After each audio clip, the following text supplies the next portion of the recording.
Because I'm too lazy to fix the Dragon's Treasure tea, it gets cut short every time. Welcome to episode 46 of Ken's... Well, I guess I don't need a counseling couch if everyone's doing self-diagnosis. So, is there really a counseling couch to begin with? Or is this just a fantasy? I don't know. What do you guys think? I don't know. Anyway, episode 46, Ken's Counseling Couch. Self-diagnosis stream part 3. Tim, where the fuck are you? I'm going to shame the shit out of you until you get here. Because you've been begging and pleading and probably doing some inappropriate things behind the scenes to get this stream to fucking happen. Because it's been how many months since the last one? Also, for those who are curious as to where part 1 and part 2 of the self-diagnosis streams are, currently those are available to local subscribers only for review. And once they're done being reviewed, they will be made public again. But if you want to see them right now, well, probably after this stream ends. But if you really want to see them, you got to go and support me on locals. $5 a month will get you what you need to be able to see part 1 and part 2 of the self-diagnosis stream, because they are under peer review. They are one of the few things remaining under peer review. Oh, look at this. It's Aiden Paladin. How's it going, Aiden? How are we doing, Aiden? Hello, everyone. Also, Aiden, if you want to jump up here, let me know. I'm sure this is a topic you love so much. So today we're going to talk about how valid self-diagnosis is, about how those fucking therapists gatekeep every goddamn thing, how you don't need any professional to tell you what to do. Any of that bullshit, that's all gay. No one cares, and that's bad. Not good gay, bad gay. That's bad gay. Bad gay stuff. That's an inside joke with my friend and mine. That's either way. You don't need anyone to tell you what the fuck you are. And in fact, I've got one of the funniest Twitter threads I've ever read that we're gonna go over today. Our guest, Tracy, coming with the chaos, will be here later. She is currently running behind as well. So if you're going to shame me, you're going to shame her. And if you shame her, I'm going to BTFO you like yesterday. Anyway, so let me find this fucking Twitter thread, because this Twitter thread was amazing. Where'd it go? It's on here somewhere. I think it's... Here we go. This is where it started. So we'll read this first, because this will set some of the stage of what you should expect. Because it started with this, and then I went down a rabbit hole of shit I regret badly. To put it bluntly. There was regrets. There was a lot of regrets. So, we'll start here. God damn it. Let me log into... I'm not logged into my Ken Twitter. Fuck. Either way. This should work. You guys will have to deal with light mode Twitter on guest mode for now, because I don't care. And as much as I hate light mode and all that, you'll deal with it, because I really don't care. Anyway, let's start here, because this is where we're going to start, so we have an understanding. Oh, look at that. Aiden's wanting up on this one. Yes, I am down to hop on for this topic that absolutely doesn't make me say it is Tumblr and Twitter diagnosis time. I would do BDSMLR diagnosis time. Don't ask me how I know what that website is. I'm not going to talk about that. And that's not that's an OnlyFans. That's an OnlyFans only stream. Because that definitely does not go on this stream or is not appropriate for here. Either way, let's start with this. So, just to give you an idea of what we're talking about when we talk about people who believe in self-diagnosis. Let me hide my bookmarks. Because last thing I need you guys to do is shame me for my porn tabs. And there we go. There we go. So hide that. Close window, close window, close window, close window, close window, close window, close window, close window, close window, close window, close. Okay, now we're good. All right, now we go. All right, so here we go. And also, let me send the invite link to Aiden real quick so she can pop up whenever she's at her computer. Because seeing Aiden pop into chat was unexpected, but I love unexpected shit. It actually is what's part of the fun job. Fun part of the job.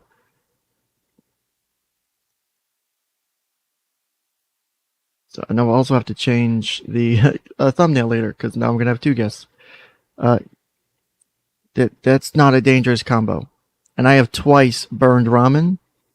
One of those times was while I was naked and I burned myself. Don't ask for the story. That one's definitely a detailed story. Either way, let's start here. So we start with, this is from the Twitter user Autistic Voices United. So autism's UPSOC. We endeavor to raise autistic voices and empower autistic rights. Hashtag actually autistic, hashtag kinetic autistic, ADHD, sympathetic, animus, lawful good, LGBTQ plural gang. I really hope that's not what I think it is. Because if it is, I'm going to be really sad. All right. We have our first guest. Aiden, welcome to the show. You ready to talk about the validity of self-diagnosis? Oh, yeah. My favorite topic. One that totally doesn't fill me with rage at all. So it's going great. It's good to see you again. So we'll be talking not just about autism self-diagnosis today. We'll be talking about one of my new favorites is dissociative identity. DID. In the hizzy. Don't let me ever do that again. I started using TikTok recently. That's okay. My brain just kind of tuned it out. It's okay. I've been using TikTok recently. I don't know why I intentionally installed Chinese spyware. Get away. This is an intervention. You need to get away from it now. It is completely designed to be addictive psychologically, right? Oh yeah, the algorithm and shit's actually amazing at how good it is. It is. It's astonishing because I didn't put in anything like interest or whatever. I just started browsing through it, and it pays attention to how much time you spend watching some dumb thing. Basically, what I've been doing with it is just scrolling through it at night, and somehow I did find myself into the funnel of the DID people only because I find them fascinating. Not because there's something wrong with them, but it's not what they think is wrong, So it is certainly interesting stuff, and TikTok absolutely encourages that behavior. No, what are you talking about? Stop lying. Of course, why would you do that? So, my bad. Sorry. Why would you lie like that? I love you China. Sick son of a bitch. Why would you lie like that? I love Xi Jinping. You mean Winnie the this stream's been canceled? Taiwan, what? Taiwan #1. Either way. But no, it's interesting because TikTok and actually some of the articles I pulled up today talk about how difficult TikTok is making the job of therapist. Like legitimately, one of the psychiatrists in one of these articles talks about how they have had every single client between, I think, the ages of it was either like 11 and 22 or 11 and 18 or 12 and 18 or something. Basically your teens, and how every single one of them had shown up and had a self-diagnosis. There was not a single one that didn't have a self-diagnosis. It's actually a really frustrating conundrum, because there is some benefit in self-diagnosis in terms of coming to a doctor and knowing what's wrong, not in diagnosing yourself, but being aware of your symptoms and tracking them, not over tracking them and becoming obsessive, because then that can lead to rumination, that can make it exacerbate it, make it worse. But you know, we don't talk about that. Shut up. No, just talk about rumination and how that can, be its own can of worms. But there is, I have endometriosis, and it took me nearly 10 years to get diagnosed with that, which is a fairly common disorder. It happens to 1 in 10 women. It makes periods hurt really bad. Basically, it's just it's a very common disorder, though. But it took 8 years for me to get diagnosed, and mine was the worst. It's the worst stage of it. It was the worst form of it. It's really bad. And I would go to doctors over and over again and come and say, like, here's my symptoms. And I would say, I think maybe, like, not at first, because at first I was 12, but by the time I was like 16, 17, I started going and saying, I think maybe this might be endometriosis. And the contempt from doctors that I would hear in response of, and I'll agree with you. It's a double-edged sword, because you have a medical. Hey, also Evil Bunny's here. What's up, buddy? You have a medical system that the price of admission, whether you have socialized medicine or not, the price of admission is either time or money. And if you say are in a country with free healthcare, your price of admission is like you get that visit to that specialist or whatever, or even your just general practitioner. It might take weeks or months, and then suddenly you do your session with you do your doctor's visit, and your doctor's like, yeah, you don't have that. See you in 6 months. Wait, what? Or or go to the ER, and you go to the ER. What does the ER tell you to do? Fuck off, because the ER is the ER. What are they gonna? And for a chronic illness like that, or for psychological illness, by the way, yeah, dear God, you can't diagnose in one session. Holy shit! This is why. That is a side tangent. That's why I argue you cannot. Wow, this video is running. I literally just turned on monetization, and it said this video is running limited or no ads due to content identified as not suitable for most advertisers. Well, request review. I'd legit, it was turned off. I went to my studio and I was like, I didn't have monetization turned on. Let me turn that on real quick. Immediately fucking turned. Okay. What did we say, Susan? I don't think we've said anything. I legit said that it was legit. I said it was valid. It was a valid belief, and you should definitely self-diagnose. I didn't say anything otherwise. So Susan's a bigot, as we're about to find out. It does seem like Susan's being a little bit bigoted right now.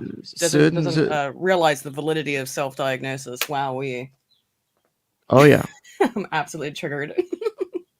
I am. The triggering is happening.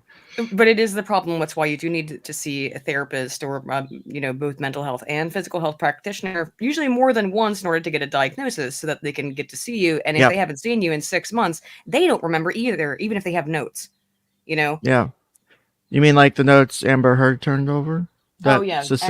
Suspiciously, which I did some more digging into, because I saw that they had come out in the NBC, which are like a narrative form of note, and apparently, which is bizarre. I did see that, I'm like, motherfucker, I don't have time to write narrative fucking notes during sessions. Story, that doesn't seem like it was written during a real therapist, a hashtag true therapist, hashtag true therapist, or I play one on YouTube, or whatever people believe. At this point, I don't care. But that you don't do that. You take, like, if someone mentions something, like I'm talking to someone, they mention something important, I write down, I'm like maybe daytime. Yeah, it's like a shorthand, like, client mentioned history, sexual abuse starting at age 5, symptoms started showing around age 7, maybe just something like the important shit, because that's what really matters. The rest of it, and those are going in my psychotherapy notes. Those are going in my special notes that no one gets except with a subpoena, because I don't turn those over to fucking anybody. My bill, if I'm billing, what's that? They didn't subpoena the therapist in AH's case. You just handed those over. They did. No, they tried to hand over the notes without turning it, like they wanted to add the notes without having the therapist come testify, which that is sus as fuck as a, because obviously you're in Virginia, so and then she wasn't willing to. She wasn't willing to stand by it. Oh no! Obviously, yeah, that's because do you really want to put your name on that? It's not obviously. That's just what that reads like. Yeah, because apparently they were like a narrative form of notes that I'm like, I don't. The only type of narrative thing you'll see is like narrative therapy or TFCBT shit. Therapy. Yeah, and that is by like partly done by the client to process their trauma and shit and process their situation. You don't do that as like the therapist. Like, I'm not there to fucking transcribe an exact copy of the session. That's a waste of your hour. That's not what you fucking do. Literally, you can record shit if you want to. Like, I'm a fucking stalker. Like, excuse me, I'm finished. Let me type my note real quick. Or let me handwrite it real quick. Excuse me, I'm not done yet. Excuse me. Some therapists do that where they record if this client's okay with it, and then you would have the audio recordings. But again, you'd have to have a subpoena for that. I think you can't just turn it over halfway through. Right. I mean, it's a total violation of sales attorney of physician-client privilege on that. It's a violation of privacy. But, but as it relates to, my other tangent is that you can't use one visit to do a diagnosis effectively, which is even why troubles me with psychiatry with doing meds on the first visit, but that's a whole nother topic. But you can't do mental health. But you can't do mental health checks for guns because you can't assess a person's safety in one session. Right. You can anything more than you would already do that is already done at the counter is done at the thing. Like, you're not getting into the deep dive of someone. And I've already done the math on how many hours of psychological intervention you would need. There are not enough therapists if you took everyone from their job and master's level and up, not just doctorate, master's level and up therapists, and had them do nothing but 40 to 45 hours a week of assessment for gun ownership. You're still missing like almost half of what you need to do enough based on NICS checks numbers. If you were to do assessment for each NICS check, which was brought because a lot of them are new purchases, especially recently. So for NICS checks, which is that. So there's just not enough. That's the national. Oh, what does this NICS stand for? NICS. National Instant Criminal. It's like criminal database. That's the criminal database you run stuff through. If you're applying for a gun, any kind, a lot of different permits. It's not just. It's concealed carry. It's if you go to a gun show and you want to buy a gun, what they do there is they run it through a NICS check. To make sure that you're not flagged by the system. So look who fucking shows up. Look who shows up. Look who's late. Look who's late for the stream that they've been begging me for months. Late, Tim. Sorry, I had to do that. I promised to shame him when he showed up. No, this is something that pisses me off because you can't really do an effective assessment in one session. And so when people try to say, I can assess myself, I'm like, no, you can really, really, really do well at recording your own symptoms. Sometimes you can't do the objective assessment. Exactly. And that's the most important part. Like for example, I have a thing that my wife and I constantly disagree on is about whether or not I have the clinical requirements for narcissistic personality disorder. She thinks I do, and I disagree, and my therapist disagrees, but I do present with some of them some of the time. That doesn't mean that I have the clinical diagnostics, but again, that's also opinion, and she lives with me, so it gives you a different interpretation. So this is one example, so when you have someone like this person here, and we'll get to see, this goes into a thread. The thread they end up doing is amazing. This was another thing real quick about just about the autistic stuff. You do have the opposite side of this spectrum. I'll put it that way. Oh God, why would you do that? Because I was diagnosed with autism when I was 21 years old, and I was furious. I was so angry. I was like, fuck you. I don't have fucking autism. I'm just awkward. And I was really angry. And for years and years, I was like, no, absolutely not. You can fuck right off with that shit.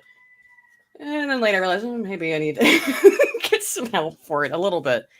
I mean, I don't take any psychotropic, any kind of medication anymore because I find it actually was very deleterious to my mental health, particularly antidepressants and particularly lithium.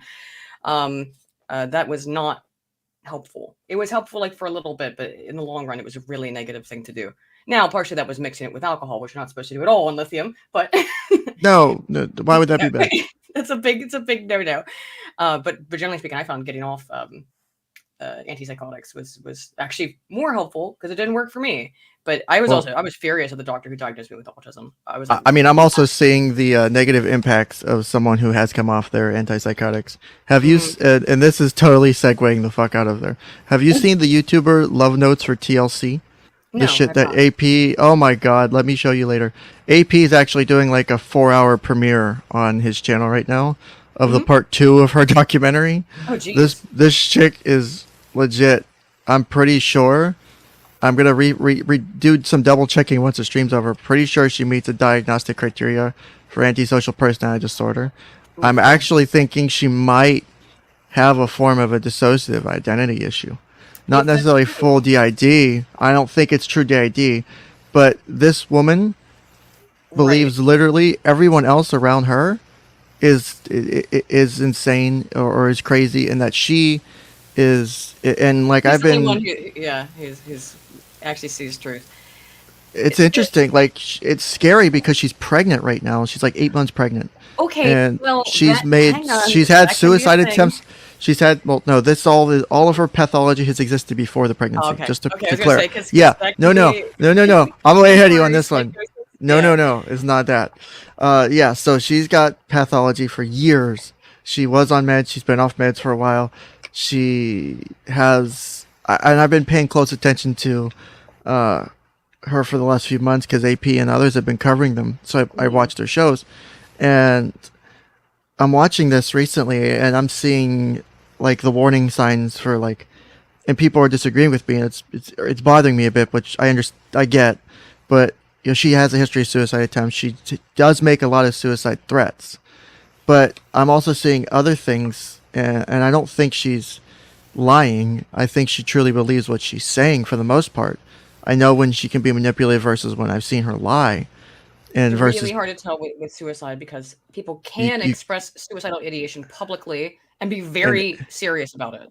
Yeah, you gotta take it seriously. Yeah, you have to, and it's unfortunate because sometimes the suicide threat is part of the pathology.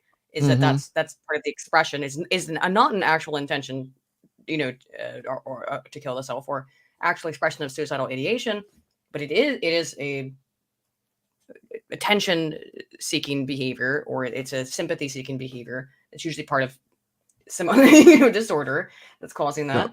But it can also be totally serious, and so you do have to take it seriously and err on the side of caution, right? Actually, what I haven't done yet is she has some recordings from counseling sessions she's done with her psychologist, and her psychologist is this like guy in his like 70s or 80s, and from what I've heard from some of the YouTubers who've watched those videos, the guy is horrible and should not be doing therapy because he just agrees with her all the time and never challenges her and never puts up a fight with her. You have to, though. Yes, you do. And anyone in chat who disagrees with me, fuck you. I will fight you all day on that. Literally. You have to fight back about some things you have to push back. You can't just let. That's not going to be healthy or conducive. Because it's probably one of the reasons why she believes she's always right. Yeah. Because she never gets pushback.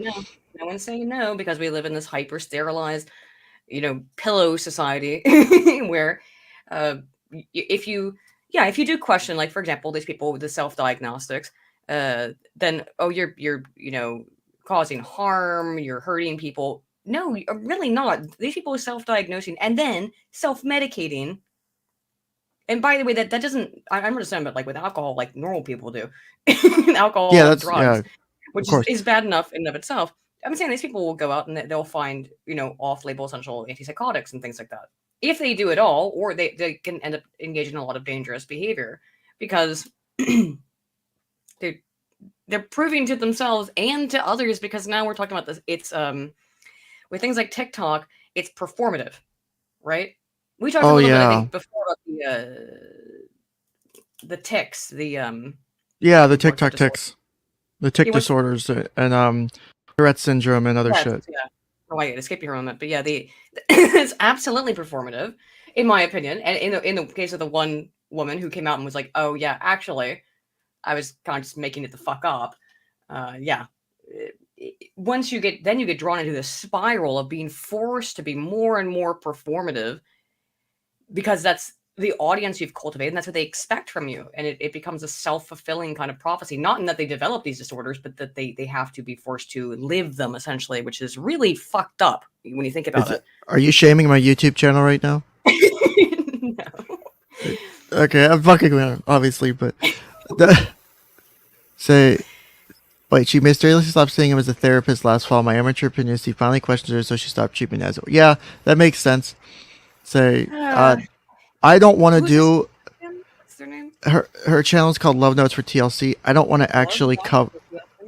Yeah, TLC being her daughter's initials that she hasn't had custody for.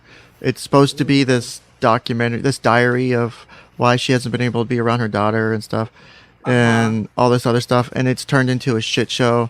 She's accused this guy of rape and admitted on video on YouTube more than once that she actually didn't get raped and that she wanted it and that she was wanting a relationship. Oh, dude, it's watch AP's documentaries. He's got a part 1 and a part 2 on it. Who's AP? I'm AP. Adonis Paul. Oh, okay. I thought it was Adonis Paul. Just double checking because I've known AP for forever, but I was making sure it was him.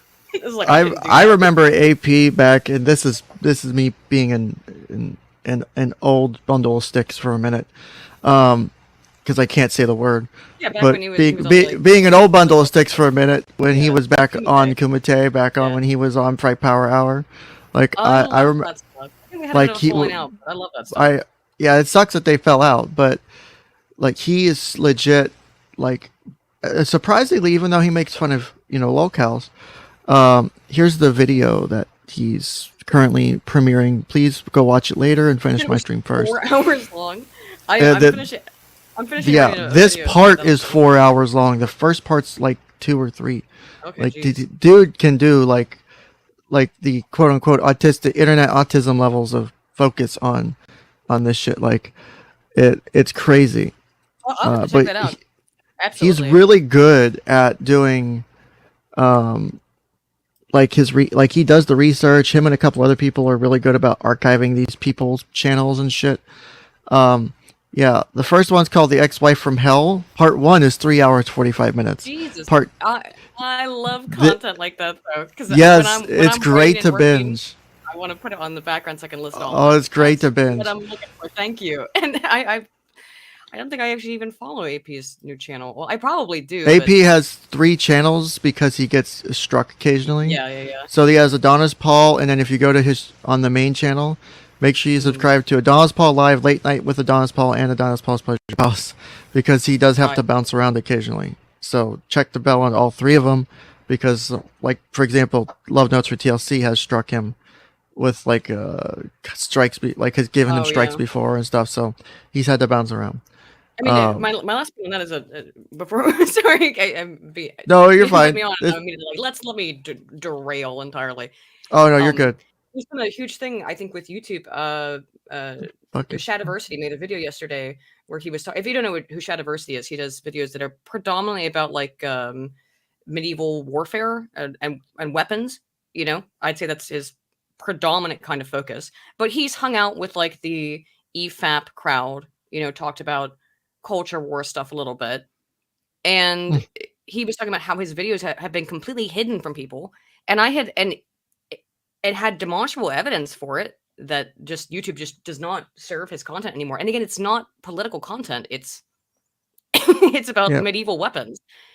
And I realized that happened the other day because there's a channel that I watch my husband and I watch all the time called that, or used to watch all the time, called That Chapter. It's a true crime channel. It's an Irish lad who's just he has a lighthearted kind of take on really messed up stories, right?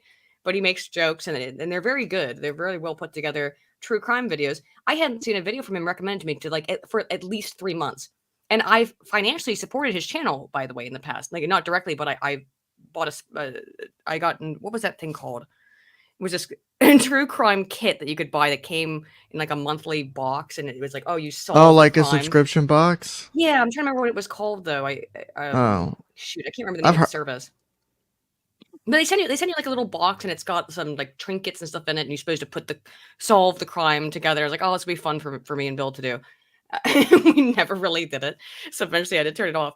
But I hadn't seen a video from him even though we're talking about a guy with like 2-3 million subs, right? We're not talking about a small channel. And I hadn't seen a video from him in 3 months. And then I looked up and he had 𝗂𝐴𝐺𝐽. That's it, Stegus. Thank you. 𝗂𝐴𝐺𝐽. Really cool service. It's just that we weren't doing it. We weren't using it. That's why we stopped. Yeah, the guy's called That Chapter. If you like true crime, he does like pretty good 15, 25-minute videos about true crime events. I hadn't seen a video from him in 3 months. He had uploaded 3 hours before Bill and I had the conversation. About never seeing his videos anymore. So YouTube is clearly suppressing stuff. And true crime appears to be one of them. And so I don't know. Just YouTube's whole system is fucked. The only things it recommends I me, agree. without me specifically looking for it, is like cute animal videos and Tucker Carlson. That's what I get. So thank you, YouTube. I love it. Thanks, Susan. It's great. Sorry, that's not my last segue. my last. You're fine. Real quick, first super chat of the day. Pepsi Man for $2 says, I got autism and forgot my question. Sorry. True, I know that feel. Yeah. So let's I don't know because I forgot I was sharing Windows, so as I was scrolling through #PluralGang, I think everyone was seeing what I was scrolling. Oh, Oops. What is PluralGang? It's a DID thing apparently because because I'm a system. Because right. We're gonna do some learnings today, chat. We're gonna learn all about because I had to look up words I didn't know existed, and well, because they're words that don't really fucking exist. Shut up! Why. Don't stop it. Sorry, Shut the fuck up. I'm being fucking bigot. You're literally about to learn why you're a bigot. I know. You guys ready? You guys ready to see how Aiden's a bigot? So this is from Autism Voices United. Why I checked up to see what PluralGang was because they are DID apparently, allegedly. #allegedly. We get DMs from people who are being told to stop labeling self-diagnosis themselves by others. It's hard to express with our one voice. Okay, that right there, I already know what that means. That self-DX is real, valid, and embraced by the autistic community. Please help tell everyone that self-diagnosis is valid. It's not. 325 retweets, 43 quote tweets, 1,368 likes. This tweet got around, just like, never mind, I'm not going to say it. Where we inspired, just like your PluralGang, where we inspired to write this thread about rejections of self-DX as a clear form of bigotry. Nope. The science is irrelevant. Society embraces the ability of a person to self-identify and be respected. I thought that we were supposed to trust the science. Shut up. We're going to Dr. A, wait, this PsyD says self-DX is valid. I mean, PsyD isn't a bad thing. PsyDs are, I was going to look at it's a bad thing. I'm saying that's sickening. Scary. That is sickening. Who's this? Is this another actually autistic? No, that's okay. he, they. That's that bigotry coming out. The person I'm surprised doesn't have a Ukraine flag. You know, although that's out of. Yeah, we're not doing that anymore. We stopped doing that a while ago. I'm sorry, I gotta catch up. Self-DX CPTSD, which I mean, CPTSD isn't in the DSM yet. CPTSD is one, yeah. Well, okay, so fine, you can self-diagnose with something that's not in the DSM. I mean, you can self-diagnose with anything if you really want. I mean, well, okay, that's true. Do you have an issue? So, do you have an issue with CTPSD? Is a brief aside. I'm not sure if it's valid, if you want to use that term. I'm using it in the real way of statistically valid. I'm not sure if it is. I think there's a reason why it's being debated as being a valid. I mean, it was also DSM-5 came out in 2013. TR was just released this year, so the DSM-5 TR is out. If you're not aware, I don't remember if I mentioned that. Yeah. We talked about it last time. Yeah. Which I still haven't read, so I'm not any better off. The APA has a summary of the changes. They aren't major, just some of the diagnostic criteria for a few things. Nothing major was added, to my understanding. Are they adding PTSD? I know that there's a big debate about it. I don't know if it's actually a debate. I know there's a debate within the community of mental health as to the validity of it, and I know there's concerns about whether or not. I mean, do you want my opinion on CPTSD? Shoot, you've already been a bigot on my stream. Go. I think it's maladjustment. Okay. It's maladjustment, probably some other underlying personality disorder, because it's not meeting the criteria. By definition, it's not meeting the criteria for PTSD. It's expressing with PTSD symptoms, some of them, but then also just like, from my understanding of it, kind of being a dick, essentially, and having problems with emotional processing. But not necessarily having a extreme stressor that would make it meet the criteria for PTSD. I mean, because I could see PTSD again. This is where, you have, because my understanding is complex post-traumatic stress disorder, which is what CPTSD is for those who aren't from. Yeah, they're saying that like mine real quick is that like your whole life is a big mess and it's little tiny individual, what's the word, microaggressions. It's caused you to have PTSD, rather than PTSD is typically defined in the Diagnosis and Statistics Manual is usually there's one, it can be multiple, but at least one major catastrophic event. Do you agree with that definition or not, where CPTSD is like a bunch of minor things that build up that are all somewhat traumatic?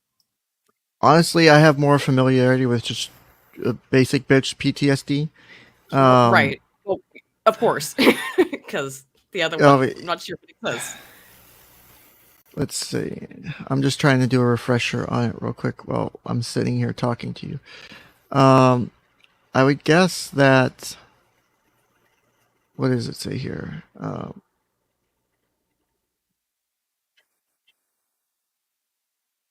Let's see here. I'm struggling a bit to. I guess the NHS sees it as a thing. Let's see. Traumatic. The NHS recognizing it isn't necessarily a point. So I didn't say it was a good thing. I'm just saying they did. Don't shame me. Complex PTSD is thought to be more severe if it happened early in life. It's caused by a parent or caregiver. So shame or guilt. I mean, these are some of the things that just this shit overlaps with regular PTSD, though. But that's what I mean. It seems like an unnecessary, from what my again understanding, and it's been a while since I've looked at this. I would make it a specifier if it was me. It'd probably just be more of a specifier than a separate thing. What's the difference in separating this from PTSD if it has most of the same symptoms? It wouldn't make.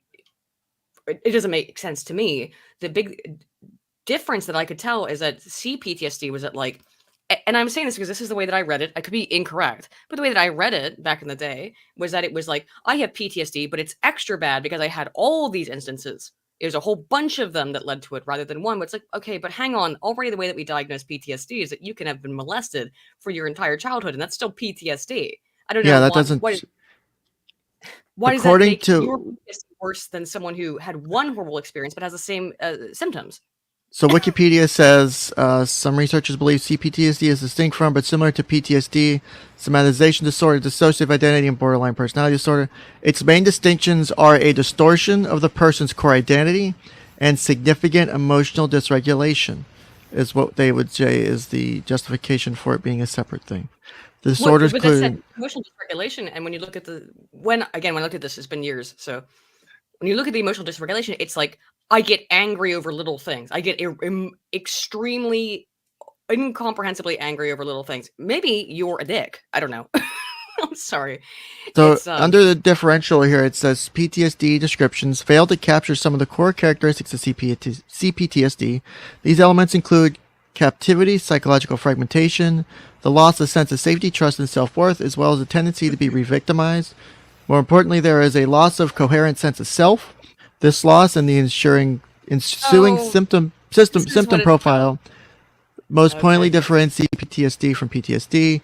It's also characterized by an attachment disorder, particularly the pervasive, insecure, or disorganized type attachment. That makes kind of sense. As a consequence of this, with borderline.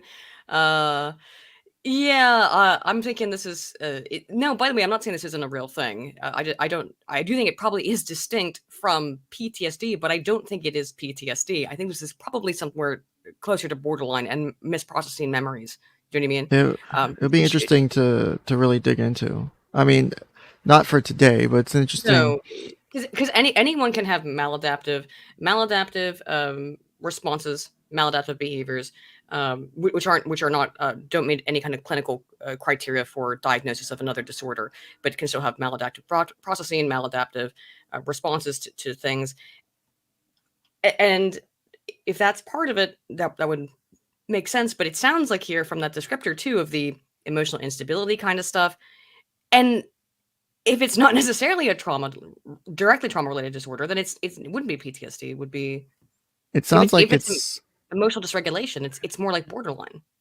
I mean, it could be maybe anxiety related too. It's what it was pointing at. Yeah, potentially. So we have here these, and I'm really going to dig into this PsyD at some point. Dr. Amy PsyD, TFCBT. Okay, so they use a trauma informed approach. Yeah. Mm-hmm. Well, just TFCBT is really fucking good for sexual abuse. It's like the gold standard for sexual abuse. Mm-hmm. Like it works amazing for kids and sexual abuse. And just general childhood abuse, but sexual abuse, really good. I was trying to see if there was any other professionals backing this up, because well, she stamped her name on it, so there you go. Her page didn't show up. What's her name again? Dr. Amy PsyD. Dr. Amy PsyD. It should be on my screen because I'm sharing window, not tab. So, but yeah, she has a very well mind, resiliency, mental health. I'll check all that shit out later. She writes for Very Well Mind.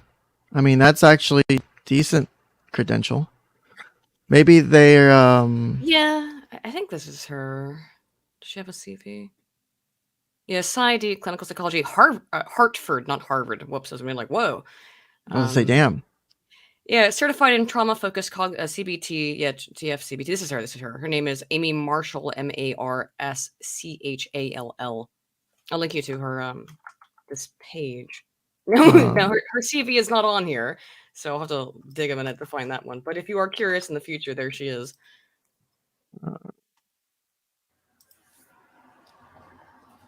Let's see. I'm just trying to, because I think what people are struggling, and maybe this is me seeing it this way, and let me scroll back up because we're going to go into the thread about how we're bigots.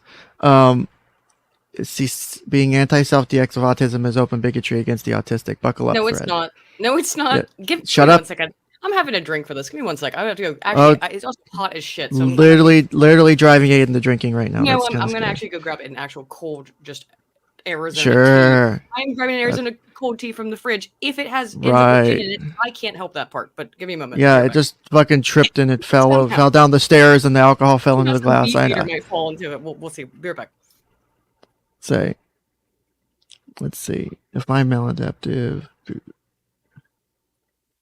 What are we? We're not diagnosing anything yet. We were talking about. We obviously, when Aiden and I are on the stream, we tend to veer off topic a little bit, but we're going to be diving into this. But we were talking about some of the people who were commenting on the original tweet that I brought up about how they're justifying or how they're diagnosing with complex post-traumatic stress disorder, self-diagnosing. So let me see if tweet Sam replies. Let's see what this used to say. So is she just using the hashtag, or is she actually autistic herself? Wait, here we go. You're married and employed. That will be $1,000.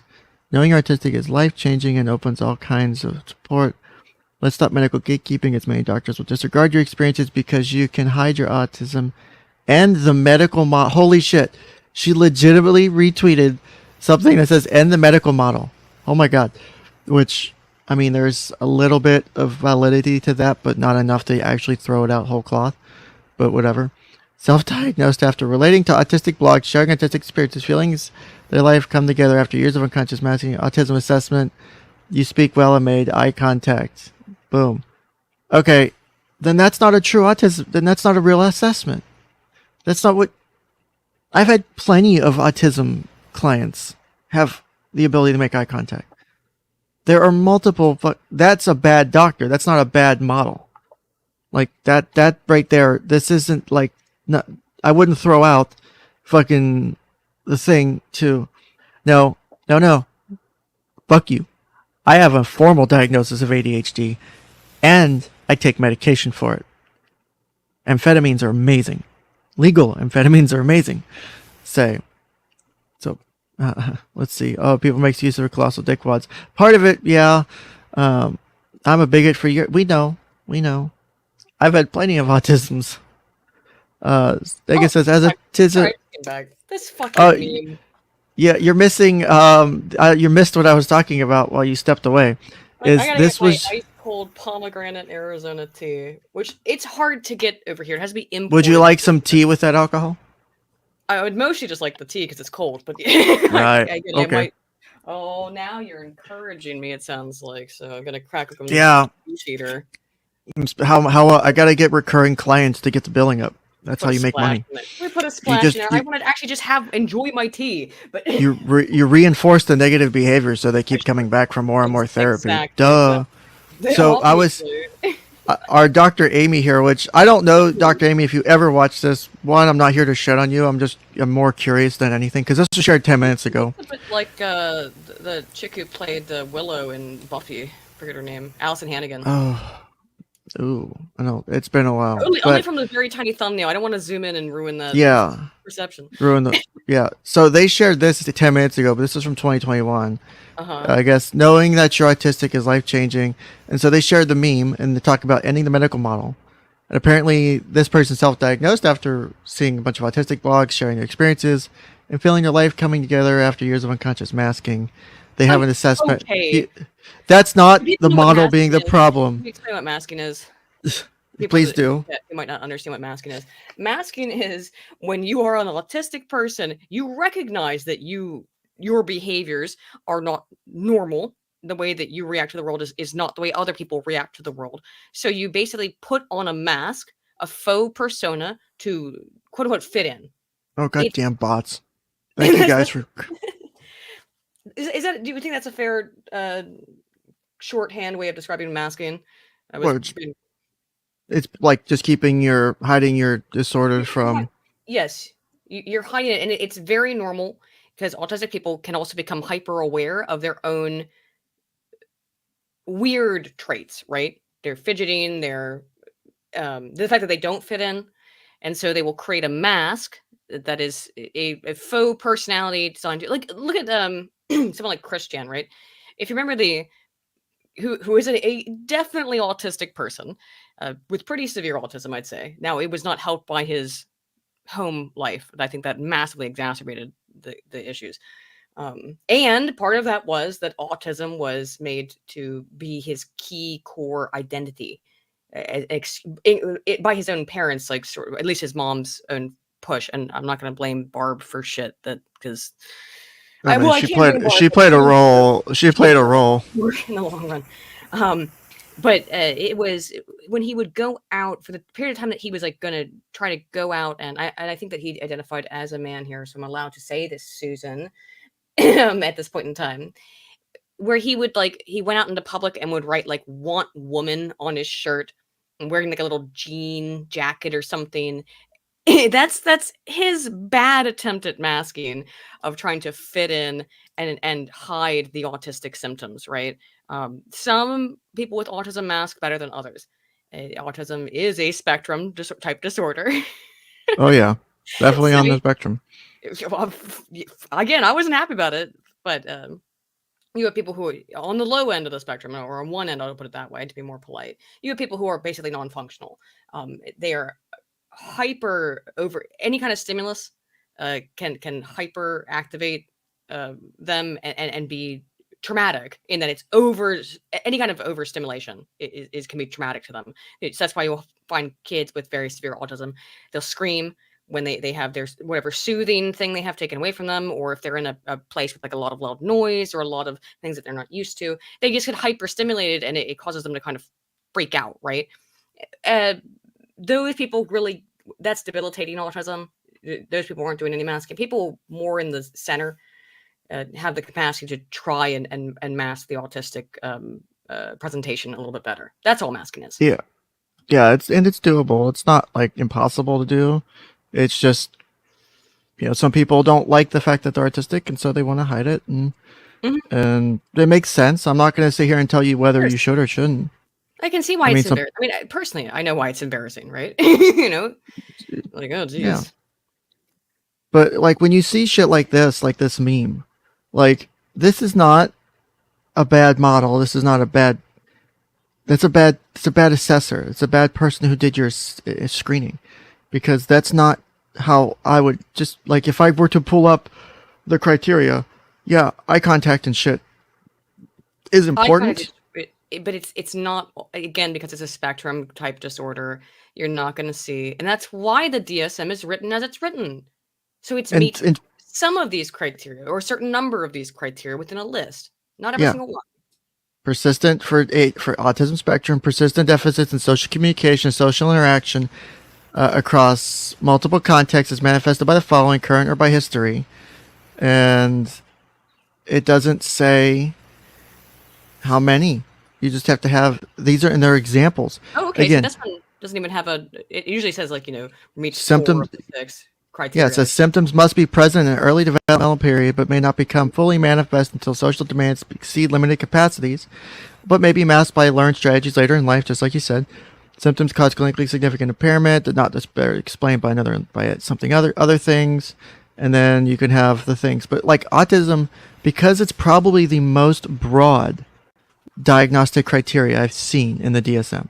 It is so broad. Basically, if you meet something that fits these and it's clinically significant and it hits on the severity scale, right? Like you can get the diagnosis. It is not hard to get the diagnosis if you try. If you have the criteria, you can fucking knock it out the park. That is more of a bad diagnostic assessment than a bad model. Problem with one, if you meet someone for one time, because if someone is good at masking, they might be able to show that they can do eye contact if they're trying to mask. I have or they're subconsciously masking because they're just used to doing it. And they have to normally do that, so they do it normally. And so when they go to a session, the things that they don't feel, because usually masking for some people could be a bit distressing, or it could be cause a bit of different issues, increase anxiety. Or it doesn't cause any issues at this point because it doesn't bother you. Some people don't like that they have to hide it, so they get distressed about it a bit. So, I mean, everyone's a little different. But again, that's why you need multiple assessment periods. You can't do it on the first, and you can't get mad. Also, please, if you're someone going through this, and I understand the frustration, I totally do, and you feel like something's wrong, you know that something's wrong with your ability to socialize or your psychological health or whatever, and you go in and you don't get the help that you want. But if they're making a diagnosis first session, see a different therapist, because that person is doing it wrong. Okay. Unless you're going into a psychiatrist for meds, so normally they'll do an hour and a half first visit, like full hour. A psychiatrist, you've usually been referred to by a psychologist, and they're gonna back up their diagnosis a little bit, assuming they're competent, or you work as part of a treatment team. Right. Yeah, because a lot of times you'll work as part of a treatment team where you have a bunch of master's level professionals, a few doctorate level non-medical professionals, and you'll have a psychiatrist or two. And a lot of places do that now because they trust the team they're working with to make the assessments at the lower level. The doctors will, the higher ups will do their reevaluations briefly, work off of what you have, talk to them. Okay, it sounds good. And it usually works pretty well, and it gets people in and out the door, and you can actually make good money as a practice doing it. But, that doesn't mean that people don't make mistakes or you have bad, don't get me wrong. I've known people who still use the DSM-4TR. And it's been almost a decade since 5's been out. And it bothers me. There's some problems with DSM-5 too, but it's bizarre to still be reliant on the 4. It's the current model. You cannot rely on. If you have issues with the current model, you make your adjustments in the current model. You can't just use, I can't just start diagnosing everyone in chat with, with DSM-4. DSM-4 has some stuff that we've totally nixed from the DSM-5. Well, yeah. A bunch of stuff. Well, I support some of the changes, and I know it's a controversial thing. I support the change from gender identity to gender dysphoria. Right. That to me, I think, was a very beneficial change, even though people shit on it because. No, I think that was. I agree with you on that completely. That even with the issues you have with trans issues and all the shit that goes with it. My issues I'll be the first to say that. Are not with the instrument, it's with the application of the instrument. The instrument itself is fine. It's the application of the instrument that's the problem. But when you have shit like this here, for example, take this other meme. What should our autism research focus on? Children, parents, ask autistic adults. The thing is one of the reasons you cannot self-diagnose, and it's in one of the, it's literally in one of the fucking links I have, is basically you're too close to the issue. You are not objective. You cannot be objective about your own experiences and your shit. Period. It just doesn't work. Why do we do double-blind research? Why do we do double-blind research? To get research funding. That's the only reason. Yeah. We know there's no there's no absolute statistical reason for that. That's just for money. Yeah, it couldn't possibly be because the researchers' individual opinions could potentially affect and influence the data collection, let alone the analysis. You can't do that. That's why we do everything double. Well, the best practices is double blind, but it should at least be anonymized. Which again, any study worth its shit is anonymized. Just be careful about that stuff. if you have any non-anonymized data, that's an unethical study, unless it was specifically for the point of it not being anonymized. Because it allows for the scientist their own influence, their own biases to enter into the model, to enter into the analysis. And that's why I absolutely do not like critical cultural research, nor a lot of qualitative research, which critical cultural is a lot of times is I'm just going to talk to people. I'm not going to anonymize them. I'm going to talk to them out in the street and get to know them and then write about my experiences. It's like, okay, well, is it like as an ethnography or autoethnography, maybe that has some value, but not scientific value. Not really. It maybe has scientific value if we could take that and then turn it into scientific study as a basis. But on its face, on its own, ethnographies and autoethnographies hold no scientific value because it's full of bias. So you can't make a self-diagnosis. You can have a good idea, but you can't make it because you need an external observer. Oh, I agree. So, what is this? Sorry with a bit of a rant while you're looking at this lady's Twitter. No. Wait, what the fuck is it? Using the new 988 service will automatically route your geolocation information to local authorities. Funding for the crisis response teams for 988 is regulation for training, so they just train by cops as they see fit. Okay, so people are fucking losing their shit apparently over 988 now. This will increase contact with police in crisis, which so often leads to violence. Okay. They're basically trying to turn people away from using the suicide hotline now. Great. Whoa. Oh God, this is what this fucking person is.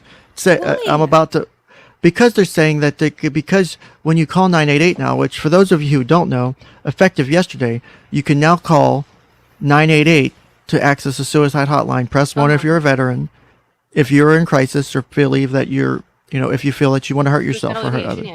Yeah. Call, the whole phone number that was a song, 800-273-8255 shit is now just 988 in the United States. That's a great thing that happened. That's amazing. Absolutely amazing. But what's the problem then? So, we're getting there. Don't you love this? Cops. Yeah, okay. Because if you use the services, they'll route your information to local authorities, I guess, if you're in crisis that you need. And if you're in crisis, guess what? You're in fucking crisis. You need emergent care. As someone who's been in crisis before and needed emergent care, I didn't fucking want it. Yeah. But fuck, did I need it? It saved my life. And guess that's why I'm still talking to you. And guess what happened before July 14th, by the way? If you called the previous existing number, who was going to show up? The cops and maybe a medical team, okay? That nothing is changing because you're going to need the assistance. All right? You don't, again, when you're in that mindset, when you're deep in the throes of suicidal ideation, you can't think cogently. So you cannot make a rational decision. And you're going to be angry about the cops or a medical team showing up, but you do need that help. You don't know it then, but hopefully you will recognize the value of it later. And the fact that this is now a basic number like 911, hopefully it will not be abused like with swatting, because this is, by the way, this doesn't change. It just makes it simpler to call these numbers in the case of an emergency. People will abuse it as they abuse, swatting stuff as they abuse 911 already. That's not going to change anything, but it does make it way easier. I mean, to get the help that they need with a simple touch of 3 buttons, Exactly. You're going to be calling for you. You don't call the suicide hot. Generally, you don't call the suicide hotline for someone else. If you're wanting to swat someone, that is the alternative to swatting. It's happened to me. What people call a suicide hotline? Oh yeah, it's usually the cops to show up to my house. Yeah, back in the day, a long time ago. Was basically what happened is they realized. Are you fucking kidding me? You didn't know that? This is this is a fucking therapist saying, yes, people need to be aware of this. This is not in service to folks struggling. This is dangerous for everyone. Why is it dangerous? This is a fucking therapist. This is a clinical therapist, apparently, who's fucking saying this. Are you fucking serious? Fucking my website. In bio. Oh, they have a podcast, apparently. Oh, of course they do. Oh, we're they've been going for 204 episodes. Holy shit. I don't know if that's them, but... yeah. What? The first... What? This is the... I realized other people felt hunger? How fat are you? This is... I'm sorry. No, you're fine. Hey, we have another person popping in. Look who's decided. Oh, you joining at just the right time. Look at the therapist who's telling people not to call the suicide hotline. Literally telling people not to call the suicide hotline. Hello, Tommy the Chaos. Oh my God, hi Tracy. Thank you for saving my ass. I was running late. We had our 23rd wedding anniversary last night, and things got rowdy, and so we overslept. And so here I am. I had to wash my hair too, so that was fun. That's always no problem. I hate this topic, so I was more than happy to talk about it. I'm so glad to see you here. So I will try and use my microphone a little bit better than I did before. But yeah, what is this thing about here? And please, let's see what this therapist has to say. So I received. So I don't know if you saw before I pulled this, went to their, because I was pulling up their links. Let me go back. So this is someone, this is not the therapist. This is someone else talking about, wait. Hey, okay. They're a psychiatric trauma clinic facilitator. Okay, so they do therapy shit related too. All right. This person also does clinical stuff related. I don't think they're a therapist, but they do clinical related stuff, it seems like. This person is saying that because the 988 phone number, which is now the suicide hotline's main number, you can still call the old number, but you can call this now. It's because they can send out your information. Like if you called 911, your geolocation information gets routed to emergency services, because 988 can also route your information to local authorities. But that you shouldn't call them. Yeah, it's been the case for years. Like they've been doing this for a while. They're saying that because this will increase police contact in crisis situations, as well as the violence of involuntary hospitalization. The violence of involuntary hospitalization. Okay. Okay, please make sure to utilize a trans lifeline instead. Do you know the issues with trans lifeline? I don't know anything about it. Okay, go ahead, and I'll give my. As much as people may shit on it, Joshua Boone from Kiwi Farms, the owner of Kiwi Farms, who did a whole fucking series of shit on the issues with the trans lifeline people, how they took a bunch of money and blew it, and you just blew through like 6 figures or more of money, and that the people doing the like it's staffed by like 1 person or 2 people at most time. Like they have gotten money, they have blown through. Like the people who like founded it, I don't know if they're still the people over it. I know that they were fucking sketch as shit. So this person's telling you to avoid a national fucking service that, like, this is like counterintuitive on multiple planes, because we bitch about putting in place things like we don't have access to healthcare, we don't have nationally funded shit, whatever your belief on that. Here's a nationally funded thing put in place by the government to help people in literally life or death situations, and you, in a role who has a little bit of authority behind it, are now telling people to fuck off and trust another trust a 501 that has issues, that's had issues in the past. But also, oh my God, that's for a very specific issue. Presumably, it's for if you are a trans person who is in crisis, right? That's not this. However, they're applying this very broadly to anyone who's in crisis and saying don't call it. No, I'm not saying maybe that helpline would be useful to you. I guess. I mean, if you're a trans person, maybe it might be helpful. I would hope so. But the amount of the vast number of mental health crises that occur every day that aren't related to trans issues are way more vast than that. So both are again, if this is a good resource, I hope it's a good resource. From what you said, apparently maybe not, but let's take it face value. Let's take it face value. It's a good resource, right? Let's take it face value. Trans Lifeline is a good resource. You are now clogging up Trans Lifeline people in their fucking phone line to get help instead of calling up which the suicide hotlines, which are staffed locally, but it's funded federally. Like, because there's actually a job locally for, and I thought about taking it because I thought it'd be a fun challenge, but I can't do it because it's not clinical and any clinical stuff. Is they're looking for a manager or of oversight for, or a clinical manager or something for, or non-clinical manager of the suicide hotline locally. And I was like, oh, that might be fun to do. And so, yeah, you have. Fun's the right word, but it would be helpful to do maybe. Well, no, honestly, as stressful as it was, having helped a few people through crisis that were that serious. I guess it's very rewarding. It is very rewarding. Trans Lifeline is defunct. Okay, so there you go.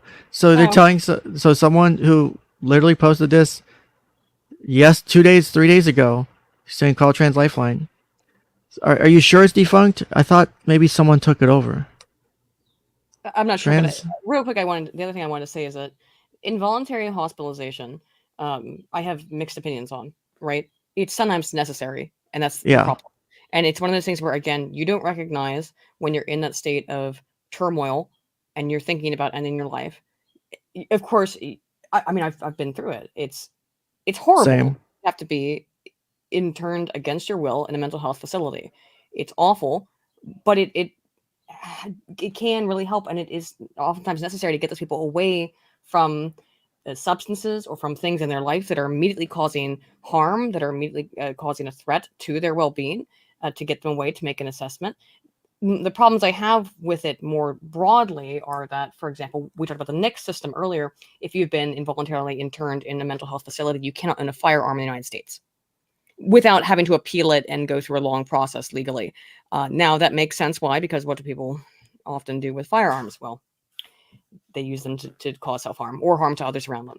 I understand why the provision's in place, but I think that needs to be reviewed a little bit in terms of like how long ago was the involuntary internment? Has there been, marked increase in the person's mental health, that kind of stuff? Because I do believe in the right to bear arms, and I'm a staunch 2A supporter. So we shouldn't take away what is considered a fundamental right of American citizens forever because of involuntary internment. And that's my opinion on it. Even though I think it probably is a good thing for a lot of people, even though it really sucks and is stinky when it happens to you. Hence why I chose to go voluntarily when I had to go. I was specifically asked, do you want to go? And I said, yes, I will go. And by the way, when you are asked that question, if you are in that position, say yes. Just say yes. Just say yes, because otherwise, if it's involuntary interned, you lose your right to bear arms. Yeah, so. You just if you're going to be put in that situation, you're going to still have to go through the assessment and stuff. It's not necessarily you can just sign yourself out the moment you get there. But it makes it a bit easier to do the process, and it's not as a pain in the ass, and you don't lose access to your rights. So there's that. But I'm just frustrated because I'm sitting here right now looking at not just this person, but a therapist here, and then God help me if if anyone else in here is clinical. You haven't, here's an RN saying, have me able to confirm this, and so. This is false. 98 does not have geolocation services. Routing to the area code that the number dials. Service provided. See, so someone here is disproving it apparently. Services provider similar to the NSPL that already existed. And they say that very few calls are routed to law enforcement. So this person says incorrect. It's on the tail end being crafted and will be implemented. Here's a presentation slides from the recent FCC form detailing how it will work. So let me look at this. Why is geolocation? Why is 911 relevant to 988? Some 911 capabilities can serve as a model for the Lifeline as it expands its capabilities. Let's see. There are distinctions between the services. Where is the stupid 988 shit that they're freaking out about? It's a 106-page document. Okay. I'll download and look at that shit later. But I just don't see. These are slides from May. It was on a call 2 days ago from HHS officials. It is not in place and not guaranteed it will be. Geolocation is not in place yet. That is an issue that will take some time to work through given the complexity of the issue. See, don't you love it when someone as much as I hate the blue check mark, as much as I hate the blue check mark, that they actually come in and logic and being calmed down. Like, legit. HHS reporter for B-Law business, used to work for the Washington Post. Like, okay, so they're at least addressing it. So most people like this 988 thing. If you called the National Suicide Prevention Hotline before this, most of it was going to happen. Is when I said people used to call on me, is because they used to try to swap me. This is many years ago. They used to try to swap me. There was a SWAT team in my town, so they would call the police. I knew the police locally. I told them after the first time. I was like, okay, this is a thing. Not everyone has this privilege, and this is a privilege when you live in a small town, that you can go to the local PD in the sheriff's office and be like, okay, I do things on the internet. People are going to be weird, and they're going to call the police, and they're going to call you and say that I'm trying to kill somebody. I'm a 115-pound woman. I'm not, I'm not going to be killing somebody. And that stopped working. So the next move, of course, was to call the suicide prevention hotline and say, and this is a problem. It shouldn't be that you can call that on somebody else, right? I mean, maybe it's a complicated issue, right? Because if your friend calls you or texts you and says, all right, I'm ending it, bye. I mean, you should call 911.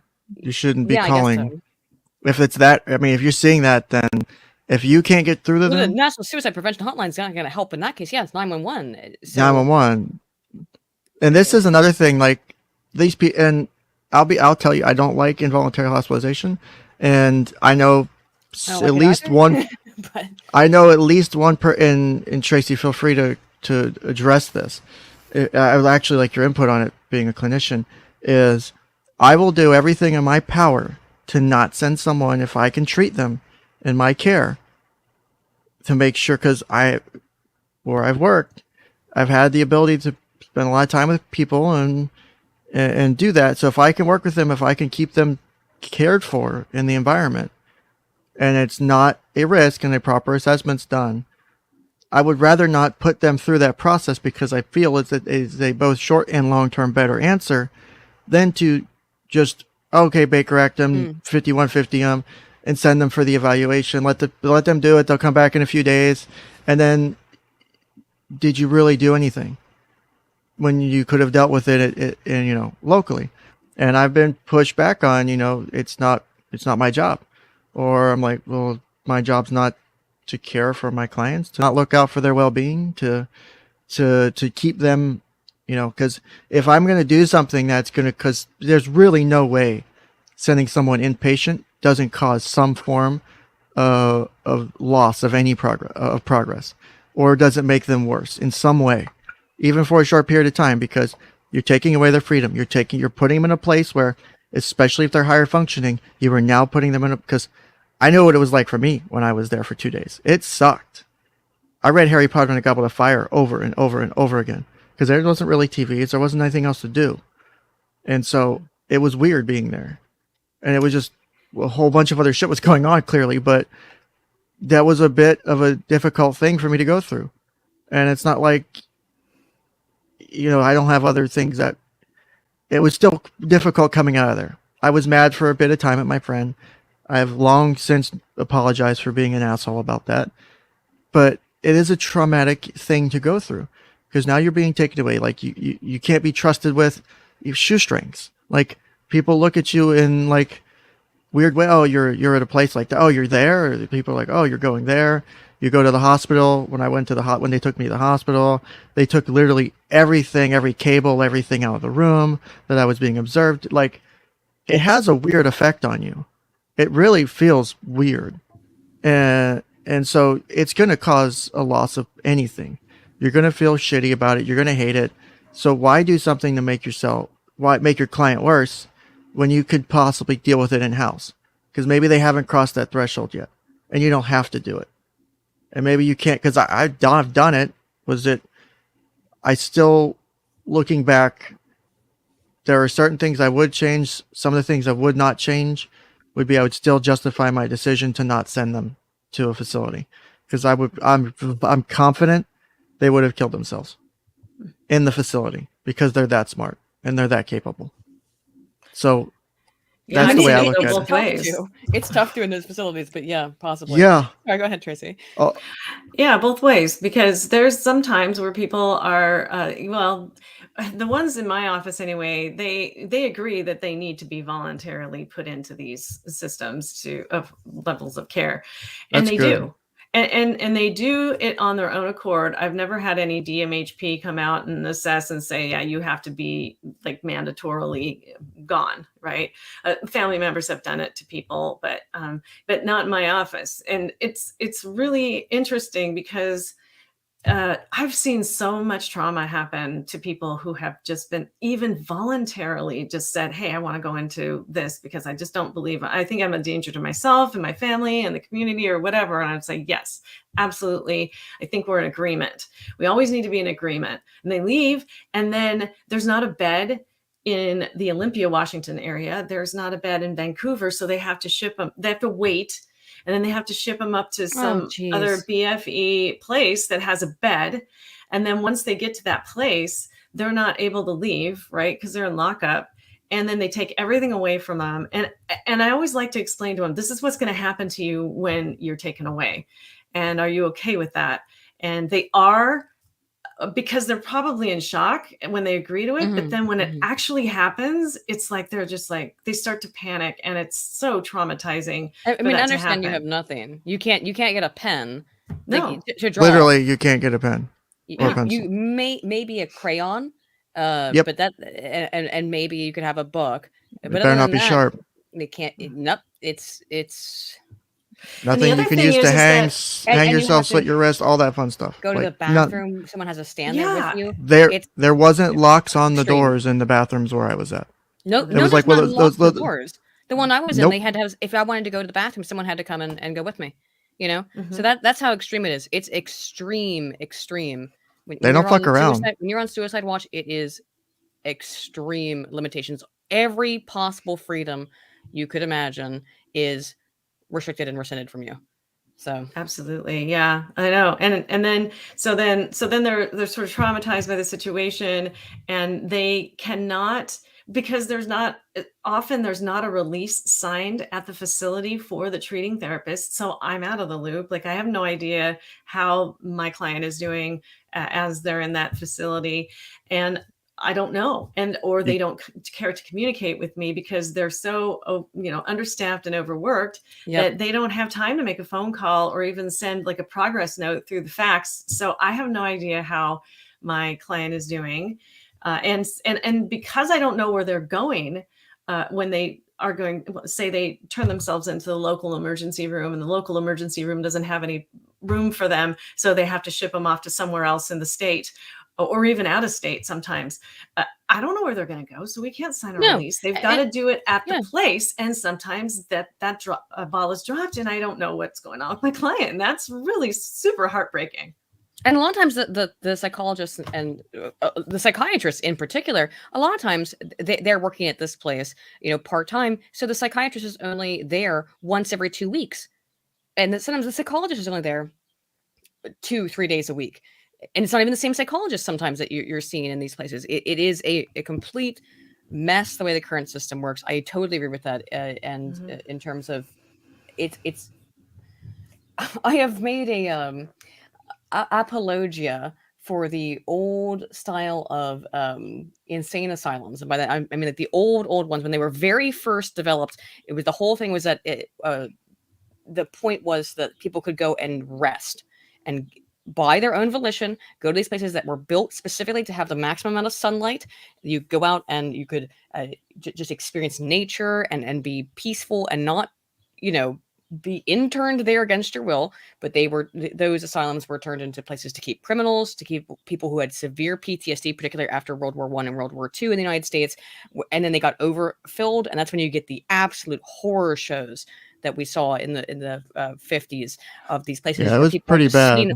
Just sitting in the hallways, eating feces, and with the wards just walking by, not caring, because they were so overburdened. those hospitals, though, were built with the intention that they were called sanitariums at that point, of course, to be sanitized, to clean yourself, sort of the ills that were. So they were just kind of places to they were built specifically to obtain maximum sunlight and to be places to reflect quietly, to get away from stressors. That is not, of course, at all what happens today in any of these facilities in terms of when you're involuntarily interned in them. Yeah. Well, and it's supposed to be for safety's sake, right? So we got to remember that. And so in this case, I wonder if just the 988 number, it is actually helpful in some certain situations, and they're supposed to be able to get the resources to the person. They're supposed to be able to accurately assess the person on the other end of the line and be able to get them to resources that are going to help. I don't see what this person's problem with 988 is. Well, I don't understand it, because it's nothing that 988 so I checked the FAQ here. Yeah. The FAQ here, and so it talks about, where'd it go? I just had the damn thing up. Because it talks about hospitalization. And so, like, will I be hospitalized? Which would be why they would send police out, right? Or EMS. Least restrictive setting possible. In fact, most lifeline calls are resolved by the lifeline itself. Don't require any additional immediate intervention. Another statistic said less than 2% of the current lifeline calls require connection to emergency services. 98% can be dealt with on the phone. That's fucking impressive. That's a good fucking number. That's an amazing number. That's a huge number. Yes, because if they're you can very just well talk to somebody. They're very well trained. They're not going to let these people on the phone if they're not very well trained. Right. You would hope. Well, you would hope. I know our training program is excellent here, and we won't allow anybody on the phones unless they've been through a certain process. And then once they get on the phones, they have to have somebody with them. And then, it's just, I would hope that other states do it as well as Washington. I know that our state, or at least our city, does really a super great job at training those crisis line workers. Here's an example proving this person wrong a bit, right? So currently 988 routes by area code. My area code is not even in the state I live in for my phone because I've not changed my phone number since I lived in Texas. Same. And so I still have the same phone number.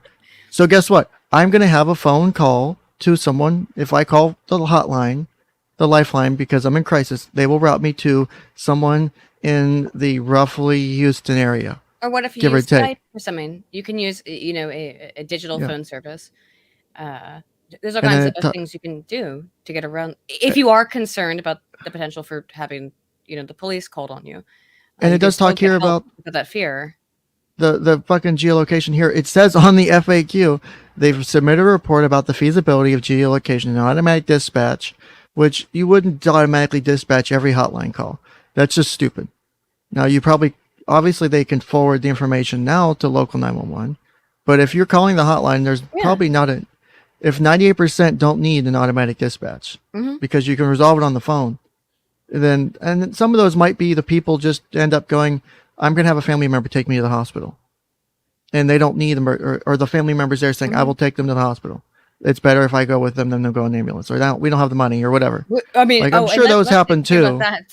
Let's be clear about that too.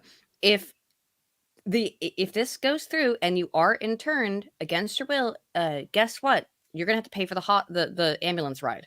Okay.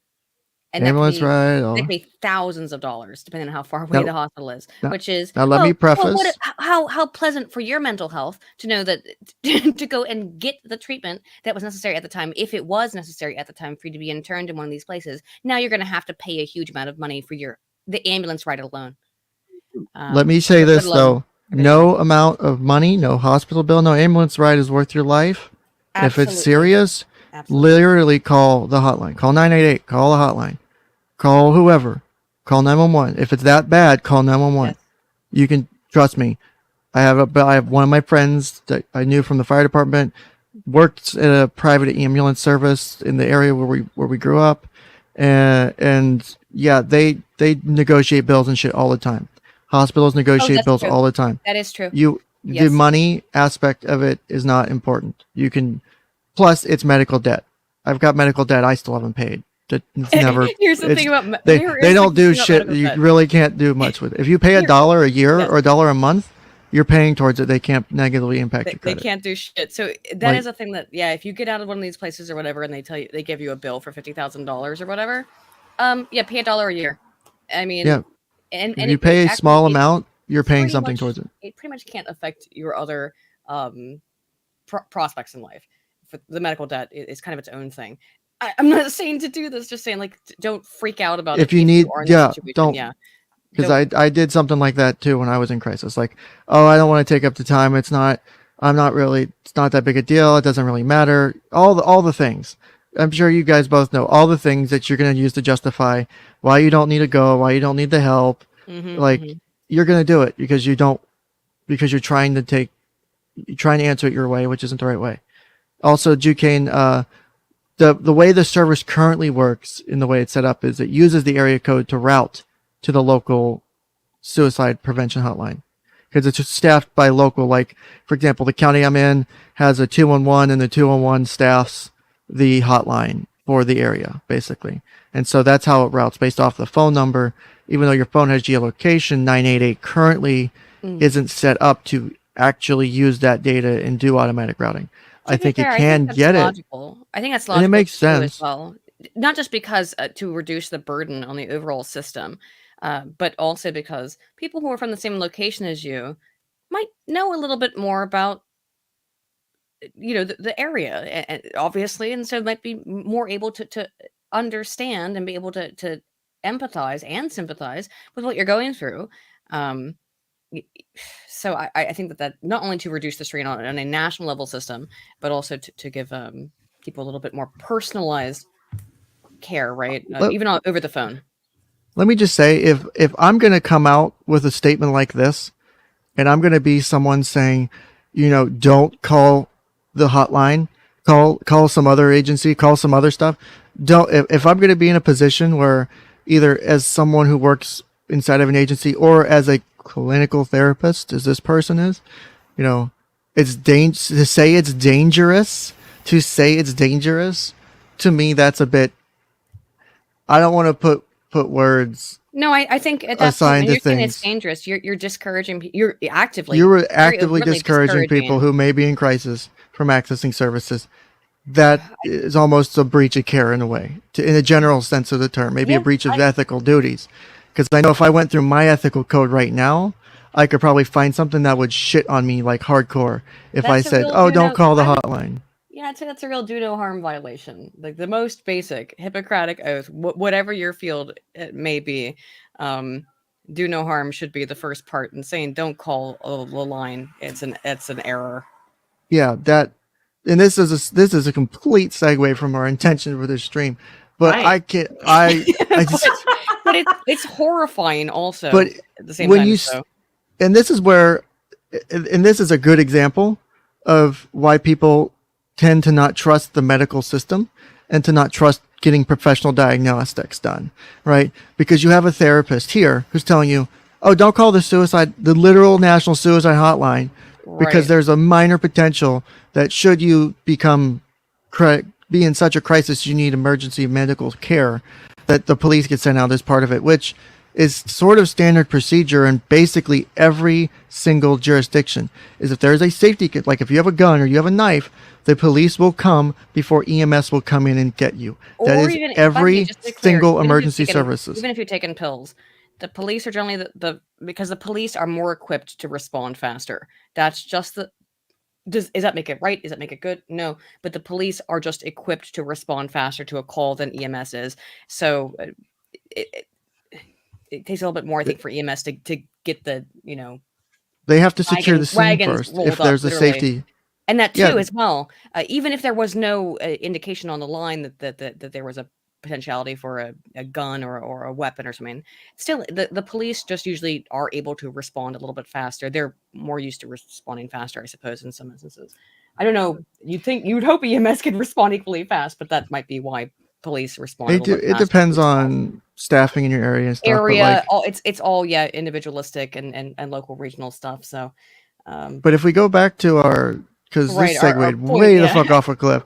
If we go back to, go ahead, Can Tracy. I say something about about confidentiality and disclosure, because if this person is right and our phones are being monitored and it's a mental health issue and they're calling these crisis lines that are going to give them mental health and resources, then don't you think that if they were doing that, they would have to disclose to the person on the other end of the line, like your call is being recorded, or like your location is being monitored, and so the person has an opportunity to hang up or whatever if they don't want people to come out and get them or whatever. So I mean, every other organization has to do that. Yeah, a disclosure and confidentiality sort of an issue if it is a mental health issue, or if you're talking about healthcare information, it's a HIPAA thing.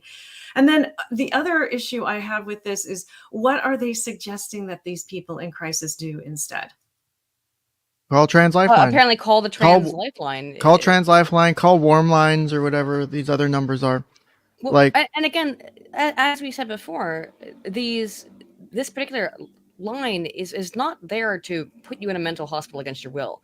It's there for you to call when you're in crisis. Now, if you are having a severe crisis where suicidal ideation is, on the books, and it's a potential that you're expressing, and it seems severe, then the professional working on it, and hopefully it is a professional working on the other line, can decide that this is severe enough to warrant a call to the local EMS, emergency medical services, that this person is in severe crisis and they need help that I can't provide over the phone. But that's not all calls.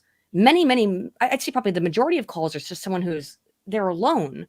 They need help. They need someone to talk to, and talk therapy can be extraordinarily helpful, even just over the phone. It's not the same as face-to-face. We know this. Extensive research has shown that. But just having somebody to talk to, and particularly anonymously, so you can get it off your chest. It's something called the strangers on a train effect, where if you just have somebody anonymous to talk to, nothing is ever going to come back to me. The things that I say to this random person, they won't be able to, they're never going to know me ever again. They're never going to talk to me ever again. So it's completely devoid of any ramifications in my personal life. Can be extraordinarily psychologically helpful. And that is the value in these services, I would say. Yeah, so this is just kind of a sideline to the self-diagnosis. And by the way, did we find Tim? Did Tim ever come in? Tim did show up. Tim is here, or was here. What's his handle name? What's Tim's handle name here in the It's chat? lost. Let me see. I can tag him and see. Oh, is he not here? Did he leave? Was that son of a bitch? Yeah, Tim. It was Dungeon Master, whatever. No, Tim has lost bullets in chat, or he'll be here as MGTOWN. Bullets. Okay. Yeah, he's not here as either right now. Oh, maybe. So. Yeah, maybe he'll come back. Okay. I just wanted to know because we're gonna shame. Oh no, he's here. He's here. Here he is. Okay. Yeah. Hi, Tim. Tim came, but he's been quiet. That's how normally Tim is after he. I'm not gonna finish that statement. Yeah, we're on Twitter. Are we supposed to be on Tumblr? Aiden got it. No, we're getting to Tumblr. Tumblr is gone. Tumblr. No, Tumblr is back. They have allowed porn back. I can allegedly confirm. They've allowed some porn. Allegedly confirmed that they can something. They have a weird nipple filter though. It's like if they detect nipples, it will basically. I'm not. No, this is not a joke. Shut up. This is not a joke. Not dicks, just nipples. No, peen screen. They need a peen screen too. If they got a nipple filter, they gotta have a peen screen. There is legit, and it caused drama when this happened, because it's been out for a while. Is if it detects nipples, it will basically take your post and make it to where only you can see it, and it'll tell you, hey, your post has been censored because of nudity. It's basically a nudity filter, but it works really, really well at detecting nipples. So people will basically post nudes of things and just block out the nipples, and so you'll see everything else. Male nipples and female nipples. It has a tendency. And goat nipples. It's more human nipples. It's really worked at, but it tends to. There is a bit of a gender bias in how it censors the nipples. It tends to censor out more female nipples than anything. But yeah, so again, Tumblr has allowed some of the 18 plus stuff back a bit. It's technically not supposed. Aiden's back. Why is there two Aiden? Now there's two of me. I was literally just going to pull up paint and draw 2 circles on it. Oh, which one should I? Oh, okay. I'll leave this one. That's weird. Probably talking. I don't want to do it now because I'm going to just share my screen and draw 2 circles in MS Paint. Nope. If you do that, I'm going to have to do the TV test signal error screen. Oh no! Because that would be inappropriate. So passionate about this. She needs to represent herself twice. I guess so. I think Aiden's Aiden seems like a free the nip person right now. Well, apparently, Streamlabs or Google Chrome actually didn't like me just thinking about it, about going on to into MS did not. and drawing bad. 2 ovals. Bad. That would have been really bad. We were gonna start. We were gonna start with this tweet before we segued off of many clips, and then we were gonna go into some of the Tumblr stuff, some articles and stuff I pulled up on this, because there's a lot. So I opened up. I don't know if you heard it, Tracy, but I opened up the show talking about how self-diagnosis is valid and everyone's a fucking bigot, and this here is backing up. This here's backing up my my justification here, as we'll see. So being anti-self-diagnosis of autism is open bigotry against the autistic. Buckle up. Well, again, I think I should be allowed to like talk a bunch of shit, given that I was diagnosed with autism. No, you'll be censored. Oh no! It's again, this person is, just so we're clear, hashtag actually autistic, hashtag kinetic autistic, hashtag ADHD, hashtag sympathetic animist, hashtag lawful good, hashtag LGBTQ+, and the most important is hashtag plural gang, which we're going to get into in a bit. If Tracy doesn't know what plural gang is, she's going to get a really... Okay, great. We're going to just ruin all of Tracy today. Initiate me. I'm ready. It has to do with DID systems, basically. I also have made an image. Yeah. I'd hope if you'd share this on the screen to see how very bad Share it. Share it. Share your screen. Oh, I said, because when I shared it on my screen, it kicked me off. I literally fucking broke Chrome. It's a very horrible image. Oh my god. I know. Why would you? That's disgusting. I'm sorry. I know it is. Why would you send me that? I don't know if you can send. I don't know if you can. Hold on. Let me see if I can. Let me see if I can post this. Hold on. Real quick. Yeah, be careful about that. It's a very bad image. Wait. Hold it. Wait. What the hell? What?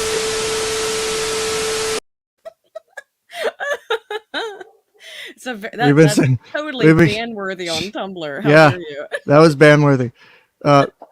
Actually, it wouldn't surprise me if that caught the filter, because that'd be funny as shit. But so let's talk about the bigotry of anti-self-diagnosis and nipples, or how nipples are bigots or something. I don't know. We'll figure it out. It's time it was made clear to people, when you were anti-self-diagnosis, you have about a day or two of, oh, you're right, before you become a willful bigot. Well, shit. By this time, I mean a day or two after being informed by an autistic person that you're wrong-headed. Enough time that someone who knows more about it than you do, that you were wrong-headed, because it is an act of bigotry once you have been informed. It is awesome for kids to be diagnosed of autism at a young age, where kids and parents don't have the skills, abilities, knowledge, awareness, experience to know this kind of stuff, and where it can really change a kid's life to know ASAP that they're autistic. No, okay. You want my fucking opinion on that? As I said. Oh shit! Here we go. Let loose. Because when I was diagnosed with autism at 21, I was like, okay, so you're putting. I felt as if there was a prescriptive limit that was being placed on me. Of okay, then I can't do things normally because I'm autistic, right? And that's why I reacted so negatively to that diagnosis and told that doctor to go fuck himself. Fuck you! How dare you? Because there's language. This is a family show. I'm sorry, but there is, and I think this is wrong, but there is a perception, and maybe justly so in some cases, that autistic people are socially inept, and that it limited me in some way. And I think you'll not just find this with autism, but look at all the people who have physical disabilities, and they go, don't make my physical disability or my mental disability what you judge me by. And instead, when you take a young child and you say, you have XYZ diagnosis, I think it causes a propensity for that child, not in every case, but a propensity for that child to kind of lower their own expectations as to what they can achieve, because they know that they're limited by this, or they perceive that they're limited by this stigma, by this disease, this disorder. You can have a disorder. Many people have all kinds of different psychological and physical disorders. But when you make the label so important, I feel like it it has a tendency to limit that person, or more prone to limit them into falling into, here's what autistic people can do. Here's what autistic people can be. Here's the behaviors autistic people are supposed to do. And I think that that's not necessarily healthy. Now, again, it can be to identify the problem, but it needs to be handled carefully. I agree. I don't like it because I think it's limiting. Just like it ends up being self-limiting, or that you have to use it as a descriptor in everything. Like, for example, autistic people can do it. Like, if I have an issue with how someone's doing something, I'll address it with them. Or if they're not functioning at the same level, they'll either A, let me know, or B, if I have concerns about how they're understanding, or they'll be like, hey, you sure you got this? Or you have any questions? And I'll do my part if I don't know. I don't go around telling every single person, hi, my name's Ken, I have ADHD. Hi, my name's Ken, I have ADHD and depression and anxiety and all this other shit. Hi, my name's Ken, I have ADHD. Like, it's not necessary for every conversation. When you make the disorder a key part of your social identity, that's where we have the problem. So, social identity, we have personal identity and social identities. The social identity thing it's always the onion metaphor that gets used for it, the Shrek thing, right? Oh God.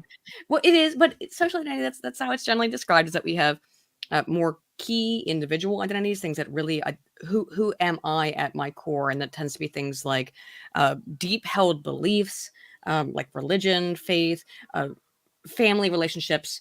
That kind of stuff is very, very deep. People don't talk about that. It's also called this is actually called social penetration theory. This thing I'm talking about in particular, social penetration. You said penetration. Penetration, exactly. Trust me. Sorry. I've made every joke about social penetration theory possible. Aiden's like, don't get me wrong, I know all about penetration. But the things on the outside, and social penetration theory interacts with social identity theory. The things that are on the outside are things that are more visible, like, oh, hey, I like sports. Oh, hey, I like anime or whatever. Things that we share with people more readily. It can also be external expressions of identity, the way that we dress, the way that we speak. These can all be external expressions of social identity, but social identity is held semi-close to the core of who we are. Now, we have our individual self that exists outside of it, and the problem is when social identity infiltrates the individual identity and becomes analogous to it. When who is a group becomes me, that's dangerous. And that's what I think is happening here, is that they want people to subsume the individual identity into their psychological disorder. That's not healthy. I don't think so, at least. Like when they say I'm anorexic, right? Yeah. I work a lot with eating disorders. Not like I'm a person who struggles with anorexia nervosa. I am anorexic. So they do that. They attach themselves to their diagnosis, and sometimes the self-diagnosis sticks with them, right? Right. Well, it's very, the language that you use there, Tracy, is very important. And practitioners are usually quite clear about trying to differentiate, saying this person is anorexic versus this is a person suffering with anorexia, or suffering from anorexia. When the former implies identity. You don't have to be your diagnosis. Latter, exactly, Ken. Like, I have ADHD. I don't like having ADHD. I don't want to identify as having ADHD because I fucking hate it. It's irritating. If I don't have my meds, you should see me at work. I don't get shit done. Or plus, you got to think about all the other meds I take too. Between the morphine, the muscle relaxers, the gabapentin, and other shit. Like, a bunch of shit that just makes me tired as shit. Why I drink a ton of Mountain Dews and why I get criticized and made fun of for it. But oh, you're one of those.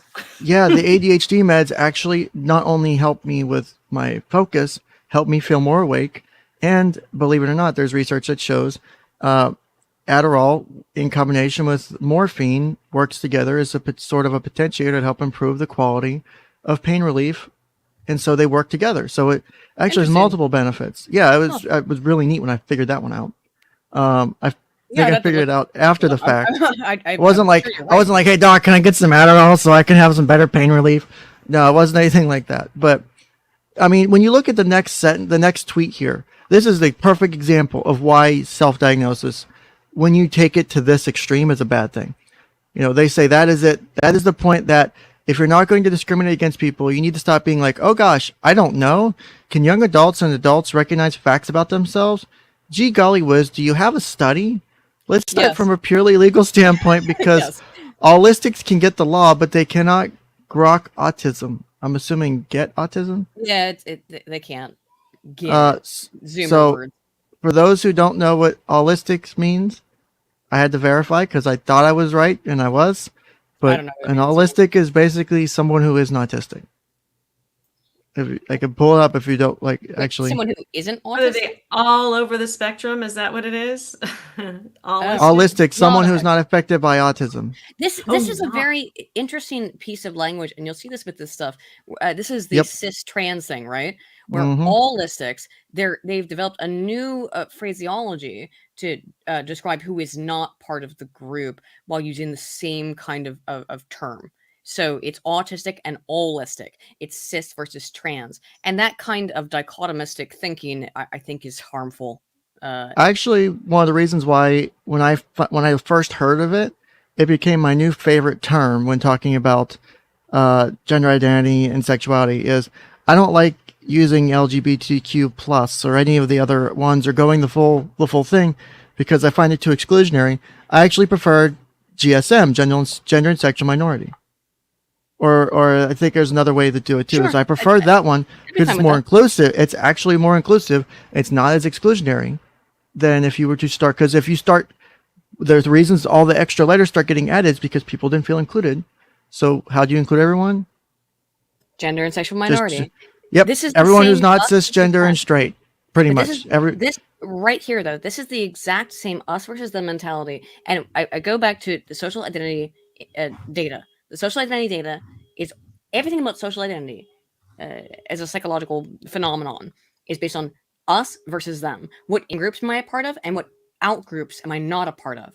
So when you use words like allistic or cis or trans rather than... I think there's value to some of it, but this seems to be part of a social identity, not a part of something that's actually helping people to... place themselves and identify themselves in the world. I think that this is othering and harmful, probably. Let me push back on what Jukane's saying and what you're kind of saying as part of it. Is there is a bit of a stigma that can come with the use of the word normal? I think Tracy knows exactly where I'm going with this, right? Is, for example, I'm normal, I don't have autism. Well, having autism isn't necessarily a bad thing. It's a different frame of mind. It's a different frame of mind. It's a different way we interpret things. It's a different way we experience the world. Just like being straight versus being gay versus being whatever else. Like it doesn't mean you're one versus the other. It's just how you are a little different. But that's being different isn't a bad thing. And so the language itself, I understand. the word itself, cis or the allistic, while it can be a useful expression, a useful way to help describe the other group, it's being taken past that, I think, is where it becomes an issue. Like initially, cisgender was meant to be, it's just someone who's not trans, right? Or someone who's, whatever, right? And so that was the intention. And then you see it's become a foundation of its own use of hatred and its own hatred and bigotry towards people. That you see language and insults and harassing things that are now their own new language because of the formation of just the word cis. So much information. That's just a start. Language. Why can't it be trans and not trans? Why can't it be autistic or not autistic? It's actually an interesting philosophical. I think it's an interesting question. I don't know. To me, that would be the most reasonable way to, because we are talking about abnormal in terms of these are not the norm, but to avoid the word normal because it has stigma attached to it. So to avoid the word normal, why not say just autistic or not autistic? Why not say trans or not trans? When you assign this different label, cis or allistic or whatever, now that allows for associating negative stereotypes to the group more easily because you've given it a name. And all of the social identity theory research would, I believe, back up that hypothesis that I was posited, although I don't know how much of it's been done on this particular issue. No, I think it's an interesting thing, and like just seeing this person, and I don't know, I know this person, I don't know if it's an actual organization. I think it's a Twitter account, but you can see the breakdown in like exactly why this is a person you don't want self-diagnosing. No. Because they're clearly showing bias towards the diagnosis. Well, 𝗏𝐸𝐿𝐵𝐿𝐼𝐻 talks about this as well, by the way. The thing I just mentioned as well. 𝗏𝐸𝐿𝐵𝐿𝐼𝐻 talked about this on his notes on stigma, which is a foundational text I suggest everyone read. 𝗏𝐸𝐿𝐵𝐿𝐼𝐻 in the 50s was talking to people who were really severely stigmatized by society. We're talking about people who had severe physical and mental deformity and disability, right? And he was looking at the way that they described themselves, and they did use in unique words to describe their community, to describe themselves, and that helped solidify their individual identity and sense of self, and that was helpful to their psychology, to their mental health. Of, yeah, I am different, and that's okay. When you also start to apply it to quote unquote normal people, the mainstream that are not parts of these communities, I think that creates an inherent social identity, clique kind of antipathy, us versus them. And whereas what Goffin was describing, these people who had these, usually he was talking about like people with severe deformities, mostly in his notes on the spoiled identity. That's the name of the book. I highly suggest people read it. Notes on the nature of the spoiled identity.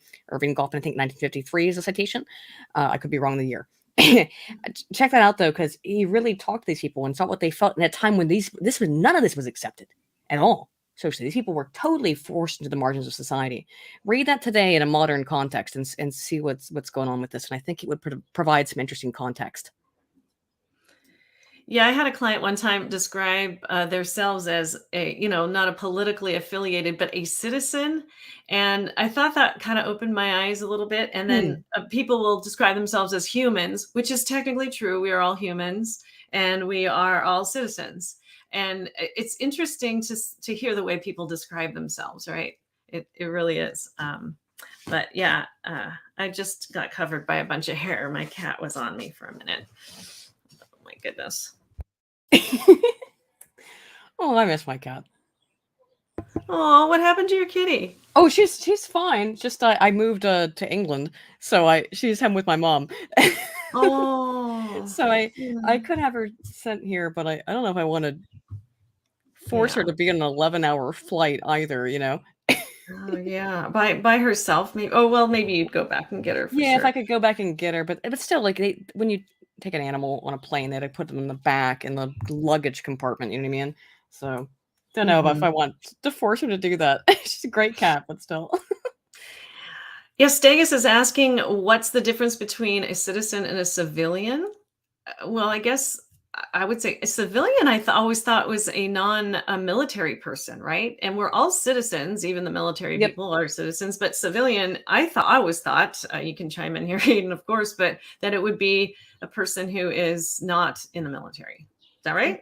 Yeah, I would think that's a correct definition. I don't know better either, but I would think that's correct. But still a citizen and still a human. Right. Right, of course. But a civilian. So you could, I guess, go broad and then narrow down, which is, I think, what people are doing with that whole inclusive idea is that they do want to include everybody in their own individuality in it. And in the process, it's getting really super confusing. You're back? Sorry. Yeah, sorry about that. I had to take a phone call. Apparently, I had ordered some stuff for my old and new 3D printer that are coming in.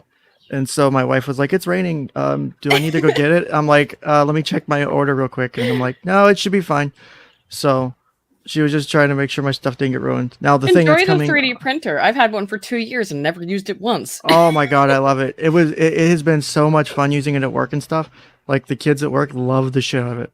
Like they were like wanting things printed and like wanting to learn more about it. I would have it sitting on my desk and shit at work before I brought it back home, because I'm doing a bunch of upgrades to it, and like it would be printing while I'm doing therapy or whatever, and they're watching it, and they're just watching the print back and forth and printing, and every single time I had this happen, yeah, they would be like, I'm sorry, Mr. Ken, I'm not ignoring you, I'm listening. It's really cool to watch, and this happened like a dozen times. Like every time it would be printing, the kids would be like, I promise I'm not ignoring you. It's just really cool to watch. I'm listening. I promise I'm listening.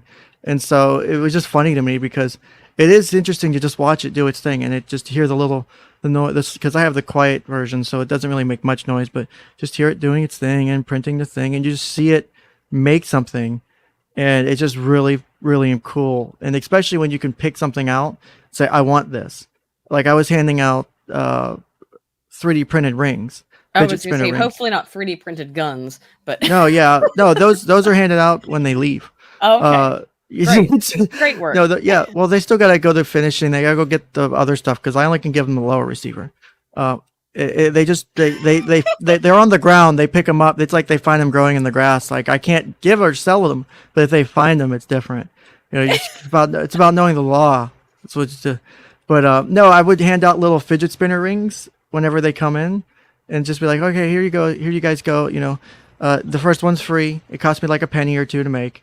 Because everyone likes to fidget with something. Because I can't, give them fidget spinners because they're usually heavy or whatever and could be used as weapons. So it's like, here's something small and, it's a little thing that they can have. Plastic, and no heart, no sharp heart edges. Yeah. So yeah. Takes 30 minutes to make one. So it's not like it takes long to make. And so it's just really a fun. Sweet. I think that's really a cool idea. And even if it is distracting them a little bit during the therapy, maybe it's also therapeutic. Self-soothing. Yeah, that's exactly what it's perfect for that. It's perfect for that. So, and it doesn't it cost me a penny or two, and it was cheaper than buying fidget cubes that kept getting broken or disappeared. Well, I love a fidget cube. I love my fidget cubes. Don't get me wrong. And the only person who actually turned theirs back in, I gave it to them as a gift because they were leaving, and I was like, here you go, Mr. Kennedy, your fidget cube back. I'm like, well, one, it's technically already broken because one of the sides was missing, the spinny thing. I was like, one, it's already broken. Two, you're the only person to actually turn it back in. So, and it's the last one I have, so just take it. I gotta buy more. I'm just gonna do other things anyway. So like, here you go, you can have it. So, plus they needed something like that as they're going away. Nice. Like, it's a nice thing just to have sometimes the physical stimuli. Oh yeah, it's like I have the fidget. Like I've used fidget cubes or fidget spinners in sessions on myself. Like I'll be fidgeting or whatever while I'm talking with a client. Like I'll write my note or my little notes or whatever occasionally, or I'll be doing something, but I'll have had fidget spinners or fidget cubes in my hand while I'm talking or while I'm taking notes, because it's helped me keep my focus and keep me, on target and on task. So, but when you see people like arguing shit like this, it's frustrating to me because this person's here saying that if I identify and self-diagnose as autistic or whatever, basically, because if you can do it for one, you have to do it for everything else. It doesn't work. You can't only make it discrimination if you self-diagnose autism. If you self-diagnose anything, then it would be discrimination. So let's start from a purely legal standpoint, because autistics can get the law, but they can't get autism. Discrimination occurs when you treat someone differently basis of being or not in a protected class, like the disabled. Legally, being disabled is a state of being disabled or even presenting yourself as disabled. That is right. The ADA protects you even if you are not disabled. Saying I am autistic means to the world that you should be treated as such. So let's do a very simple logical assessment. Guess what? Some people don't like to be seen as autistic and disabled. That's what I was talking about, the social identity thing. People don't want to be seen as disabled because it carries I don't see autistic as disabled by itself. Yes, and if you go back to that old work, I looked it back up. So it was Irving Goffman's on the management of the spoiled identity in 1963. That book, those people who were totally marginalized by society in 1963, let's be real, completely marginalized, did not want to be seen at the time as different, as disabled, as lesser than. And disability, that very word, carries with it a social identity stigma as lesser than, different from, requiring of certain accommodations. And some people take great offense to that. And I understand why they do, because they don't want to be seen as lesser than, of different. I would take offense to it too. It's bullshit. Like that, because again, you have people, for example, let's use autism because that's what we're talking about. You have someone who's on the spectrum. I've seen some of the smartest people I've ever met be on the spectrum. Are they disabled technically? Do you call it disability? I don't consider myself disabled, and I would take offense to someone calling me disabled. Yeah. Now, yes, there is. If you have autism, does the government give you money for it? If you ask for money for disability, yeah. If you do, but you don't have. If you can, A, B, you're making the assumption, and I think that's where it becomes more offensive in my assessment of it, is that you're assuming everyone who is autistic is disabled. It's non-functional in society. That is the actual bigotry going on. That is bigotry. That is that straight bigotry to me, because the assumption is everyone that's autistic is a bigot or is disabled. It's disabled. That would be a bigoted statement, wouldn't it? Yeah. I'm the only autistic person here, I think. So yeah, to me, my wife thinks I'm autistic, but that's a whole other topic. My lived experiences, right? But yeah, I would consider that to be very offensive. So, and that's why I was offended when I was given the diagnosis, because I felt like, in a way, that it was like, okay, so you're putting a prescriptive on me of what I can attain in life, because artificially limiting this minor, in my opinion, minor social problem, right? And for me, my autism is minor. It's social issues mostly.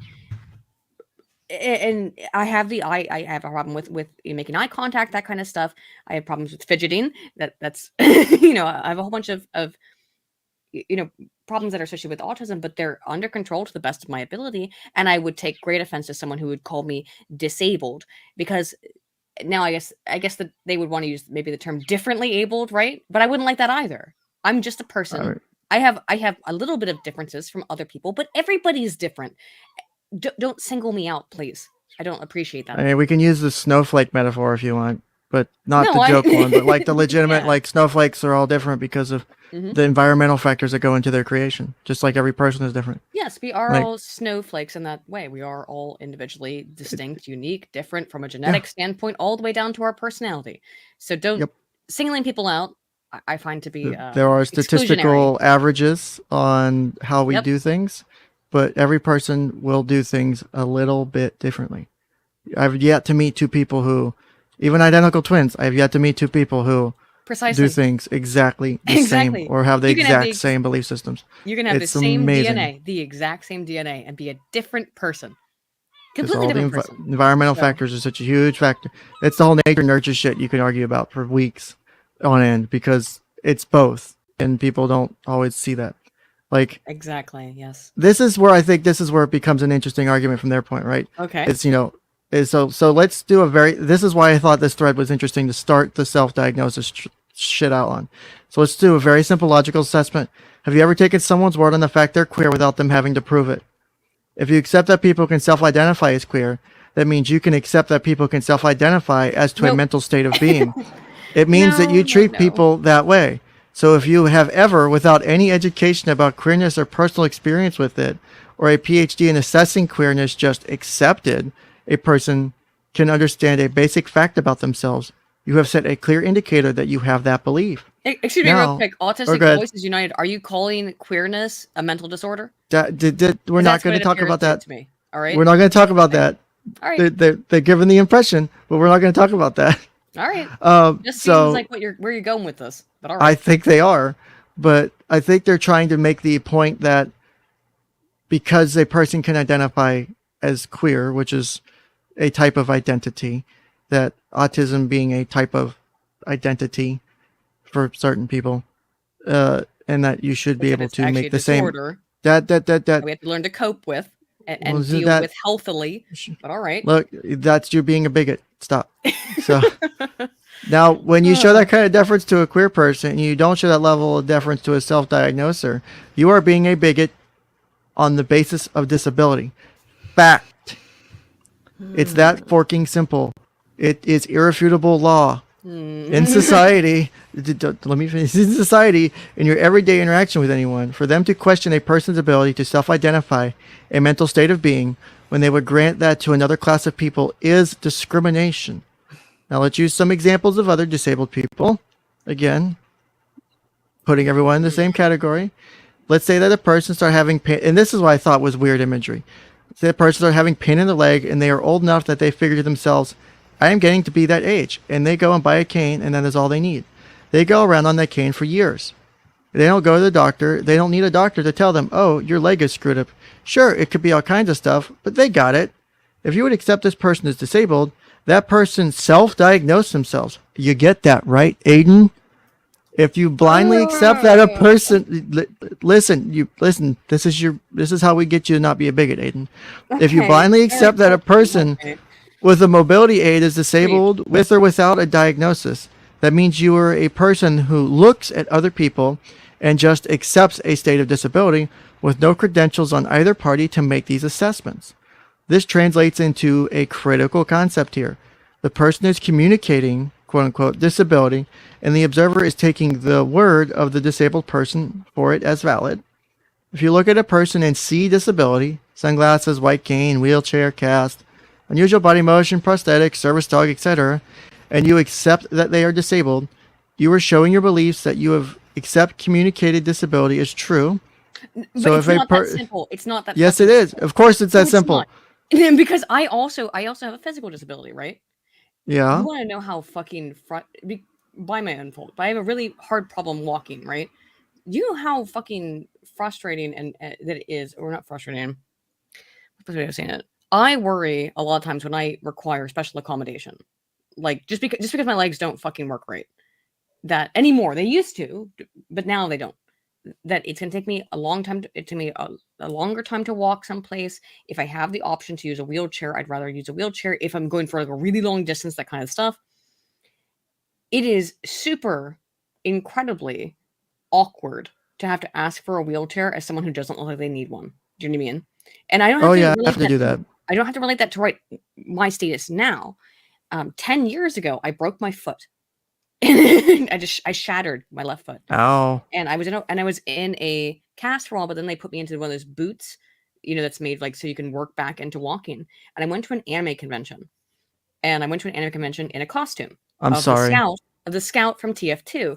And I put up like no. I put like band-aids all over myself and like a little medic, like I need help sign over my head to make fun of the fact that I was in a wheelchair or on crutches, which I needed on the boot.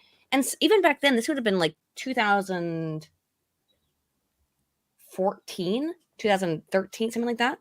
I had someone come up to me and be like, that's really not cool that you're pretending to be disabled. And it was like, I actually, this is a real boot on my foot. Holy shit. My foot is broken. And they walked up and this is like, again, 10 years ago now. That's interesting that someone would make because you could have like, what if you were. How did they know? I was playing up. I was having fun with the fact that I had a problem, right? That I couldn't deal with. So I was like, oh, I'll make fun of it. And that's a good way of, not for everybody, but for many people, a good way of coping is to kind of be like, all right, well, I'll joke about the fact that I got a broken foot, whatever. Not for everybody, again. Huh. And that's what I find bizarre about this, is that people do question you, by the way, even if you have a open physical disability where I have a boot on my leg and I'm in a wheelchair, they will question you. That's true. But this stuff of no questioning ever is like you're taking a 180 in the wrong direction. That stuff's wrong. What happened to me, I think, was silly. That's I mean, as silly as it is, it was a good example of how people can make inappropriate assessments from a general level. And shaming you. I mean, that's the thing that I see a lot of in this stuff that you're looking at here on TikTok. They like to people like to shame each other. Oh yeah, it appears that way. Yeah. Say, this person I think is taking it to a different level.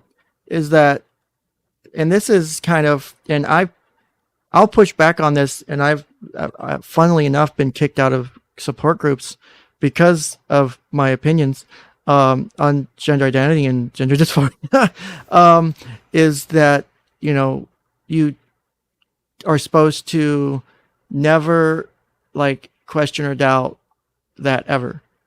And I would say no, disagree with that. Well, unless the person is not politically aligned, appears to be the case, because all this is contingent on a bunch of other social identity factors, right? I've got some real good screenshots from before they're on an old computer, but I've got some real funny screenshots from times I've been kicked out of groups about how I'm misogynistic, internalized misogyny, internalized transphobia, a bunch of shit. It's really funny because all I did was point out, and another person who was a trans female to male was talking about how they were doing a support group once, and someone had came in and talked about how they were trans and how they had had the surgery. and the person who had made the post had said something about, where's your scar? And they were like, what scar? Yeah. Well, there's a scar on your arm. Like, why would I have a scar? Like, and they were like, well, if you had the surgery, you would have a scar on your arm because that's where they do the skin grafts. And like, just flat out called them out for it. And people were like shitting on this person who had actually gone through transition, had the full surgery or whatever, or at least top surgery, like hormones for year, like, and it was calling this person out. I think they actually had the bottom surgery. It's called a prototypical versus a non-prototypical group membership in Goffman's work, and throughout the entire survey of. Yeah, I downloaded that book already. Please check out that. It's really, really short, but it's. Yeah, I found it on LibGen, so it's like only 150 pages, so it's not long. But it's prototypical versus non-prototypical group identity. So if you are a person who is of a marginalized group or a misaligned group, whatever, as maybe Goffman would describe it, and you don't have the same physical characteristics, you don't display them. For example, you might be a person who is born with a disability, but if it's not a visible disability, people will question you. These same people will question you and say, well, you're not really part of our group. You're not really part of our identity because you don't have the physical external expression. And that's that's a big one. There. I mean, if you pass as a trans person, well, you're not different. Really, you're a totally different group, aren't you? You're externalized because you pass as a trans person, and that I find to be very interesting. It's weird because they'll be isolated. Trans people who pass, yes, they isolate them. They will isolate them and say you don't have the same, which is fucking weird. Is you don't have the same experience as a trans person because you pass, and so you don't get to have the label or the identity or whatever it is. Is because you don't understand the struggle. You don't understand what it's like. When this person may have for years struggled with, like, you don't know, maybe all the horrible shit they went through, maybe suicide attempts, all the horrible, maybe cutting, like all the horrible things to get to that point. Looking at them from taking a 1 second look at this person. Yeah. You have no idea what they've been through, but that is also part of the internet. The individuation aspect of making instantaneous judgments. Mm-hmm. It's part of our very fast media cycle, making instantaneous judgments. You don't know what the fuck that person went through. Maybe that person went through tens of thousands of dollars of facial surgeries that were extremely painful. You don't know. You have no idea unless you've looked either way. One of the things I think that is helpful, and I love the book Blink by Malcolm Gladwell. It's a great book on intuition, basically.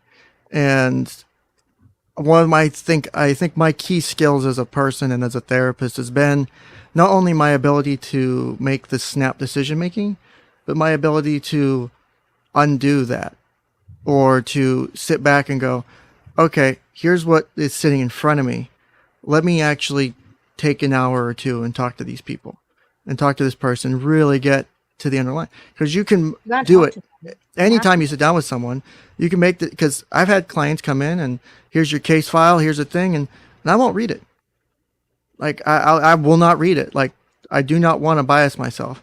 Or if I do read it because I need to, because there's certain concerns I have to deal with, or I need to make sure, like if, they're coming in and they have a thick case file with a bunch of history, I'm like, okay, I probably should skim this. I'll come in, I'll skim it, and I'm like, okay, this person's got, maybe sexual abuse history, maybe got some other stuff going on, maybe you need to be careful about this, just to be careful on how I present myself, because a lot of the techniques I use, some of them may not be appropriate in certain contexts. So like I may make certain, levity in certain situations. For certain clients, I tend to be, if they have the history, more cautious, just to protect, them. So I don't do anything to cause harm. I try to do it that way. But I don't let, so I take the precaution, but I don't let it change how I do my talking with them. So I still give them the opportunity to, tell me their side, to tell me what their experience is. Because one, wouldn't be the first time a clinician's got it wrong. Two, obviously we saw from the memes earlier, going back to one, that therapists and people who do this get it wrong. They make decisions, oh, you had eye contact, you don't have autism. Like, that's stupid. That's not how it works. So I give everyone a chance to tell me what as much or little as they want. So I may know more about them than they think I know, but I don't bring it up. It's for them to tell me, not for me to take. Just like when my one client outed themselves to me after I knew for more than a week that they were trans, never said a word to them, never mentioned anything about it. I kept it kind of in the back of my mind and paid close attention to see, okay, how is this impacting how they're doing? When they finally admitted it, I'm like, I told them, positive things about it. And I'm like, well, I kind of knew already, but I was waiting for you to tell me because it was more important for you to tell me for me to take it from you. Because that's something only you should have the power to tell me. And so like, I do the same thing. Did you just snap while not saying snap judgments? A little, maybe. I think I could have called them snap judgment. Also called a cognitive heuristic, same thing.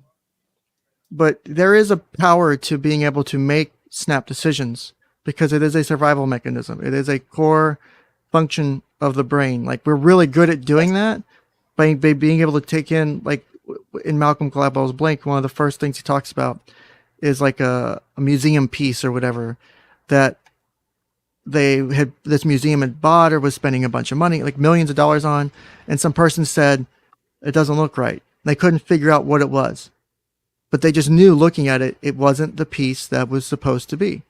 They couldn't figure it out. They had years of experience in doing this kind of work and working with these historical artifacts, but they knew the moment they looked at it, something wasn't right.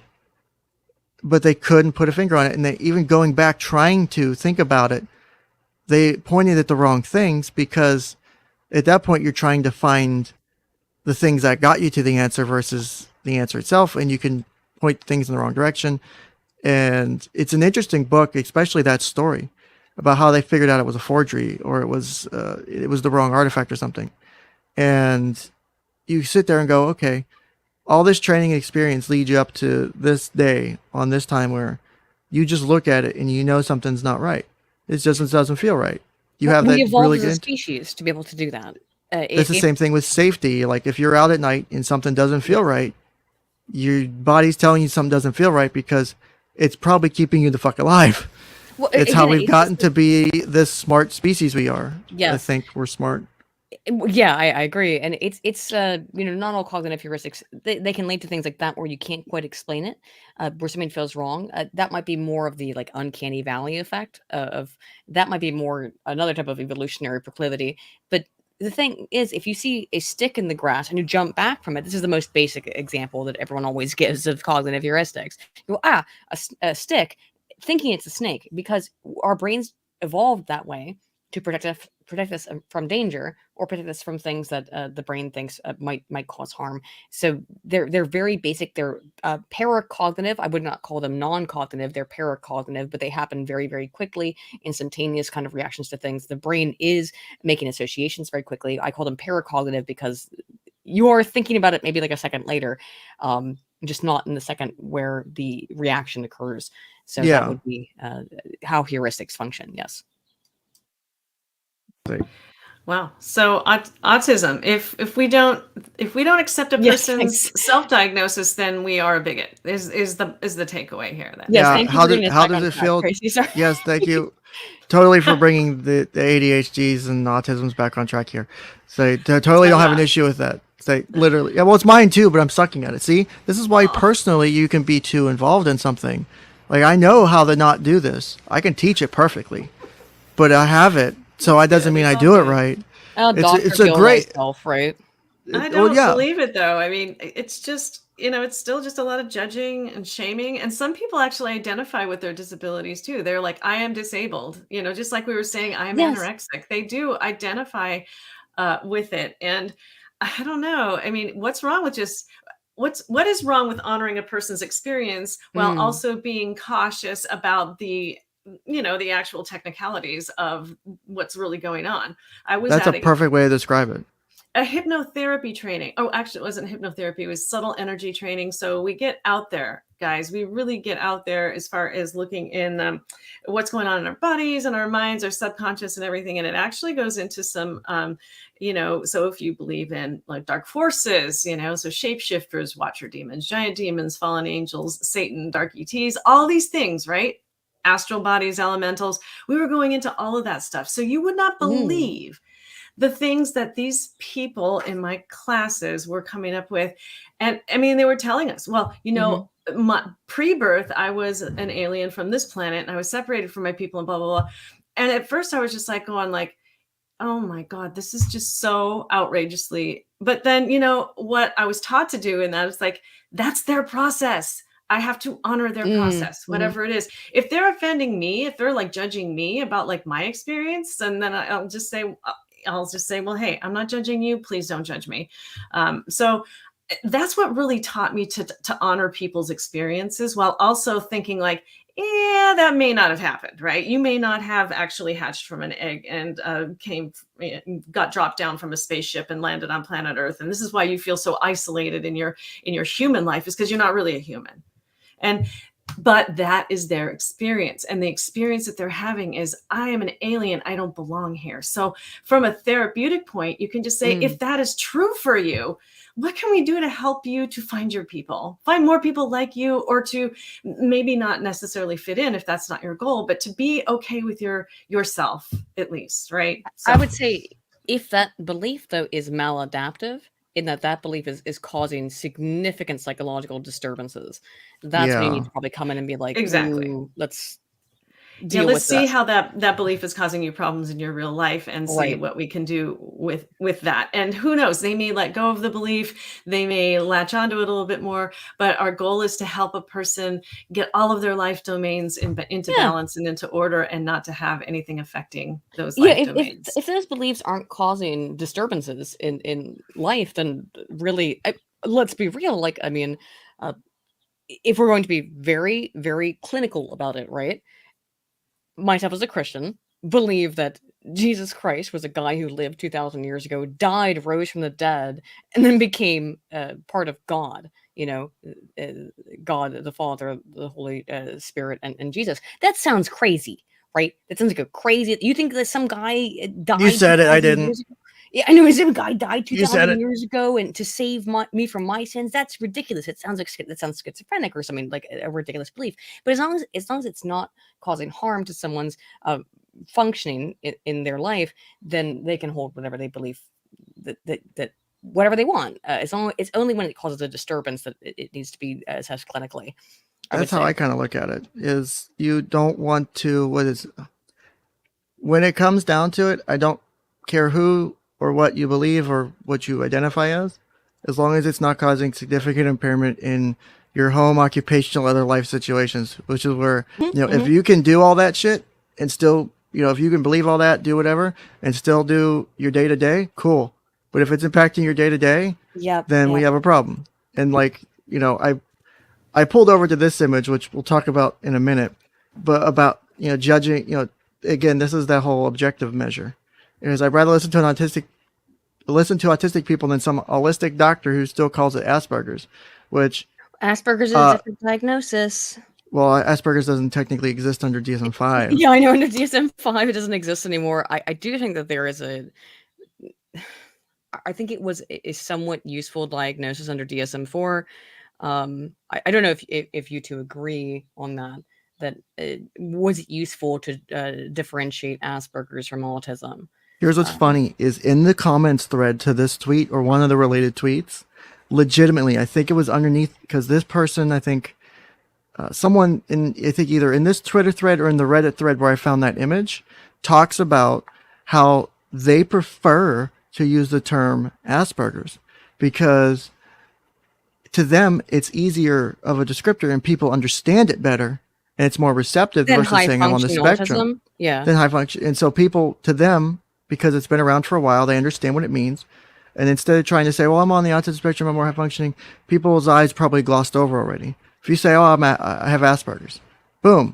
Most people by this point in 2022 have an idea of what Asperger's is. And so there were problems with the diagnostic criteria of Asperger's and how it was handed out to I agree with that. You know, a lot of young children in particular. Same thing with ADHD. Now, there are people obviously who have ADHD, people who have autism, obviously, and people who have what would have been considered Asperger's at the time of the DSM-4. But I think lumping them all together, I don't know if that's helpful. people who have high functioning autism versus, because again, the autism spectrum, which is why it's kind of a problematic, I hate to use that term, but a problematic instrument, is that it is a spectromatic, is that a word? It's a spectrum-like instrument. So you have people who are completely non-functional. They can't function. Stimuli completely overwhelm them. And then you have people who can pretty much function mostly normally within society, albeit with some detriment or some, to me, I don't want to call it disability, so I'm trying to use the right word. Some detriment to the functioning. And autism can be anywhere on that spectrum. So that was maybe the usefulness of the word Asperger's to define high functioning autism. I don't know if it's more interesting to me when you see people who are on the spectrum who have the current DSM-5 diagnosis would rather call themselves Asperger's than to call themselves as autistic high functioning. I mean, right? That to me is more educational of an observation for research and future planning for diagnostic instruments, is because it shows a preference in having a specific term associated with a specific type of presentation, right? Versus a spectrum, which it makes it to where there's such a variety that when I say, "Oh, I'm on the autism spectrum," and no one clip that. Well, I think people don't want the. I think people don't want the association, right? People don't want the association because you have lower functioning, and not that there's a problem with people who are lower functioning. Of course, it's just you already struggle with the identification of being on the spectrum, and so you don't want to make the worst assumption. Oh, you're autistic. Oh, I'm sorry. Like, you're so low functioning you can't get around and do your people will make that jump. So having a term like Asperger's, which describes a more high functioning person, makes sense. So while it's probably easier to have less things in a book on diagnostics and just call it a spectrum and give it severity ratings, there might be a usefulness to calling it more than one thing. You probably already kill somebody with the weight of the DSM. So adding more criteria, right? Yeah, that is a weapon inside of a lockdown facility. It is still necessary. It's its own weapon. Say. Maybe the DSM is actually death by 1,000 paper cuts. It could be. It could be death by 1,000 paper cuts. Like, if we continue here with this Autistic Voices United, which I think their name now has some irony to it, because in their attempt to unite people, they've done nothing but cause division just in this Twitter thread. Exactly. Now, let's take this to mental disability. Aphantasia, the inability to visualize things in your mind. A person walks up to you and says, "I can't visualize things in my mind. I heard about aphantasia. It's the inability to visualize things in my mind. I think I have it. What do you do?" Believe them, of course, with 99.4%. This particular thing, it's about a third of all people can't, whether or not they have autism or not. About a third of all people can't visualize objects in their mind. Really? Damn. Yeah. I didn't think it was that high. There was a study that came out in like 2017, 2018, around that time, that people were citing all over I'd say mostly the right side of the internet, and they were like, "Oh, look, here's the proof of the NPCs. Here's the NPCs. They can't visualize things." There's a couple different aspects to this. One of them is being able. It's to what degree you can visualize something in your mind. Some people can only. You say, imagine an apple. So, and this is, I guess, a question for everyone in the audience as well. If I say, close your eyes and imagine an apple, what do you see? Some people say they can only see like a gray kind of outline, broadly speaking, of an apple. It's no color. Just some people say they can't see anything, by the way, that they have no capacity. Wow. To have this. I mean, I know it exists. It's just interesting hearing it when you talk about the research. Some people have a kind of gray outline. Some people have a colored image that's flat, and some people can take the item and rotate it in their mind, 360 degrees, and look at the apple in 360. I'm in the latter, but that doesn't mean anything, by the way. We have not done enough research on that to know what the hell that Got means. it. I see a spinning vinyl Beatles album on a turntable is what I see. Yeah, I mean, it's different for everybody. So when that study came out, it was kind of used as proof, like, oh, people are NPCs, but no, it's that people visualize things differently in their mind's eye. So the aphantasia thing, though, what that study found in particular is that there's about a third of people who can't do it. Either they can't do it at all, or all they see is like a gray kind of general image that's not. When they close their eyes, it's a very basic kind of shape, right? That has nothing to do with autism as far as that study was concerned. And as far as I could see with the data that was collected after that study was released. Just some people have a different way of processing information. So I don't see what this has to do with autism. Obviously, it does. We're getting there. It does have something to do with autism, but it is not inherent to autism, and we need to make sure that we differentiate that. Just because it has a relationship to autism does not mean it is exclusive to autism. I don't think they're talking about it as it being an autism thing. I think they're talking about it as if someone walks up to you and says this, do you accept them for having it? Like if I walked up and say I have aphantasia, do you believe me? Yes or no? If you told me that you weren't capable of visualizing something in your mind, yeah. Do I tell you that? And I say, Aiden, I guess I have I say I have ADHD, for example. Do you take me at my word? Well, the difference is that how I told you I got there. Or the difference is how you told me that you got there, and are you receiving government benefits, etc. for it? Have you been diagnosed by a clinical professional, or is it just something that you personally are experience? Those are differences. Yeah. So you're telling me you're one of these bigots of self-DX is not valid, 0.6% because you need me to have that professional diagnosis, is what you're telling me. It's a little bit different. Of this is a total. The thing that I can't, let's say I can't imagine an apple in 3 dimensions in my head is totally different from saying that I have a disorder that causes social dysfunction at multiple levels, for which I may need to see, and most likely need to see, a therapist for on the long run to be able to cope with and deal with. These are very different things, because you probably won't need to do that for your inability to see an apple, just saying. I mean, I could see how it could go further than that, but because as a general rule, I tend to like the phrase trust but verify. Even as a therapist, there are still things I can't can't verify certain things, so I have to take people at their word on certain things. And that's one of the reasons I established in therapy at the beginning, probably my very first 10 minutes of, you're here, I take you at your word that you're telling me the truth, because one, I'm pretty sure it's unethical for me to do otherwise without damn good reason. And 2, it builds trust and helps you understand that I'm here to listen to you. So if you're going to, I'm not here to judge you if you lie, if you say I did this or I did that. I just want to know what's going on. So by telling me what's actually happening, I can do more. And by doing that, I think I have better rapport, because people don't lie to me when I tell them, I'm not here to judge you if you use drugs or if you did this or these things happened to you or you did things. I'm not here to say one way or the other. I just want to know, because it helps. Also, before I forget, Evil Bunny donated $20 earlier and said bunny. I did not forget. I have had it starred. I've been finding the right time.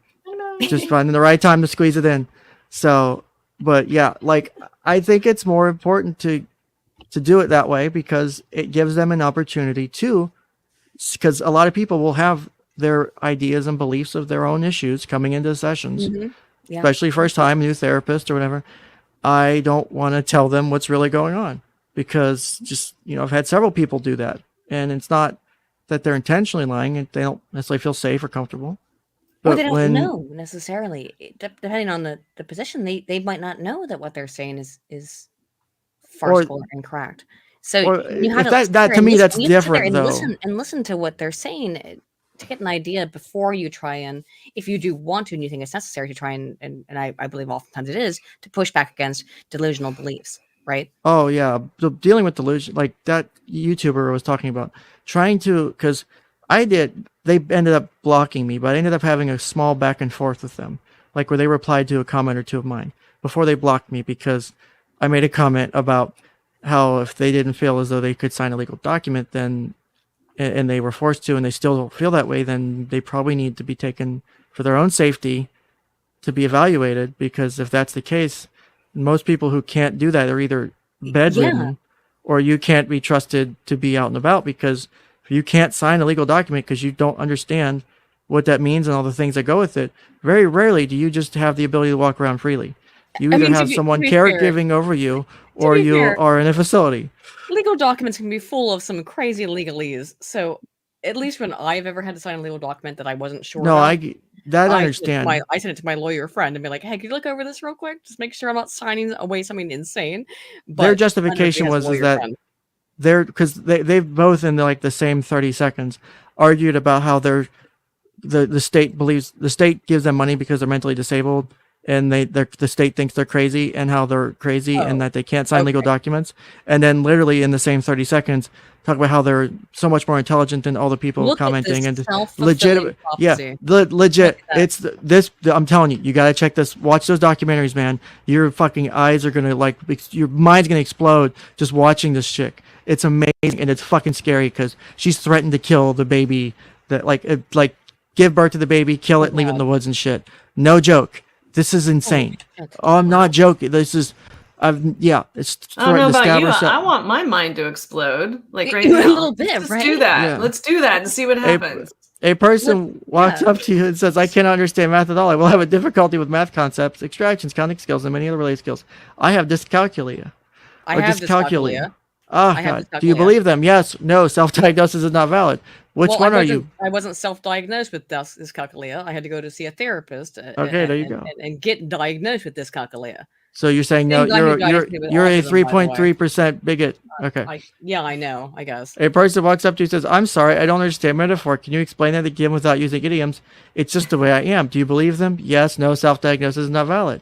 I love how the percentages keep fucking changing. That's stuff me funny. Is that we're talking about the difference between interpersonal interactions with random people on the street, apparently, versus an actual clinical diagnosis that would get you, let's say, for example, rights to get medical disability. Asking a random person on the street is very different from medical clinical diagnosis. This whole thing is a misnomer.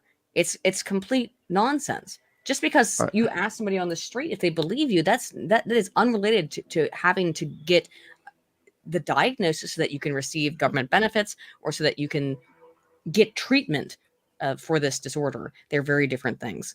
Yeah, or even having an emotional support animal so that you don't have to pay a deposit on your apartment so that you can have your animal 100% in there, right? 100%. So that does take a diagnosis from a mental health counselor or a qualified clinician to do in our state anyway. Yes. So same here. I think I can do it. Yeah, but just saying, oh, I need and I've seen that shit of, oh, here is my mental health lizard or whatever, and it's like, I don't think so. Okay. I honestly will disagree that I think it can be therapeutic. A lizard could be or therapeutic. Snakes or fucking whatever. Almost any animal can be therapeutic, but yes. I'm gonna have to see some documentation before I let it into a public environment with other people, right? Right. Absolutely. Yeah. Or, flying on planes and all that stuff. So the AESA is allowed to stay in the seat on the flight with the person versus being in the back, caged up. And I've seen that happen as well. Requests for that come in all the time. But anyway, yeah. Where were we? Hold on, I clicked. So the person walks up to you and says, "Fork, I have a migraine and it hurts. Do you believe them?" Yes. No. Self-diagnosis is not valid.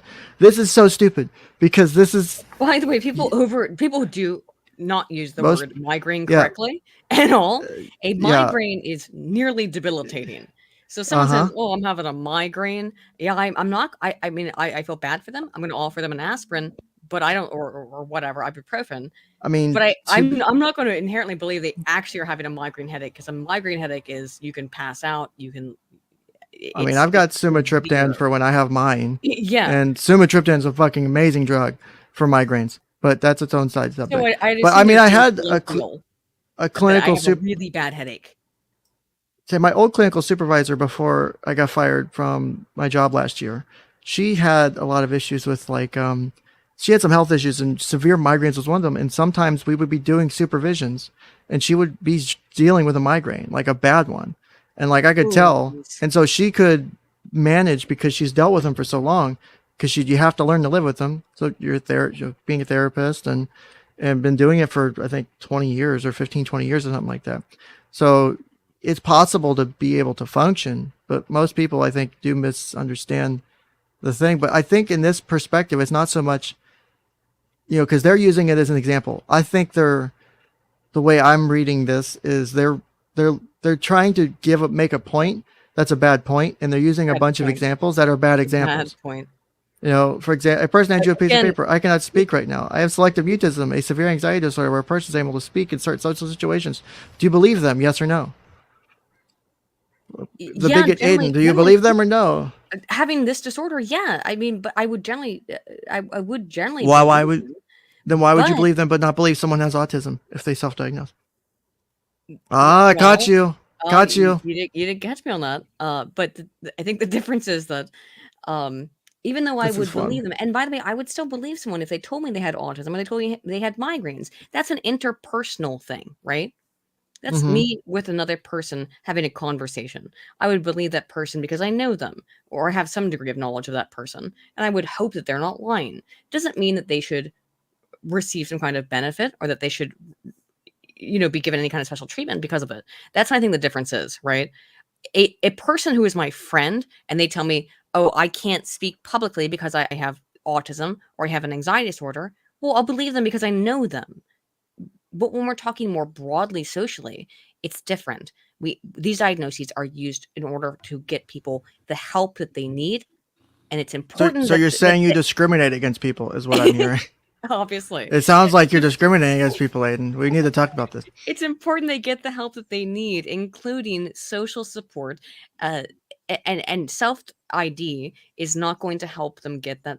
People who may need some help but might not know what kind of help that they need because they're not going to a therapist and seeing anybody. They're doing it themselves. So then this is the issue. If you think you've got a mental health problem, any kind of mental health problem, seek a professional, talk to somebody and see what's up rather than sitting at home in front of your computer and ruminating, which is what this is ruminating on problems that you see in your own life and developing in your own head what you think the diagnosis is without seeing an external observer who's able to see it outside of your individualistic perspective, which will be inherently egotistical and not based in reality because you can't see outside of yourself. That's just the reality of it, Well, so that's kind of what I was listening to on Ken's diagnosis, self-diagnosis stream number 2 about that whole okay, well, so this is why people do self-diagnosis is because they don't want to pay the money to go see a therapist, or there's not the availability that they want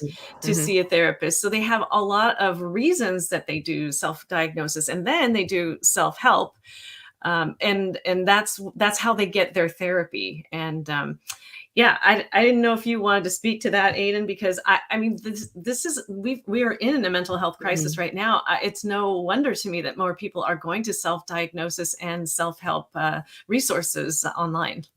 Yeah, absolutely. The problem of the cost is unquestionable.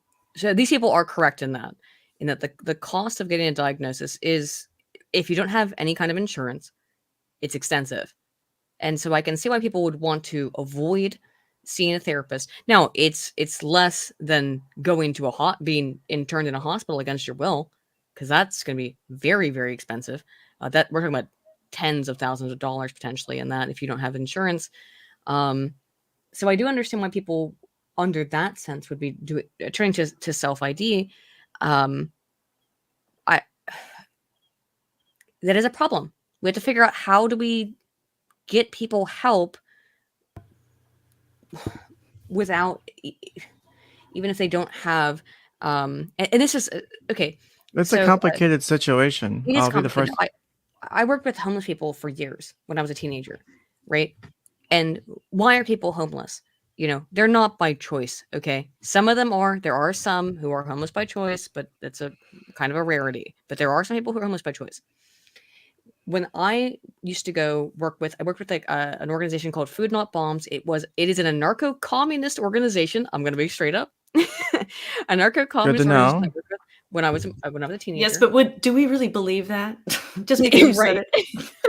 Well, you can look them up. Food Not Bombs is the name of the organization. She's self-diagnosing them as being anarcho-communist. They're very, very far left. But the main reason why I was incentivized to work with them is because I grew up in Baltimore City. And if you don't know anything about Baltimore, which there's no reason why you should, is that Baltimore has an enormous homeless population. It is endemic, it's horrible, and it's, I would say, systemic. Those people have, I mean, when I would come home from school, I'd be sitting on the bus stop, I went to school in downtown Baltimore, and I had to drive. My bus took me all the way back out into the suburbs, like deep, deep suburbs, very far away from the city. And then the deep south. No, but yeah, in the deep south. Well, Baltimore was actually considered part of Dixie, by the way, I believe. In the Mason-Dixon line is drawn just above it. But regardless, I would sit there and I'd talk to these people every day, the homeless people, because they would come and they'd ask us for food. They ask, hey, can we have we go get a sandwich, we'd have fries or whatever. Hey, can I have your leftovers? We go, yeah, every day. And after a couple, weeks or months of doing that every day, sitting at the bus stop, you get to know these people. And you find that the vast majority of them are people who have lost a lot in their life. They were people who used to own homes. They were people who used to be productive. And what generally I saw in the homeless people I talked to is that they were people who had undiagnosed mental health problems. Yep, sounds about right. And it was, and they were, but yet at the same time, they were able to survive that way, because if they had to go to the mental health clinic, guess what? You got to get off drugs. You got to get off alcohol. You got to get off drugs. And they were just like, nope, I'd rather live on the street. And that was the problem with those. That was what was keeping those people from getting the help that they so desperately needed, is that it requires you to get clean. So of course I have a lot of empathy for people, because I knew them for years. Like, there were some guys that I knew on the street corner, and we'd be like, hey, we're going over to the library. You want to get in the cab with us? We'll take you over to the library, and we'll give you money for the cab fare back to where you're staying. I knew these people for years and years. They were not mentally well. They were sick. Lyndon B. Johnson made it so that you couldn't intern people who were living on the street. Now, I talked some shit earlier in explicit detail about why I'm not in favor of internment in a mental health facility against one's will, okay? But there are some of these people who are so sick, usually because of substance abuse, but not always. Sometimes they are also severely mentally ill, and they do need help, and maybe we do need to get them off the street just for a little bit so they can get an analysis, so they can see somebody, talk to somebody, get some help, to get them off the street, to get them back on their feet. The unfortunate part is that right now there's no program, there's no to get them back into society. That I am generally not in favor of a bunch of social support stuff because I'm a libertarian, but I would be very in favor of some sort of support system to get the homeless back on their feet after they have been through an analysis and a program of going through mental health assessment, where we know that they're doing better and that they've got a support system. They're going to have to check in maybe with that doctor every couple of weeks and make sure that they're still taking their medication. And you can, by the way, do that with a blood test to make sure that they're still taking their medication. I don't necessarily like that, but I'm trying to figure out the best way I can formulate to get these people help. Because because some of the drug use is due to those undiagnosed mental health conditions, and they're self-medicating, and that's what's causing part of the problem. So it's complex. I don't know if that's if maybe homelessness disorder needs to be in the DSM too. What do you think? I would think that's it needs to interesting. be studied more in detail, because when I spoke to homeless people, it is a unique thing. It appears to me. Now, it could be caused by any number of mental health problems, right? But we need to probably look at homelessness specifically as maybe a disorder, because there's a lot of those people who will say, no, I want to be homeless. I like this. And they will tell you that to your face. I like it this way. This is how I prefer to live. I would push back on that, in that I don't know if they actually do, but you know what I mean? They'll tell you that. If we take them at their word, right?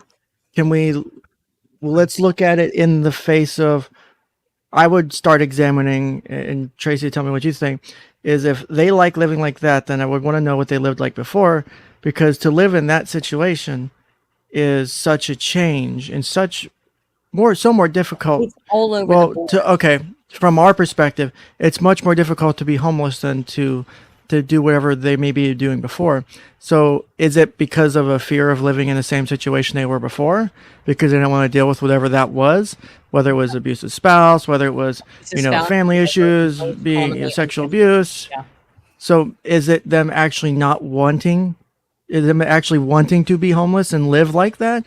Or is it because they only knew X in their previous situation, they're okay in the current Y, and they just don't want to risk going back to X? Because I don't know if I would be very rare to see maybe more than a fraction of a percent actually really enjoy or really want to live like. There are people who are, on the outer bounds, but as a general rule, I don't think most people would want to live like that. I agree with you 100%, Ken. I think it's got to be a coping mechanism, in my opinion. It's a coping mechanism. I think, again, not for all. Or it's a way they rationalize how they're still in their situation, because the fear of dealing with it's difficult. Yeah. When they would talk to me, the spousal abuse, problems with pain for children were the most common things that I heard personally from the homeless people that I worked with. And again, I didn't just ride the bus with them. I worked in this Food Not Bombs program, which was, it is illegal in the city of Baltimore to feed the homeless. No one knows that, I think. I think now we do. Yeah, they have a teach a man to fish, kind of paradigm there. So it is illegal. Technically, you're not going to get arrested by a cop for giving a homeless person a sandwich, but it's like a fine or something, right? Technically, it is illegal to feed the homeless in Baltimore, and I think across the entire state of Maryland. The reason why I got involved with this anarchist organization is because I thought that was the stupidest fucking thing I'd ever heard. That's ridiculous. So I went, and what Food Not Bombs does, it is an anarcho-communist organization. They provide vegan and vegetarian meals, which probably was not the best idea, but at least they provide food to the homeless for free. And what we'd have to do is find areas, because the cops would break it up. If we were out there handing out food to the homeless, the police would come and break it up because it is against the law in Baltimore. Wow. That to me was, and so again, when I saw that as a teenager, it broke my heart. I was like, that's crazy. So of course I want to get involved and feed these homeless people. But what they told me, because of course they'll tell you things because they know that you're you're their friend. You're out there trying to help them. And what I heard most commonly from them was it was usually spousal abuse or problems with children, and that they just became homeless because they couldn't afford something, either child support or support for the spouse, or a spouse often who had been abusive to them, who then left them and then required. It was men and women, because if there's a huge percentage. Now I think that the homeless population, I believe, in the U.S. as a total demographic is something like 90% male. But there's about 10% women, and a lot of them have children with them. It might be 85% male. And they have to take care of those children with them in their homeless environment. And it's absolutely sickening and really something that needs to be fixed. Mm-hmm. But you can't get through to those people by just arresting them, putting them into a home for 3 weeks until you let them go, and we give them a mental health assessment and let them go. They will just go back to the same thing they were doing beforehand. We give them tents here in Washington State. So they come up from California to get their free tents. And we have some really daunting pictures. If you Google homeless Olympia, Washington, you will see some pictures that will just amaze you, what's going on in the capital city of Washington State. And I think that maybe people, they maybe don't want to be homeless, but they would, if they have given the choice of doing the work or staying homeless, they choose to stay homeless because of that. Because they just, it's harder to do the work. Well, like to get off drugs or to be able to do what it takes to get back on their feet. It just seems so oppressing, just so difficult, like a huge hill to. I have a perfect story to tell you with that. Real quick, what you're about to say was completely correct, because it's not just getting off the drugs. It's I have nothing. How do I come back from that? So it's easier to just stay homeless. That's the really sad part. I had a client that, no, you're fine, is the talking about doing the work thing is Tracy, that client that I did that consult with you on. And how and Aiden, for I think you're a bit out of the loop, is I had a client who was pretty much at the point of they were basically going to kill themselves. I ended up intervening on a hunch and ended up getting them from wanting to die to, by the time they left in a few weeks, to wanting to live, had multiple wills to live. And I actually ended up testing them in a way I didn't plan on, and it worked out really well. But one of the things I did in one of my final sessions with them is I wanted them to, because I told them, I'm proud of the work you've done. And I want you to tell me, I want you to be able to say that too. And I want you to say the following words, and you won't leave this building until you do, is I want you to say, I'm proud I did the work. And they couldn't, literally couldn't. And this is a person you could talk to me for hours. We would have great sessions, right? And I wanted them to say, I'm proud I did the work. And I'm like, and I sat there and they started beating themselves up at a point. They're like, I just feel dumb that I can't say these words. And this is after at some point, I'm like, all right, if you can't say them, can you write it? And so I grabbed a Post-it note and I pulled out a pen and I'm like, all right, start writing it. So I started watching them, waiting for them to start writing. I'm like, all right, let's start the first word. Let's spell it. And they're not like a dumb person. This is a very intelligent kid. And it took them a while to get them to write it. And then I'm like, all right, you wrote it. Now I want to say it. And we did this for like a half an hour to get to this point. And so I'm like, all right, you wrote it. You are proud you did the work because you finished the sentence. Now say it. Let's hear it. I'll say it with you. Let's start with it. So I went, and then it took him a minute to say it. And eventually we said it. And then I had him say it 3 times. I'm like, all right, I want to hear you say it again. And I want to hear you say it again. And they were beating themselves up about doing the work. I'm like, that they're being able to be proud of themselves. I'm like, what you did was probably one of the most difficult things I've ever seen anyone go through and deal with in my time in just life, not just as a therapist, but in life. And, you did the work. You should be proud of it. And just the inability to be able to feel the ability that they did okay, that they did do the work and take ownership of it. And it was probably one of the most beautiful things is when they went to leave, they were able to say to me, full on sentence, I'm proud I did the work.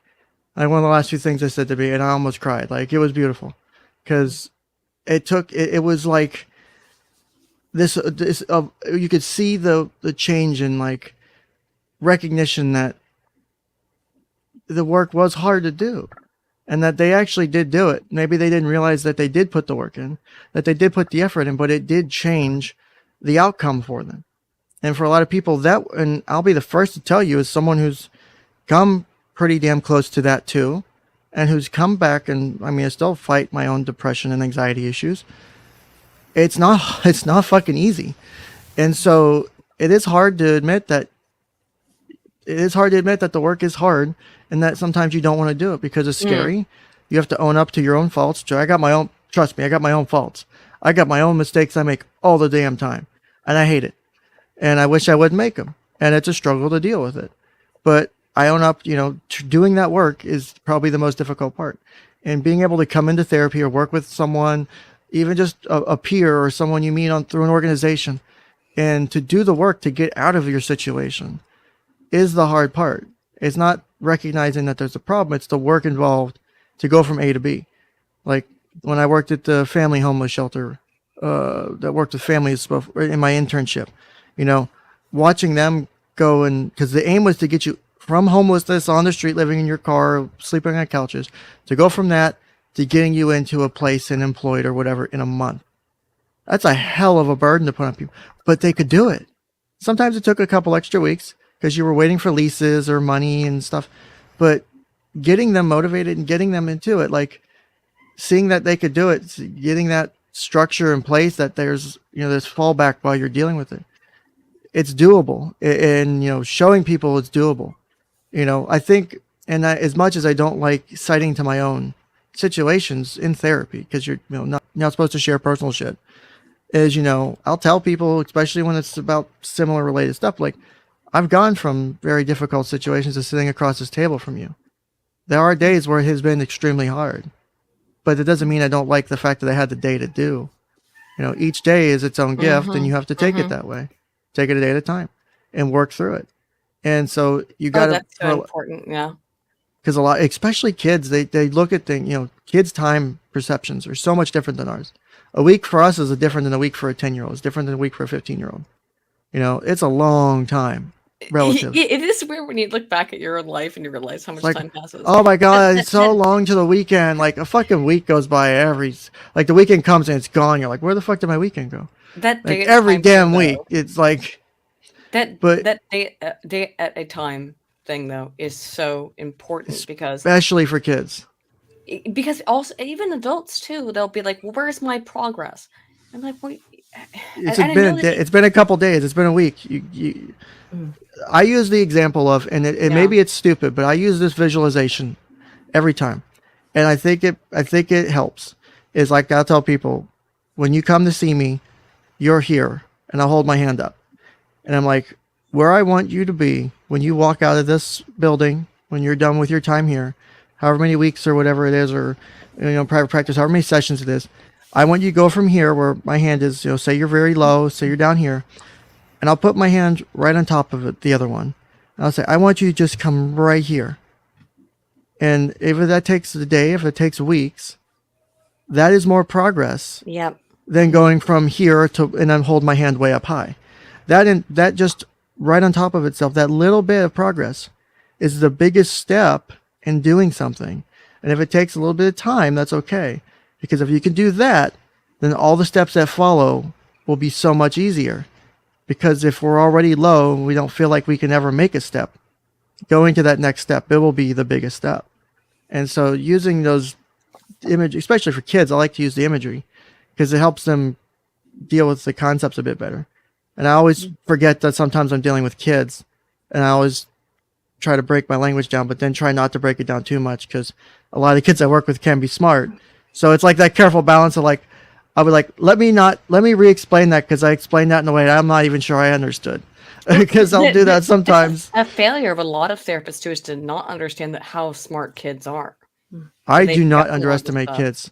I know you don't, Ken, but I'm saying it. Oh my God. A lot of therapists, and not just therapists, but people in general, underestimate.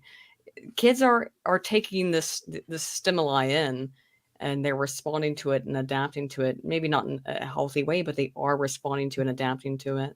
Your best bet to get a kid on board for something, and I've seen this work, is however old a kid is, say they're 12, right? Say they're 12 years old, and 12-year-olds have X responsibility, they're X level of development, mentally, physically, whatever level, part of, like all that stuff. Like, this is the expectation.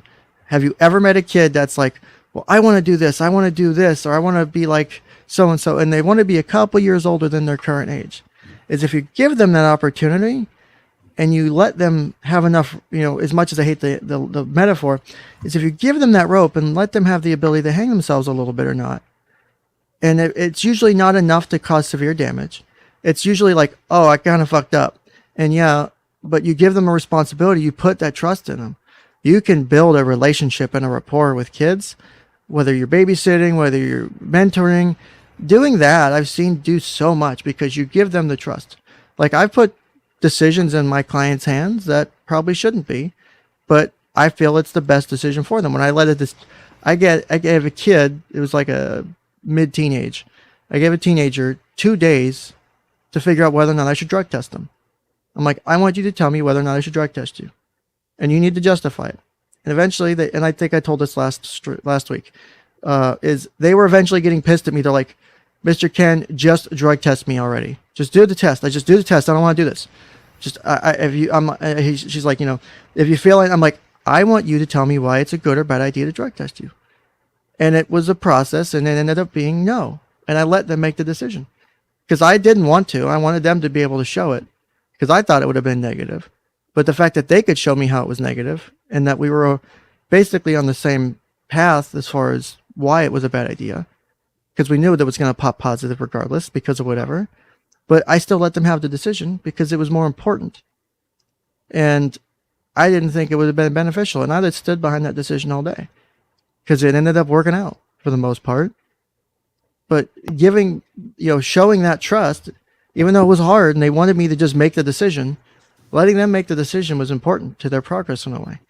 Just like with even younger kids, letting them have a say in things is helpful. Like letting a 6, 7, 8, 9, 10-year-old have a say in what the rules are in the household, not just dictate the rules. This is the rules, and you're going to follow them or not. If you give them a say, that gives them the ability to say, well, that's hard for me to do. And then you won't have an issue with them misbehaving because they say, well, that's hard for me to do. So, it's a bit of a more difficult expectation versus, oh, I can do that. I can do that. No problem. I can take the trash out every day. And they own up to it and they agree to it. And so when they don't do it, oh, hey, buddy, you said this is, easy, what's going on? And you have that input and you have that feedback versus just saying, here's the rules, you're going to do them. I said this, I'm your mom, I'm your dad, I'm whoever. And not having that, I've seen do more, in this, I know people will question me on it a lot of time, like, oh, you're not a parent, how can you do this? I'm like, because it works and I've seen it work. It's like what this is, this whole fucking autism thing we're doing right now, this whole self-diagnosis thing. It's, you can't talk about doing, like, you can't talk about parenting if you're not a parent. You can't talk about autism if you're not autistic. This is literally what we're doing, right?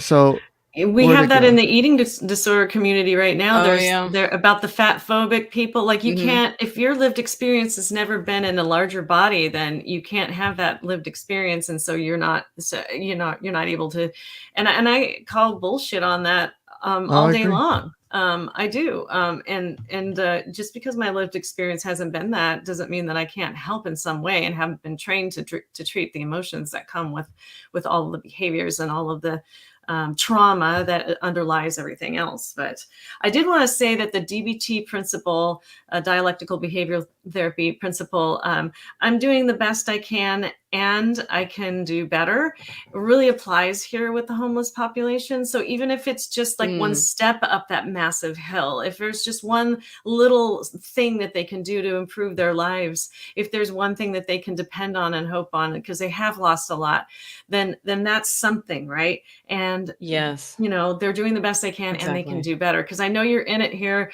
Aiden, with Daniel in the chat, or at least he's in it with you about the drugs and all that other stuff and the choices. And you may not completely disagree or agree with each other, but I have to say that they might be doing the very best that they can be doing, and they can do very better. often, as far as they can perceive from their perspective, which again is limited from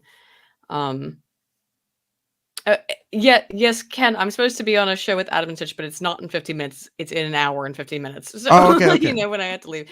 Okay. But just making sure. Unless Adam changed the time. But yeah. I'm well aware of my obligations. just making sure. I didn't know if you saw it. No, I know. For once, I'm well aware. I can often get very confused by them, but today I'm on. That's funny as shit. Arthur's taking care of you, Aiden. That's so sweet. I know. Arthur's on top of it. Yeah, my prior community manager. So he's on top of it. But yeah, the thing with people who are homeless is that it's not usually just one problem. It's a multitude, it's a universe sort of problems that have led to that outcome. And it does take a lot of care. And like I said, again, it's difficult for people who are in that position to figure out how to get out of it.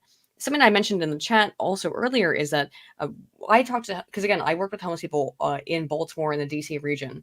And when I would talk to people who were homeless in DC, they were telling me that they made more panhandling than they made working a regular job. Oh, you can make bank panhandling in the DC area around where all the tourists, all the government jobs and shit. Yeah, good money. And it's. I mean, they told me $40,000 to $60,000.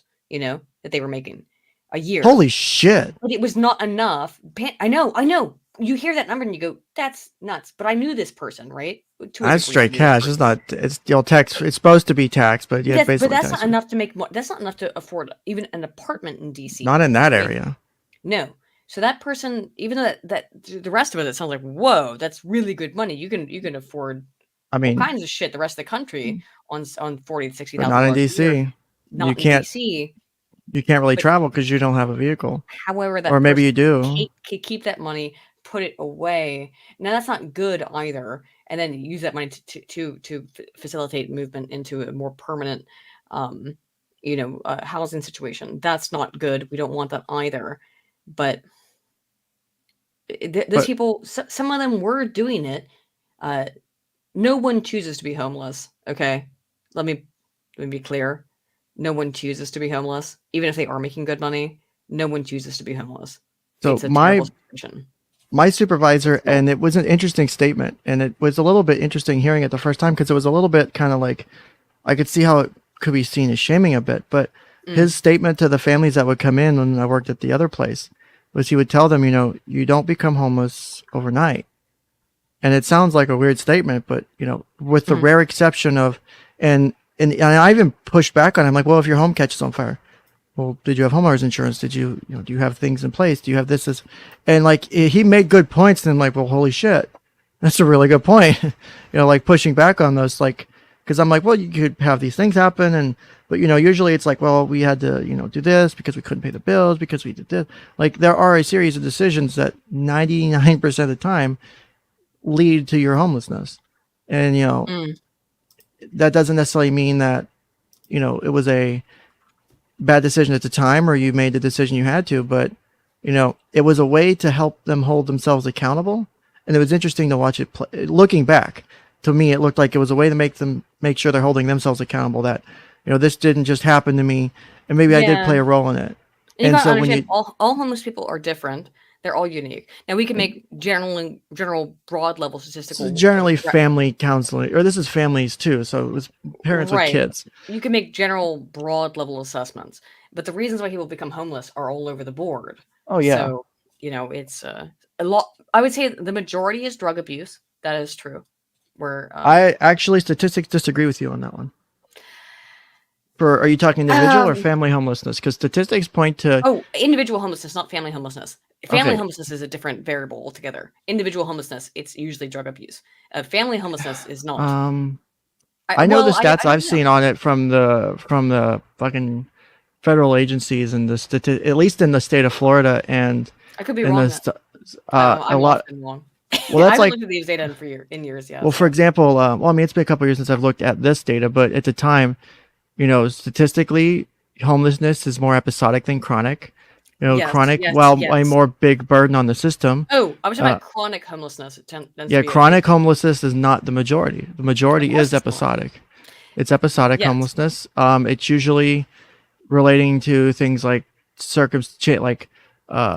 divorce, job loss, right? Okay, things like that. So while drug abuse is usually can be a factor, for chronic homelessness, drug abuse tends to be more of a major issue. For temporary homelessness, there's a variety of other factors that are far more potent in the model fit. Right. I would say drug abuse is probably a reason why chronic homelessness remains chronic versus the initial inciting. Inciting incident would. Yeah, the inciting incident's probably not. It probably becomes something that follows up. That was what I would say. Well, because if you're fucking homeless, you're trying to escape in any way that you can from the horrible condition you find yourself in. So whether or not drug, I think the problem that we dealt with just there was drug abuse what led to homelessness, or is the factor of contributing to ongoing homelessness?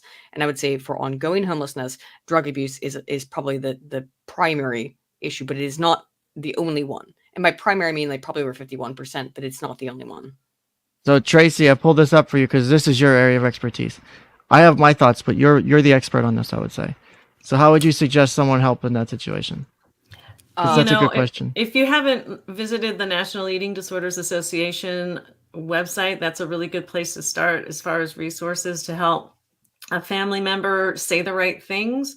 But actually what that person needs is to want to get diagnosed by a professional, by a specialist in this area, such as myself. I'm a certified eating disorder specialist.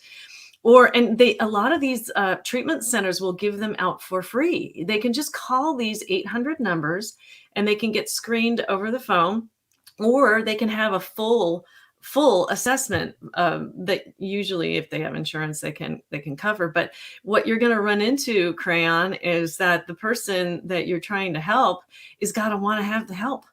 They really do. Always and Tracy, the key piece. I'd ask a question about that. As someone who's also suffered from an eating disorder, probably not the best way to deal with it. And this, I'm asking you for your opinion, but my perspective is probably not the best way to deal with that person is to say, you look disgustingly thin. You look so sick. You look so gross. You need to go get help because you look so nasty and thin. That kind of stuff weirdly validates that they think they're doing the right thing. Mm-hmm. So calling them ugly or unattractive does not help, probably.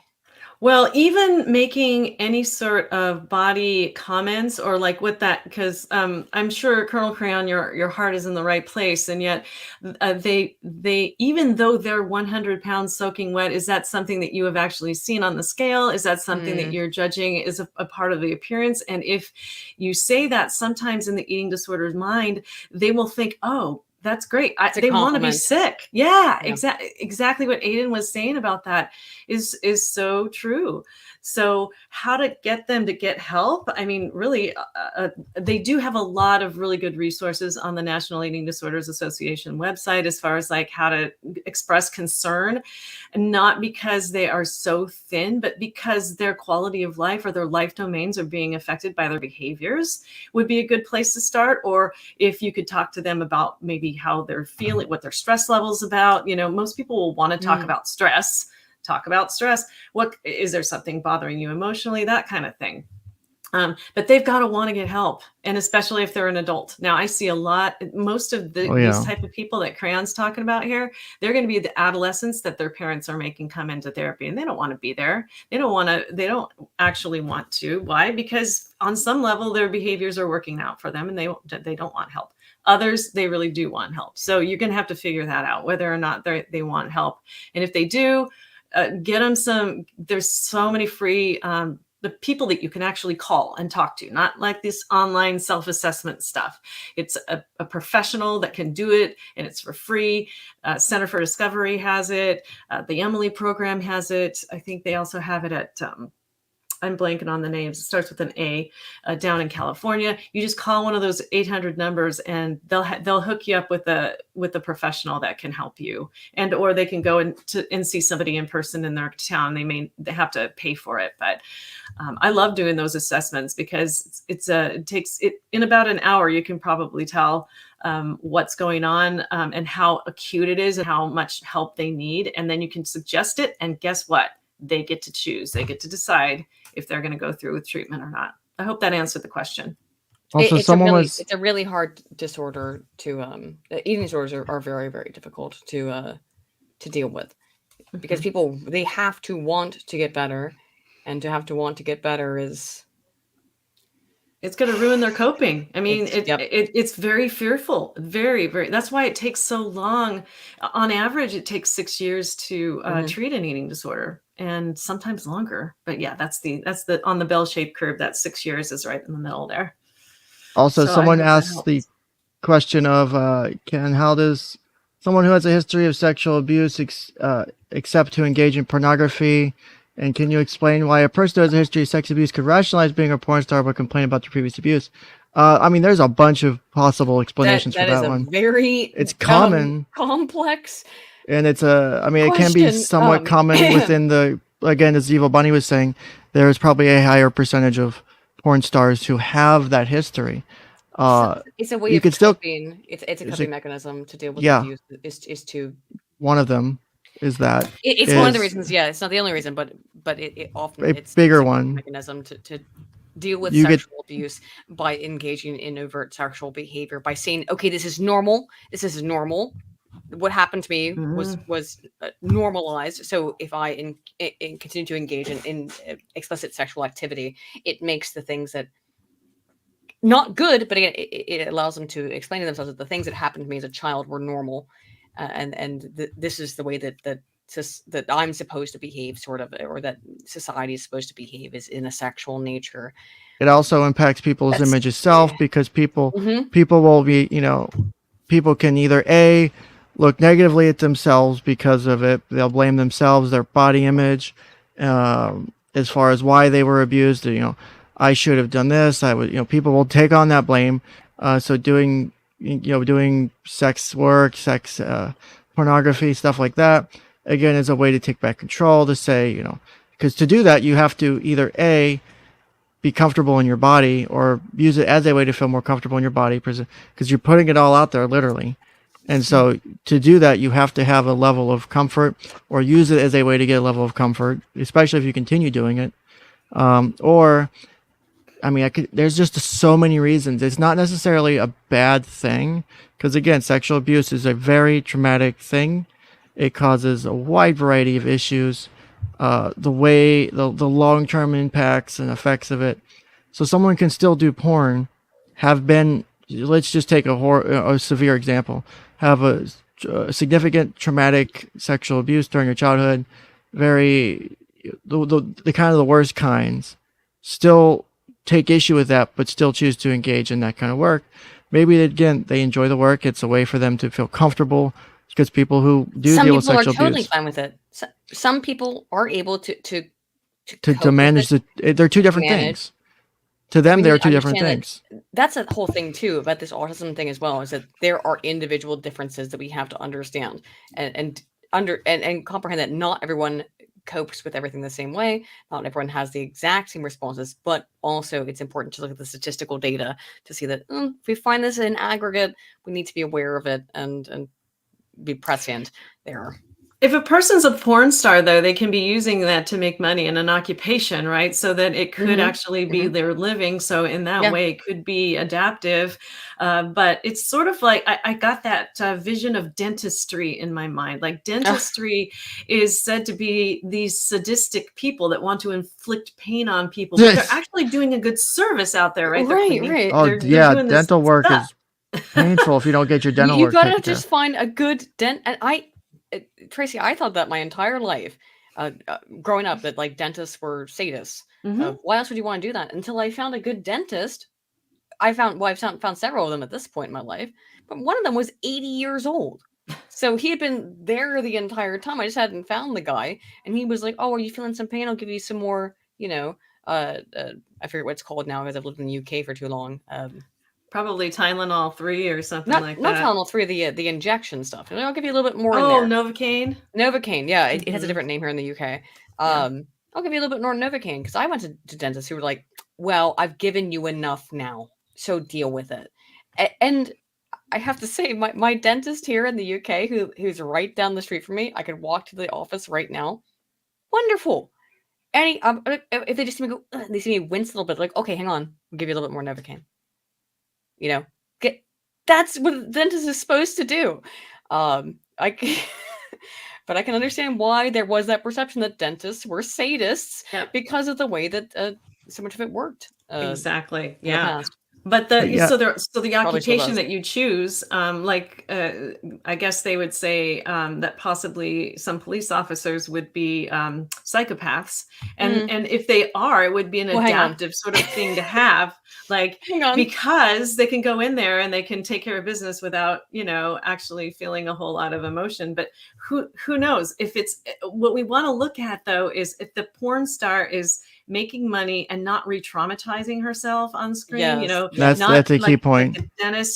The dentist is sadistic and not doing what Aiden's experience was. I mean, we want to make sure to separate whether harm is actually being done out there. And I'm kind of a big picture person. I don't like to get into the weeds in a lot of this stuff, but I would like to just bring it back and say, hey, is somebody getting hurt? If yes, then that behavior needs to be looked at, and the porn star's occupation could be looked at too. Getting a good career counselor may not be a bad idea. It is a problem with my side of research, which is statistical analysis, right? In that when we do, I'm a social psychologist, so we look at broad level demographic level data. So if we see an issue with a broad level correlation between two different variables, we go like, oh, there's a problem here.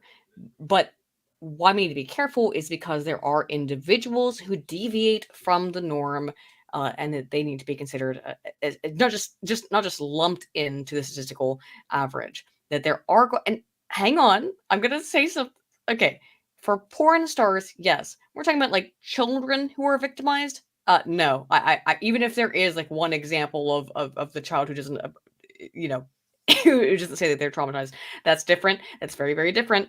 For adult porn stars, or people who star in porn, that's up to them, because they may not be traumatized. They may not be forced into that. It may be totally voluntary and not be deleterious to the mental health. So again, assuming the porn is a consensual thing, you're choosing to be filmed. Yeah. Again, just like I know the person Truth Live pointed out, and the follow up was saying that this porn star they're talking about accepted engaging in a multiple group sex act with like up to 50 people or something, like that doesn't mean, and she was molested by her brother and she was 11, he was 14. Yeah, but none of that necessarily, like, they two don't necessarily have to be related. Like, the sexual abuse can be its own thing, and her sexuality develops independent of it. Again, it can or can't. It depends. Mm-hmm. Usually there's an impact. It's really hard to not, but you can say it. That doesn't make what happened to her when she was younger right. So she still has the right to bitch about it and to be upset about it. Bitch about it, yeah. I mean, it sounds like you have a rightful, and I say bitch about it as a, like, I'm still going to be pissed that this happened to me. I don't say it as a light thing, before anyone misconstrues that. You have the right to be upset about it. You have the right to be mad. What I knew you were trying to say. So yeah. So you can still have those issues. You could still have, hey, it was, I was this, but yeah, I went out and I shot a 50-person gangbang. Like, okay, cool. Congratulations. As long as it's not, like you're saying, traumatizing. Yeah, is it traumatizing? Is it harming physically too? I mean, when I think of a 50-person gangbang, I start getting kind of a little bit sore just thinking about it. So is harm happening, right? Is actual harm happening is a great question to ask. Outside of that, do what you do. You is how I take to life. You do you. Exactly. Is literally and figuratively, you do you. Like, if that's what makes you feel good, and if you can go home at the end of the night and be cool with that, that's great. Like, there are days where, I have rough days, but I go home at the end of the day and I'm glad I had the day I had at work. Or, for example, people think therapists are all damaged or all have their own mental health issues is a way, yes, I do. I'll take that on. I have my own shit that got me into this field, but you know what? Am I doing good work? Yeah. Have I ever caused any harm? To my knowledge, no. So yeah. Well, probably, to be fair, all of us have probably caused some harm unintentionally, but intentionally causing harm is different from unintentionally, and that's what we can all, I think, mostly try to strive for, is do not intentionally cause harm. I would agree with that, but that doesn't mean she's crazy. That's not what we're implying here. Crazy would mean, if you want to use the term crazy in that context, right? And this is definitely a segue, but if she were quote unquote crazy in that context, would be she has the history of sexual abuse. It causes distress to engage in sexual activity because for example, again, this is a hypothetical, that any sexual activity is traumatizing for her, but she still continues to go and not only have sex, but film sex activities, put them out there for the world to see, which in itself could be its own trauma. Like, that would be quote unquote crazy, which would be more of the person's re-traumatizing themselves. They need to probably get in therapy to deal with that because their behaviors are not okay. They could make it okay and do that, or they could go in therapy and go, oh, this is not okay. I need to stop doing this. I mean, there's different ways you deal with it. Crazy is a judgment too. Crazy is a judgment. And self-destructive behavior is more like what Ken was just talking about. If that is indeed what's going on, that possibly self-destructive is happening. But I'd like to stay away from labels like crazy. Yeah, I mean, because that's not a statement of fact. Yep. What's not it's an opinion. A statement of fact would be the person's engaging in behaviors that it's a colloquialism are causing the person mean anything. So the person's doing behaviors that are causing re-traumatizing of their childhood sexual abuse. That would be more of a statement of fact. That'd be more of a, here's an observation, here's the data to back it up. You may disagree, for example, with her choosing to go into porn, even though she was molested and there was sexual abuse. Now I would make the argument that if that's what makes her okay at the end of the day, are you wanting to take it away from her? And then she's not okay at the end of the day. Because your personal opinion of it, well, you may not think it makes sense or is right. The problem is none of us are her therapist, right? None of us are her. Or her. So none of us have any kind of fucking capacity to know what's going on inside of her head. So it's a pointless exercise to try and be like, oh, well, why is doing porn beneficial to her psychology? Is it beneficial? Is that her coping? Is that the way she copes? Exactly. Yeah. Who could know? Nobody here So I find it a bit of a pointless exercise. It's an interesting conversation, but it doesn't. I don't think it helps to, because I kind of get where this question's coming from. I think I know roughly where it's coming from. But the thing is everyone deals with their shit in different ways. The way I deal with my shit, one of them is literally what I'm doing right now. The last couple of weeks have been very difficult weeks of my life. Again, and also a year ago, another difficult period of my life because of what happened last year. Yeah. So yeah, how do I deal with it? I do this because it's a coping mechanism for me. Literally, when I don't stream for weeks at a time. Coping mechanisms, by the way, let's be very clear. Some coping mechanisms can be healthy and some can be harmful. Coping mechanisms are not inherently negative. They have positives and negatives. Context. Yeah. It's about the balance. Doing this, for example, I can sometimes, as anyone's noticed, there are times where I can stream for 5, 6, 7, 8 hours at a time. I mean, the negatives, something sitting in one place for a long time. You know, I'm not spending time with my wife or whatever. Like, there are balances to everything you do. Coping mechanisms have a good and bad. It's about the balance of that coping mechanism.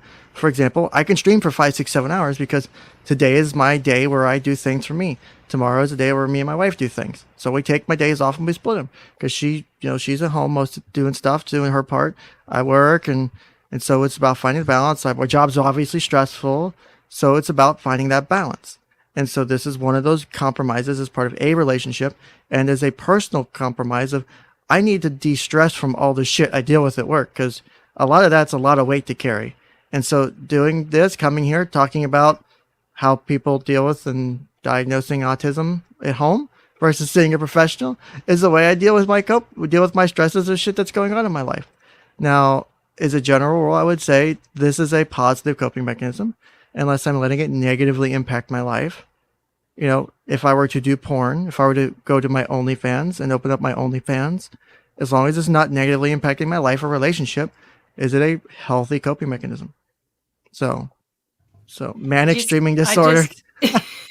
I just diagnosed you with manic streaming disorder, and I put single episode, but no, it's got to be multiple episodes. It's a multiple episode, so it's a chronic condition. Oh, let's see, it's a chronic condition. Yeah, well, there we go. We've had multiple instances now of seeing Ken's behavior.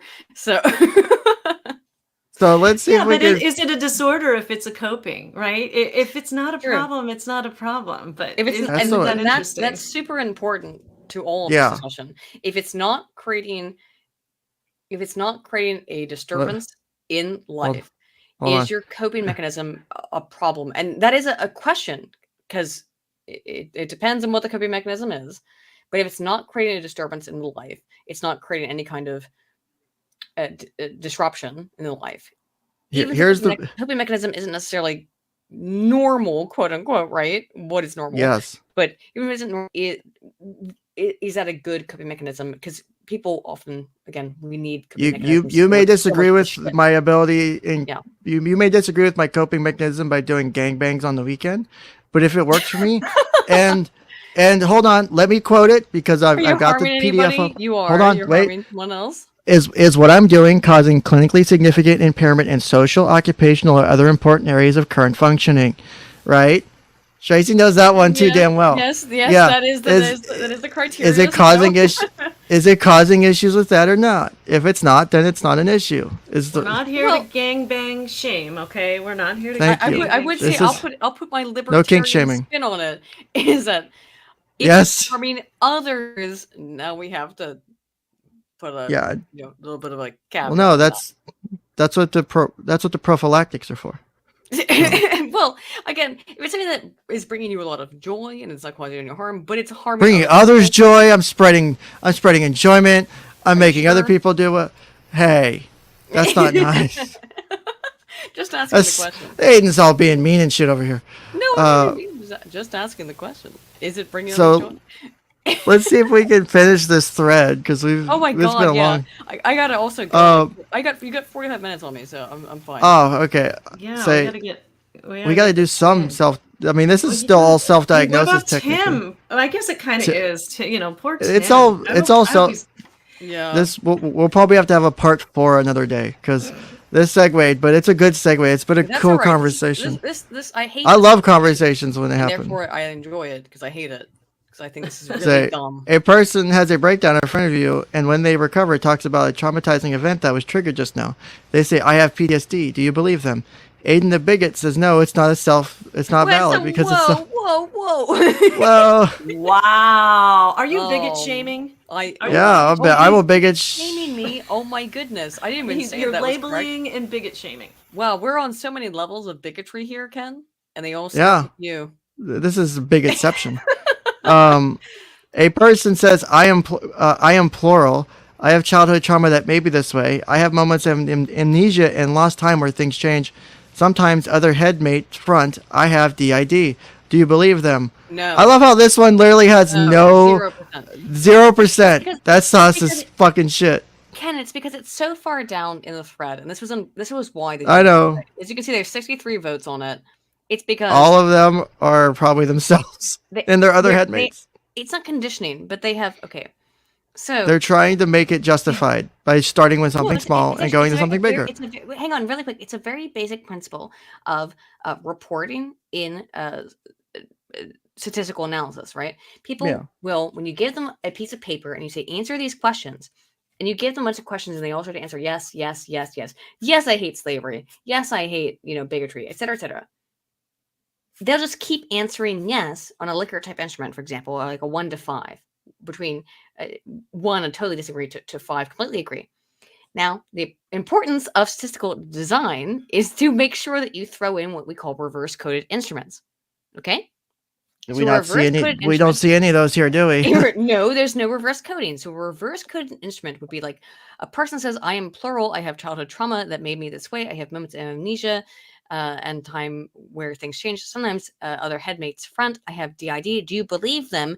And then no should be first and yes should be second. Even that alone would, even though that's not quite reverse coding in an actual clinical perspective, that would count, I think, somewhat as reverse coding. And so what you're happening here is that people are going through this thread and going, yes, yes, yes, yes. And they're not reading what the fuck they're responding to. Because of course they're not. By this many post downs, but you only have 63 people responding to this. Okay? So that's why you get this 100%. This is not actually indicative of anyone's opinions. This is a survey response mechanism and a natural proclivity of the human brain to want to continue to respond the way it responded before to avoid cognitive dissonance. This is a survey methodological failure, and I give you 0 points. You have failed, sir. This is bad survey methodology. Wow. That's fucked up. Look, okay, my primary area of stuff in social science is just race. Yeah, okay. It's survey methodology. I would rather talk to someone who... Listen, someone who does surveys on Twitter is more educated on the issue than you. Wait, hold on. Hold on, wait, where'd it go? I could talk to I'd rather listen to someone who does surveys on Twitter than a person who has the education and background and training and calls it something out. Like, okay, well, let me go ahead and change that real quick. No, it is. It's really not. It's really improper. It violates every single normal survey methodology. Well, it's not supposed to be. Of course, because Twitter fucking polls are not survey methods. By the way, I can answer yes or no. I could go make a survey on SurveyMonkey right now and be able to administer it to people, and I could show you how it would be valid. Because I'm able to do that using multiple levels of statistical analysis. This motherfucker can't, because it's not the purpose is not to be statistically valid. It's not to be fucking real science. It's to make a fucking political point. It's not to be statistically and scientifically valid. So it's stupid and dumb shit. I'm sorry, I'm getting mad. Hold on, wait, Aiden, hold on. Hold on. My thing, so I hate it. Let's look at some numbers real quick, okay? Pay attention. So if we scroll back up a bit to where we start these, let's go back up to where we start the surveys, right? So we start the surveys, 158 votes, 159, 152, 150, 141. Wait, hold on. Hold on. 152, 136, and then we get to the DID question, 63. It goes and cuts in half almost, or more than half. And then the next survey, 134. I think people self-selected out of answering because they didn't want to. Because they didn't want to be seen adding to. Nobody else besides people who already agree with this stuff are answering this poll at this point. It gives them a completely flawed and misunderstanding of just that observation is fucking insightful, because the jump, because to jump from because you consistently have between 130 and 150. That's a pretty decent consistency. That actually is probably indicative that people who, from someone who studied a lot of how do you make and how do you conduct statistical analysis. The reason that only 63 people respond to this is probably because of people who they just didn't want to react to this question. And what you'll get a lot of times when you conduct statistical analysis is that so on a Likert type instrument, right? A Likert type instrument is usually an instrument that's from between usually a 1 to 5 scale.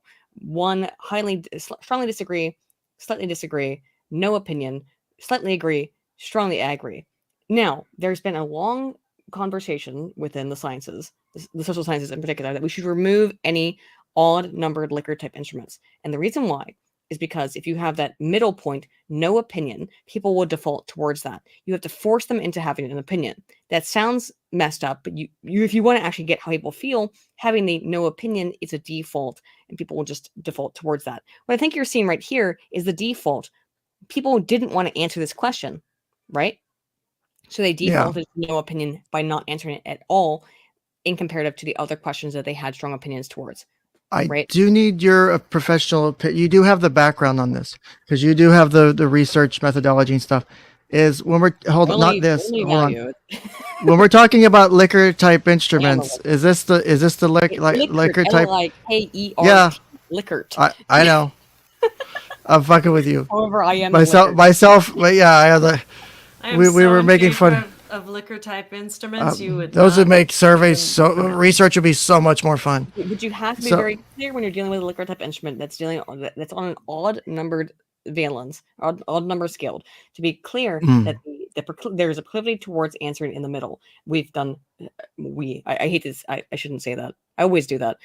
Social scientists have done hundreds of studies that have found that people will tend towards the mean, and therefore they will tend towards giving no opinion on things that are, in particular, are contentious socially, because they don't want to, even if their data are anonymized. Now, they're more likely to give you their real ass fucking opinion when they're anonymized, not entirely so, but they will go towards the mean, which is to say that they have no opinion. We find this consistently, that when you give people a fifth option or a middle option of no opinion, they will gravitate towards the no opinion, because either they don't know, or they don't have an opinion, or because they want to be politically correct or be seen as average to the norm.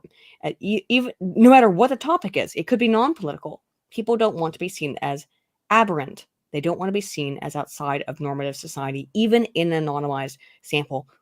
And anonymized samples, as we know from the basic research starting from Zimbardo 1969, and Zimbardo 1971, and all of the research going forward from Milgram, etc. Milgram was 1959.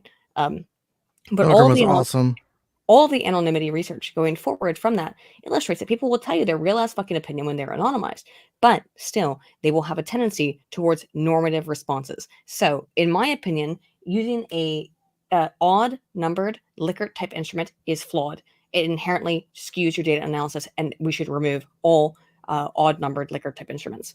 That's my opinion. That's an extreme one, maybe, but that's my opinion. I always use 0 to 10. Is that odd number? Probably not if it's 10. But 0 to 10 is what I usually 0 to 10 is an even numbered instrument, which means no one can pick exactly. Well, they could pick 5, which is in the middle, but 5 is in the middle. Yeah. So even type instruments at 10, you can pick 5. That's actually an 11 numbered instrument. It's not even.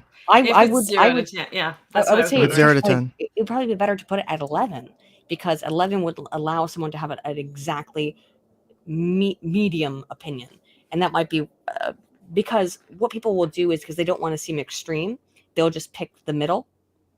There's extensive research on this. I don't know, so I'll just pick the middle because I have a strong opinion. So you kind of have to force them, when you have an odd numbered instrument, to force them to pick. You know, I think using things like I prefer when I do.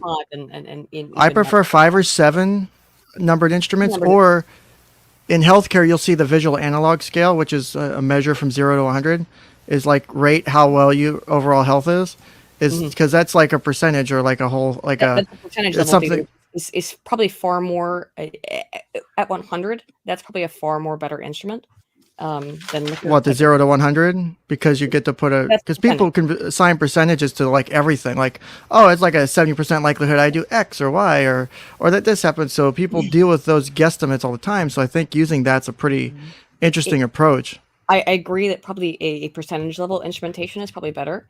The Likert type instrument on a 1 to 5 I hate. I really do not like that instrumentation. However, it is the norm. I do not like it. 1 to 6 is better, in my opinion. I hate even numbered instruments, though. They drive me fucking nuts. I'm sorry. But 1 to 10 has a problem with people selecting 5, again, with as being the, even though it's not totally, in that case, it's actually not the median, but they will select 5 because in a 1 to 10 instrument, it's not entirely the median to select 5. But because 1, you're not starting from 0, right? So 5 is actually lower, but it appears to the person to be on a true 1 to 10 instrument, it would be 0 to 10, but it's not. If it's a 1 to 10, if it's on a 0 to 10, then it's a pure instrument. If it's on a 1 to 10, which is how it's usually instrumentalized, that's a problem because people will tend towards the mean. They'll tend towards 5 as meaning I don't want to give a strong opinion. That's just a problem with instrumentation. Sorry, I could go on about this for literally fucking hours, and I'm sorry. No, this is my fucking. This is my I love this. It's what you're good at. So I mean, we all have our things. You do that. I have my thing. Tracy has her thing. So, but we can continue to observe statistically how Aiden's a bigot if we continue down this thread. And Ken is a judgmental man. I am a judge. Screaming. Yeah. He's a sort of man. person. First of all, one big. Well, Ken, how do you identify? It's interesting you asked. I'll answer my other identities. Will answer that later. All right. A person tells you autistic people have a distinct way of interacting and have at least 2 of the 4 things: stimming, desire for predictable outcomes, special interest, hyposenses. I am autistic. Do you believe them? No. I do not like that question at all. No, I don't like. Terrible definition of autism. This makes no fucking sense at all. This is not the DSM criteria for autism. Not at all. That's so far off base. None of those are required to be autistic. Not necessarily. I mean, they can be, but it's not a requirement. This is why this is absurdist, and it is it's medical misinformation. I have to say at this point. Yeah, the fact that they're the L head writer. I don't know what the fuck L means. I'm assuming that's their identity. That's the head writer.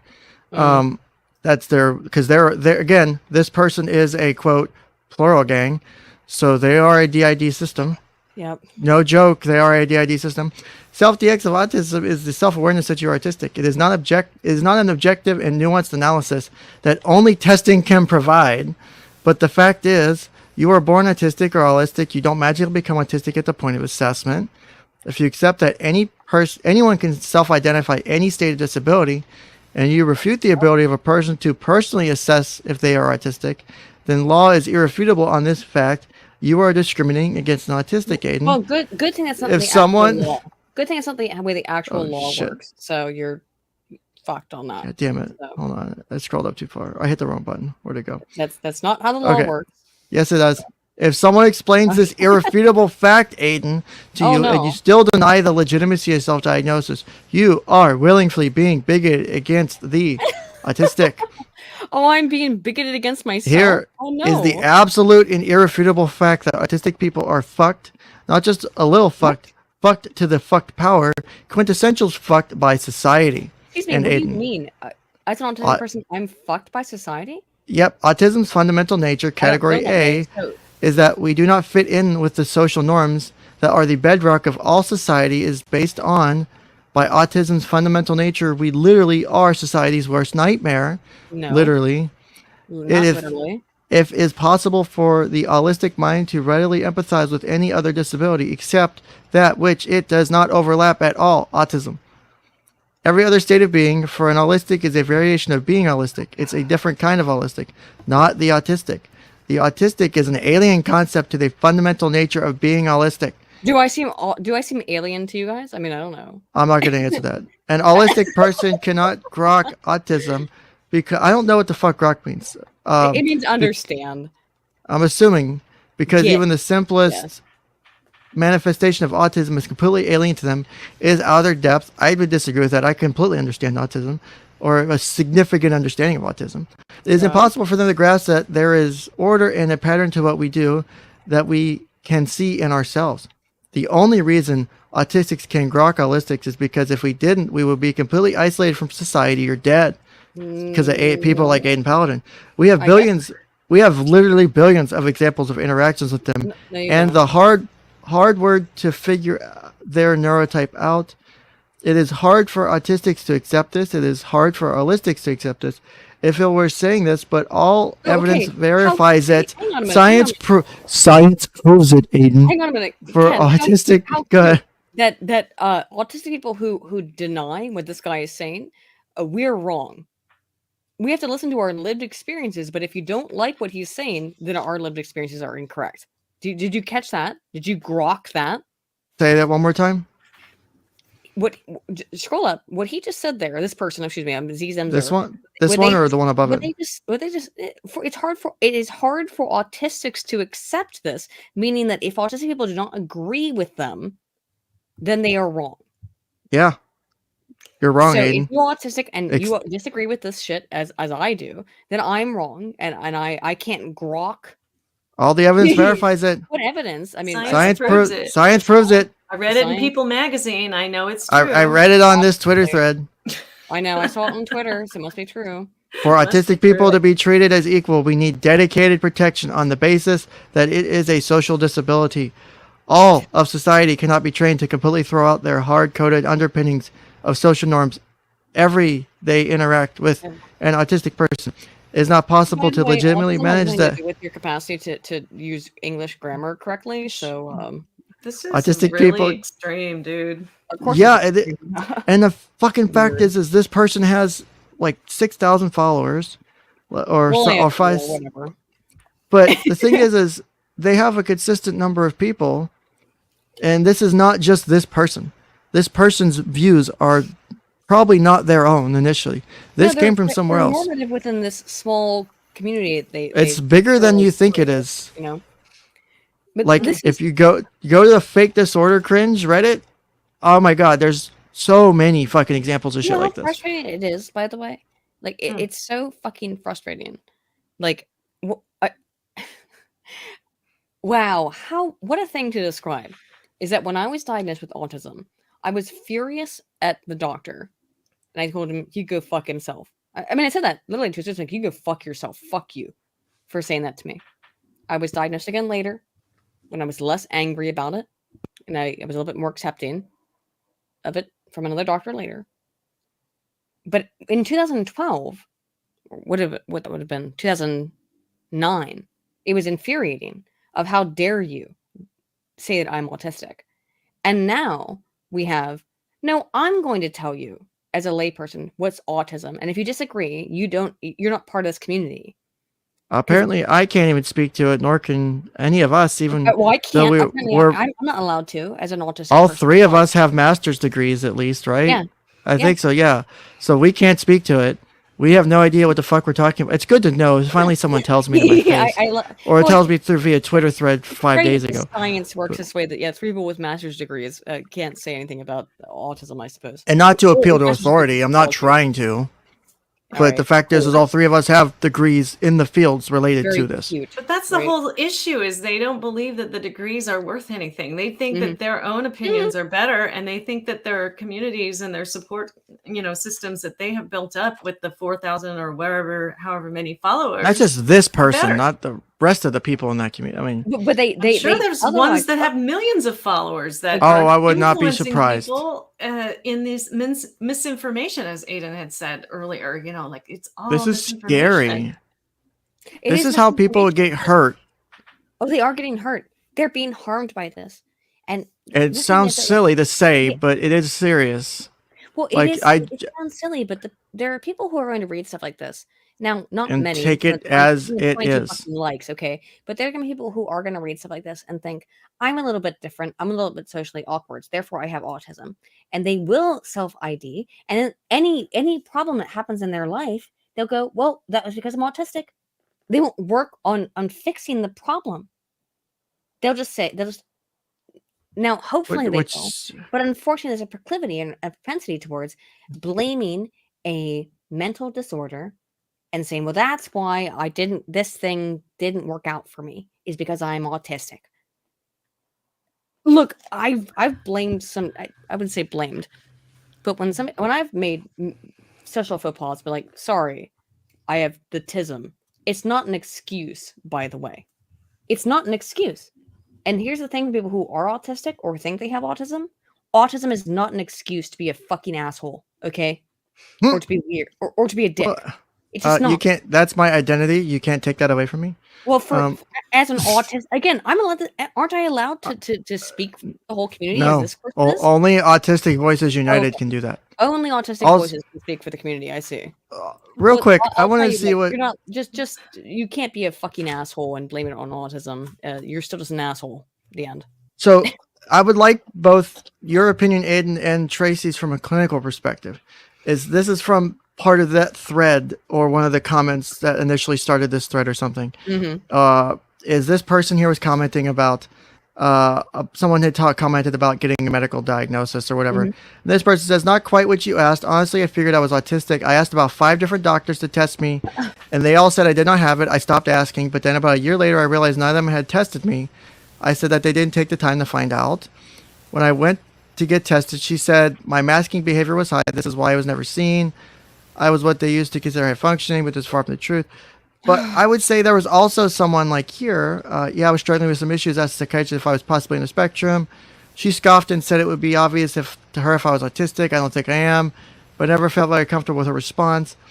I'm also wondering if people, and I don't know if it necessarily applies to these two people, but it brought up an interesting idea in my head, is that people will go and try to get these diagnoses done and be told no, and get told no, and get told no. And when it's not necessarily, I don't want to call it doctor shopping, because it's not necessarily like you would for pills, but they're diagnosis shopping. Is they want, and so at what point, when you get told no enough, are you going to say, maybe I am wrong, and reevaluate? Because it doesn't seem like some of these people will reevaluate and go, because they've already decided in their minds that they have they've already made the diagnosis for themselves. So to admit that they were wrong would cause cognitive dissonance, which is psychologically painful. They're not going to do that because it causes psychological pain. So that's not going to happen for some of these people, because they've already made the diagnosis and they don't want to prove themselves wrong. That's literally going to cause psychological harm to themselves. So they won't do it, because they've already made the decision. So they're going to doctor shop to find a doctor who's going to, and by the way, I've seen, they will put on, not all these people, but I've seen some evidence of some of it and heard some evidence of it, where they will do the TikTok stuff where they will put on what they think autism looks like, for example, to a professional. The difference is that a professional can see that you're playing a game, right? That you're not masking even, but you're acting. That this is put on. Someone who's trained specifically to be able to understand this diagnosis. You go in there and you go like, you look down, you don't make eye contact, and you make a very specific try to avoid eye contact in a way that is different from the way that autistic people avoid eye contact. It's hard for me to describe as an autistic person of what I think I know what you're talking about looks like.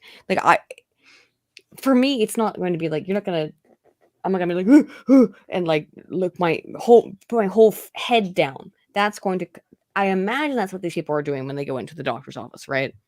Of trying to get this diagnosis. I don't know why you would want to, because by the way, autism is not fun. Okay, it's not a fun thing to have. Just like dissociative identity disorder or any of the disorders that these people. None of this is fun. Just saying. Fun. It's not fun. I do have the masking, and I have a somewhat ability to look people in the eyes, but it's very brief. I can't maintain eye contact, right? You know the difference if you're talking to someone. Like I can talk. I've worked with clients. Who's trained in it knows absolutely. Oh yeah, it's clear. Like I can get them to maybe talk, like look at me, hey, like I'll get them like, hey, can you look at me real quick, and then they'll maybe talk. If you're talking to kids, it's different, but still with adults, it's the same thing. But even goddamn porn bots. I said I'll do the gangbang later. Leave me alone.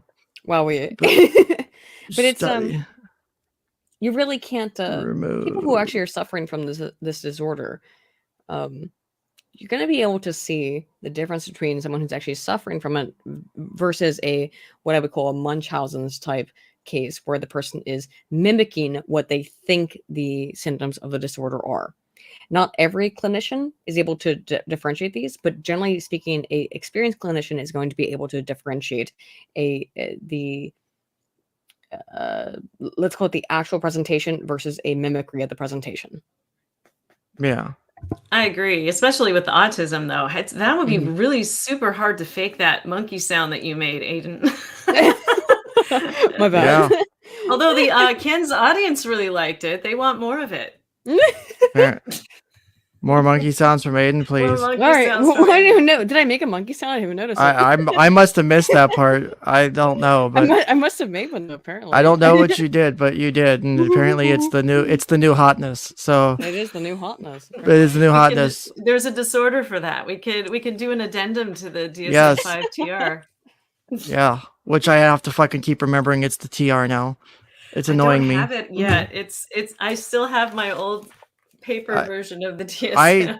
I think I download. Like I have the new. You could kill somebody with that book. Look at it. You could. I have the original 5. I have the digital 5 and the digital TR.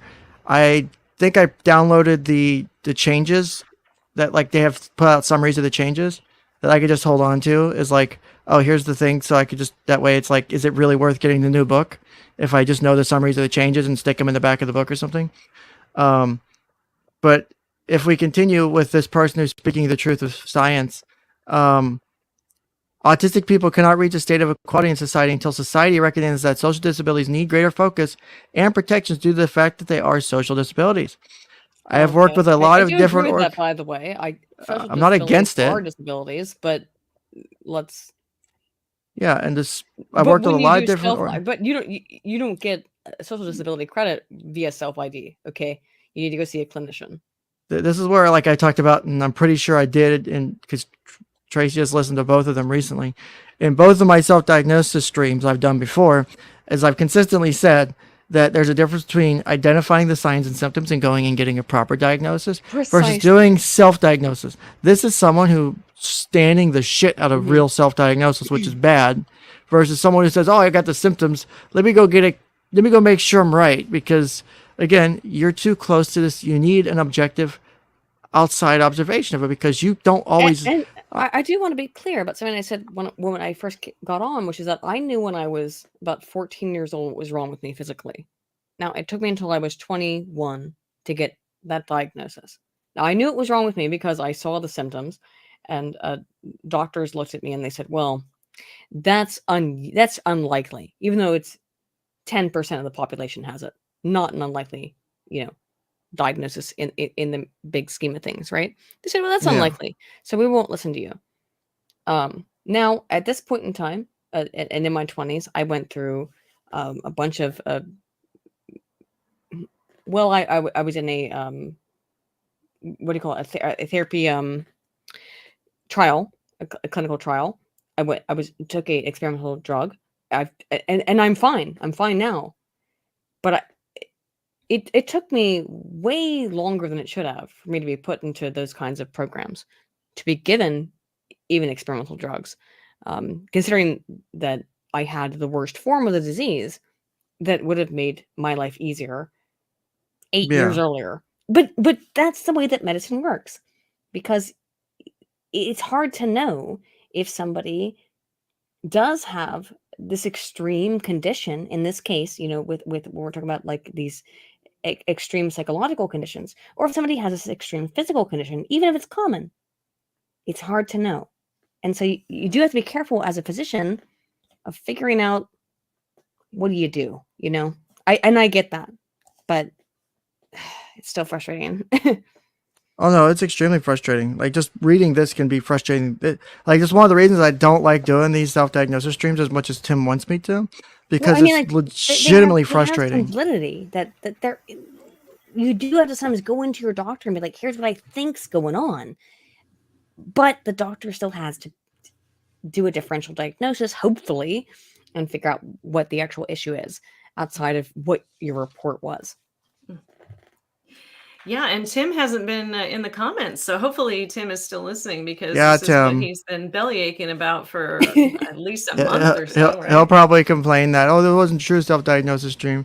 Well, guess what? This is what happens whenever you throw the three of us on stream. It's usually a great stream.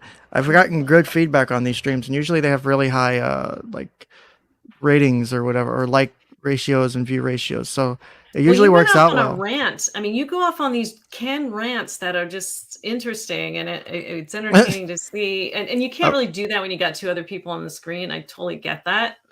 Although Aiden did a great job of ranting that one time. I got to go back and replay that one classic rant. You guys both have great rants, and you both have insight that is myth. You have. Well, we both. I want Calming the Chaos to rant more. Honestly, I should. Oh, I do in my personal life. I do. We all have expertise that comes to the surface. Like, I will rant on the thing, like especially the shit I've had to deal with the last month or two. Like, I will rant the fuck on that, because it is extremely stressful whenever I'm in a position where I'm at and my hands are being tied, or when I see things that are going down that are not okay. Yeah, I can only fucking imagine how infuriating that is when you have to see that shit happening in front of your face. Oh yeah, like this here, for example, is should, again, depending on youth, they're obviously susceptible to influence, especially social media. Hence why we have literally a fucking TikTok tics issue right now. It is literally becoming a fucking actual disorder because it's social media influenced tics, or I forget what the fuck it's called. Yes, we're seeing this in actual now medical data that shows that people who are exposed to TikTok are developing tics that they can't control, which is okay. This is extremely disconcerting. It's fucking scary. It's more, it's horrifying. I have no way of describing how terrifying of an idea that it is, that social contagion could be, because my whole life I have been one of those people who's been like, yeah, social contagion has a thing. It's, it doesn't, it's work, but it couldn't possibly translate disease. Oh no! Now we're finding out that maybe social contagion can translate a serious longitudinal. Now let's hope it's not longitudinal, but a serious fucking disorder to people because they've been exposed to it. I could never have. It makes me want to fucking burn my entire field to the ground of that. We've been studying media psychology for the last 30 years, and now to go, maybe we made a fucking mistake. Yeah, we fucked up. Never have studied this stuff. Well, we should have studied it, obviously, but we should have did something else to deal with it, because like they're calling it a mass sociogenic illness, and they're saying that it's more than a sociogenic illness. It's well, the thing is, the tics are being described as functional neurological disorder. If it's and by the way, that is potentially possible, and the reason why it's possible is because so the brain, I'm trying to explain this in the most simplistic way possible. The brain is basically a series of roads, right? Of roads that are more or less worn. So for people who have PTSD, for example, the road between a certain idea, let's say, let's talk about a PTSD victim who was in war, and they hear the sound of fireworks. That road between the sound of the fireworks going off and the sound of guns going off and explosions is more well worn within the cognitive connections between the two thoughts. The problem is with this TikTok PTSD shit, or what is it again called? I mean, you have, for example, issues with tic disorders, dissociative identity disorders. A lot of them are ADHD, bipolar. You've got a lot of kids identify, like, this article that Teen Vogue is one of the things I pulled up. What it was the tics thing. So the reality tics one's a big one. You have to look at your brain as basically a big roadmap. That's a simplistic way of looking at the brain, is a roadmap between associations of different ideas and different concepts. So if your brain is now associating, let's say, positive social feedback with performative tic behavior then you will maybe potentially start to adapt to in this tick behavior into your own personal fucking life because you see it being associated with positive social outcomes. And that is a super horrifying fucking outcome. That could mean, however, something that is inevitably outside of the individual person's capacity to control. Because when that relationship becomes worn enough, it becomes normative, and therefore they can't control it. It happens autonomically. That's the really scary portion of that it can happen autonomically. This is the first I've heard of TikTok ticks, and I just had to look up ticks. Oh, yeah. Because I know what ticks are, but I just wanted to look and see. So is this when we just can't control ourselves and we're continuously ticking on our TikToks? Is that what this is? Do you have the video of the TikTok tick girl who was the most famous one? To maybe show Tracy just as an example. These are not School me. Well, okay, so here's the thing. Hold on, I'll find them. Who's aware of what ticks look like in people who have the inability to control this stuff. It looks nothing like that whatsoever. Okay, here we go. I got it. Hold on. We're gonna do this. Well, fuck it, we're doing live. So Let's do it. Hold on, I gotta. Shit, I'm probably have to do this a different way. By the way, this person came out and said that they did not have Tourette's disorder, that they had been faking it. I don't know if they actually owned it. I know their sister came out and said that they did. Their sister came out and their sister came out and said they were full of shit, and they got BTFO'd on that one. It was kind of funny. No, there are multiple different disorders that can have tics as a manifestation of a psychological disorder, not just Tourette's. But what we generally find on TikTok is that people claim to have Tourette's, and that's why they have these quote unquote tics. But the tics that's where it started. Cute. The tics are funny. Here we go. Here we go. Yeah. This is an example of shit. This is the person who got quote unquote canceled for their tics on TikTok. And to me then. Oh God. This is what we're talking about, Tracy. Like this is. Send me to Canada. That's like the worst thing you could do. I know, but this is not a tick. Wow. What do you mean? How could you say that? That's offensive. Because none of these have anything to do with ticks. The thing is, how is it offensive? It is offensive. It is fucking offensive. So right? Here, for example, I thought you were telling Aiden she was offensive. No.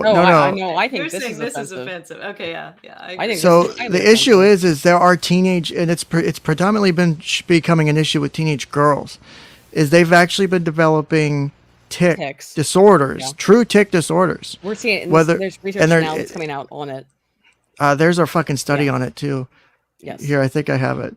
Hold on, is this it? I don't know if you have. I read the study. Here's the disorder. Young teenage girls in particular are engaging in mimicry behavior and modeling behavior because teenage girls, by the way, are heavily influenced by this type of stuff. We know this from I don't know a million fucking pieces of data. How dare you assume that? That's a big assumption. That teenage girls are heavily influenced by this type of shit. That never happens. In terms of mimicry, because they want to be accepted socially and they see this stuff, and that you see someone like that who is screaming into a bag and going, ha ha ha, oh, I have Tourette's.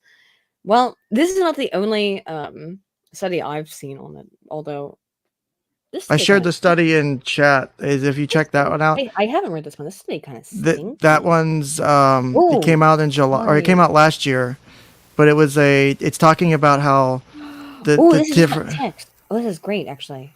Yeah, I read that on my TikTok's tick stream I did a while back, and it talks about how there are girls, like teen girls and shit, who are developing these tics who didn't have them before, but now can't get rid of them. And are actually having to go through the therapeutic process to reduce them. Yeah, in reviewing the videos under each subject, TikTok tics were overall severe. 89.3% of the subjects, 89.3% had movements that were disruptive to activity versus 12 to 29% in the literature. So they were more overreactive of having these quote-unquote tics than people who actually have fucking Tourette's. Wow.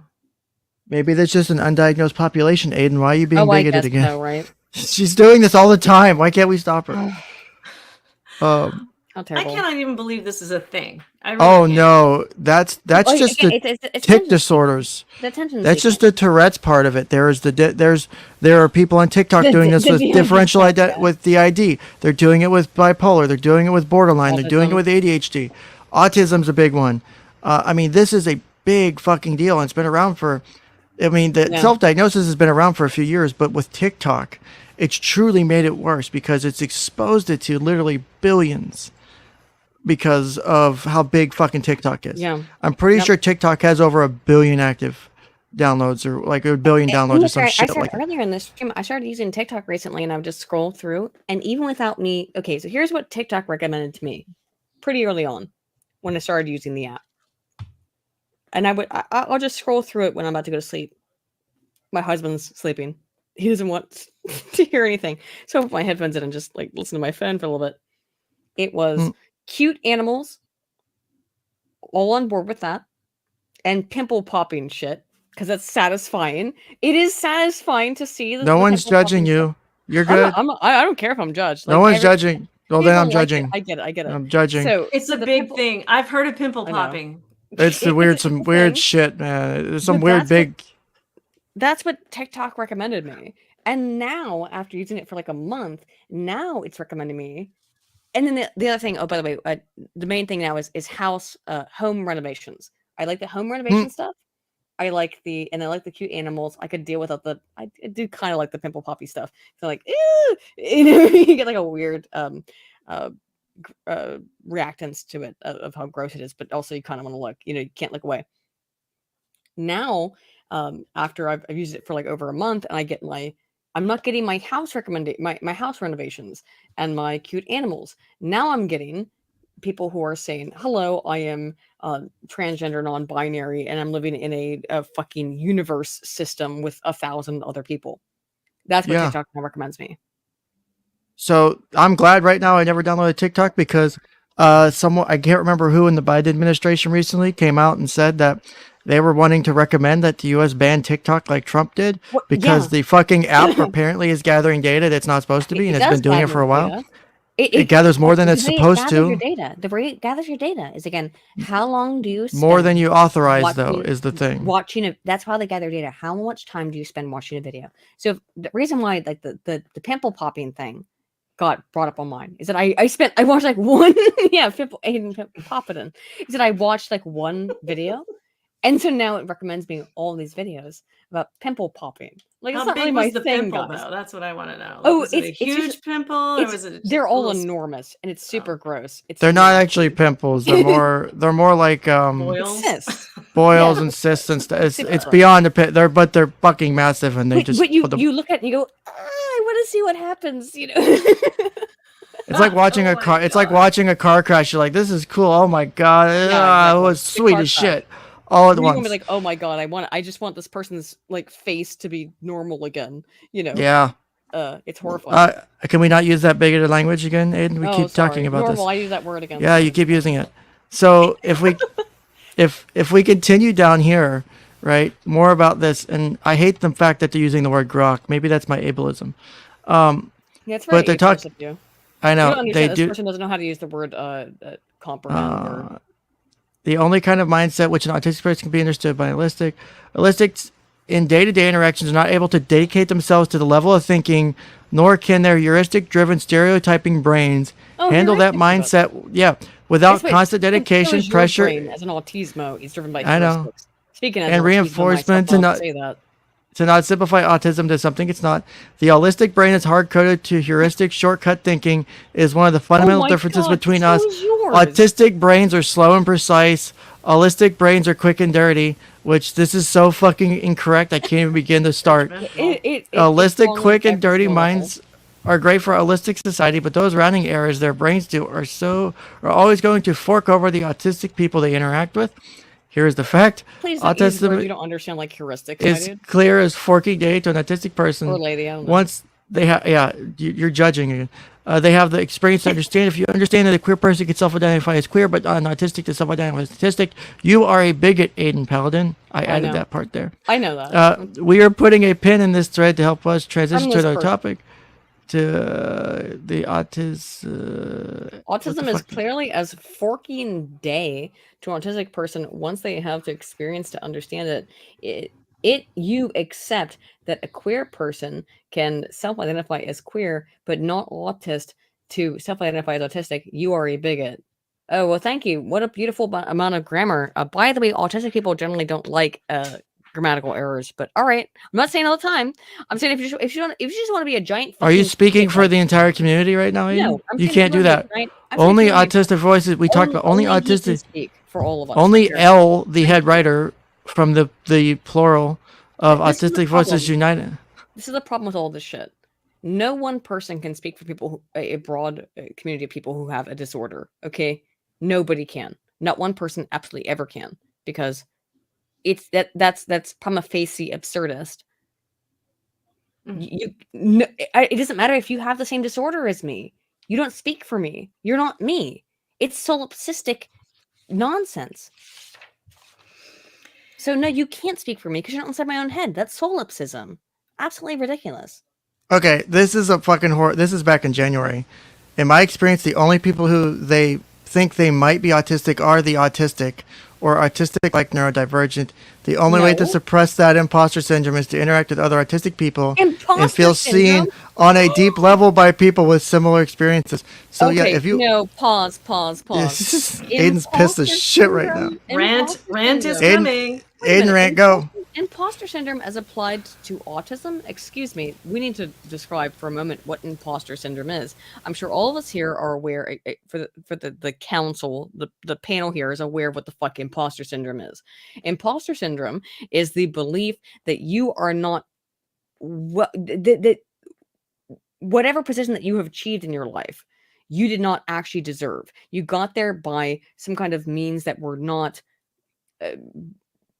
really relegated to your actual achievements or your own personal activities. You got this position for the wrong reasons. Does that make sense? You don't deserve that position. You got it because of your family. You got it because of your gender. You got it because of your et cetera, et cetera, et cetera. It could be anything. Anything could apply to imposter syndrome. Imposter syndrome is an incredibly common problem that we find in graduate and doctoral students. It can cause them to have severe psychological hatred towards themselves because they think that I didn't deserve it. I got here somehow. I didn't deserve to be here. I got here from some other mechanism. Imposter syndrome has nothing to do with autism at all. I mean, it might, but not in this context. Imposter syndrome is a completely differential fuck is this issue with psychology that has nothing to do with autism. You can be autistic. Like I experienced imposter syndrome and am autistic, but that doesn't have anything that doesn't mean that because someone has imposter syndrome that they are autistic. I don't know if they were implying that maybe, but it seemed that way. But really, imposter syndrome is one of the least understood and least dealt with psychological disorders, I would say, because it happens every single day to graduate and PhD students, and nobody gives a fuck about it because they're like, oh, you're privileged because you're a graduate or PhD student, so no one gives a fuck that you have this potentially debilitating psychological disorder that's going to cause you to probably maybe lose out on opportunities within your graduate or postdoctoral or PhD level program. So it's something that we need to be aware of imposter syndrome, and yet to conflate it with this stupid bullshit is diminishing. It's like apples and oranges. I don't even know why they said imposter syndrome in there. That just didn't even. That's what I mean. Yeah, relate. It is apples and oranges. So see, look, here's an example of why this is concerning. I'm self-diagnosed autistic ADHD and no intention of having it verified by a professional. The only thing I do need an official diagnosis for is applying for disability benefits, disabled student allowance, etc. University managed to meet most of my needs with a simple diagnosis of anxiety/OCD. Oh, so. Wow, that's a concern. Oh, I gotta go head over to the other stream. You're fine. Sorry about that. Thank you for. Thanks so much. Can you do another rant before you go? I think I just did one. We need to timestamp. Somebody needs to be on top of this and timestamp Aiden's rants. Sure. She's had like. I have the occasional person who does timestamps in my streams. I feel really bad because I feel like I talked over you, calling the chaos. Oh no, not at all. I enjoy this kind of stuff, and today's like a chill day. So no worries. Well, thanks for talking to me, Ken, and thanks for talking to me. Thanks for popping up. I know you spent a few hours here. Both y'all, it's been awesome. I really appreciate this. I got to head out and go do another thing. But take care and enjoy going over the rest of this cringe. And this is not cringe. This is based in Red Pill. Oh, of course, it's based in. This is based in Red Pill or shit, Aiden. Have fun. I'll talk to you later, Ken. All right, and hopefully soon, Tracy. Bye bye. Yeah, bye, Aiden. Oh, this is great. Thanks for popping in. And so we've been just looking at autism the whole time. So, and it was cool that Aiden actually had that perspective of being diagnosed as autistic. So that was really super. I learned a lot for sure. So I found, and I was specifically wanting to get your insight on them because of your history and expertise with eating disorders, is I had found some self-diagnosis with eating disorders. And I was curious as to what your thoughts on it. I would love that because I've seen some YouTubers do some TikTok cringes about people who are struggling with eating disorders or think they are, or they talk about fat phobia or whatever they are. And I've been trying to wrap my brain around that for quite some time now. So that would be great. What'd you find? Fuck is this? Hold on. That Dr. Amy, yeah, I know, right? That Dr. Amy chick or whatever I pulled up her thing earlier for. I'm assuming this is referencing her because it looks like, yep, it's the same person. What are reasons to not get an autism diagnosis? I know Dr. 𝗞𝗖𝗖 talks about certain states registering autistic people, but I've heard of other reasons I can't remember. Let's see. Gun permit. It's harder to get with a psych record. My general practitioners only told me not to pursue an official diagnosis. Why? What? Why? Why would you do this? Dr. 𝗞𝗖𝗖 ALS gene therapy shared something about a diagnosis being used as grounds to deny organ transplant. I'm sure there are ableist conservatorship laws that harm autistic folks, but I haven't dug into them. I'm kind of skeptical on that one. That's happened. Autism diagnosis to deny organ transplant. You do need to do the research on these things. Yeah. You can't just believe these people at face value, although it could be true. With the amount of information that's out there, there's so much to research, though, and so people, I think, have developed lazy minds, and they have not done their own research to see if it's true. Like, because this is where I would be concerned is you have someone, and it's no different than you and I talking sometimes. And that's why I'm always very specific when I say, don't just trust me at face value. Do some more digging. Don't just take me at my word. Make sure I'm not just spewing bullshit. You have someone with the letters after their name, the authority that comes with it. And that's where it's like when someone with her level of background, with her authority, with just that doctorate degree, can throw dozens or hundreds of people just by viewing a tweet and saying, oh, people get registered for being autistic. And people see that. It's no different than reading the headlines on a news article and people take it at face value and never dig into it. They go, oh, people get registered for being autistic. I don't want to get my diagnosis. I can't go in. It's not safe for me to go in. And then you start down a horrible fucking route of delusional thinking and other distortions and shit. Like, there's so many ways that can go bad. And maybe that's a thing, but one, if you're going to put something out there like that, I would hope you would cite the sources. Like, I try to cite this, like, obviously I've got the tweets pulled up. I've got, I pulled up articles and shit earlier. I've got different things pulled up about why self-diagnosis isn't a good thing, what the issues you have with, like, TikTok and other people self-diagnosing. I'm not just making this shit up I have concerns with. Like, I do have things I can cite to, but where I could just see so many jumping into one of these threads. Like, you could see people just jumping in and agreeing, going, oh, no, that's a bad idea. I should not do that. That's a bad thing for me to do. It's not safe for me to do that. Where'd the other tweet go? We got someone here in this thread. Hold on. Copy link to tweet. In this thread here, saying legitimately self-diagnosis is valid and safer than official diagnosis. How do you feel about that one, Tracy? Yeah, put that up again. Self-diagnosis is valid and safer than an official diagnosis.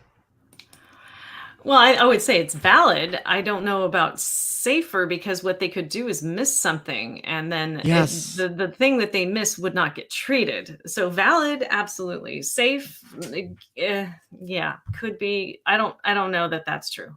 I wouldn't agree with that last part. For example, this is one of the things I pulled up from Blunt Therapy. The guy is an LMHC or licensed clinical mental health counselor or whatever. 9 reasons why you should use the internet for self-diagnosis. Literally, number 1, internet's full of false information. Cyberchondria is a real thing, which I learned a new term today. Diagnosing a mental health problem is not a ticking off a checklist of symptoms. Completely agree with that one. It is so much harder than that.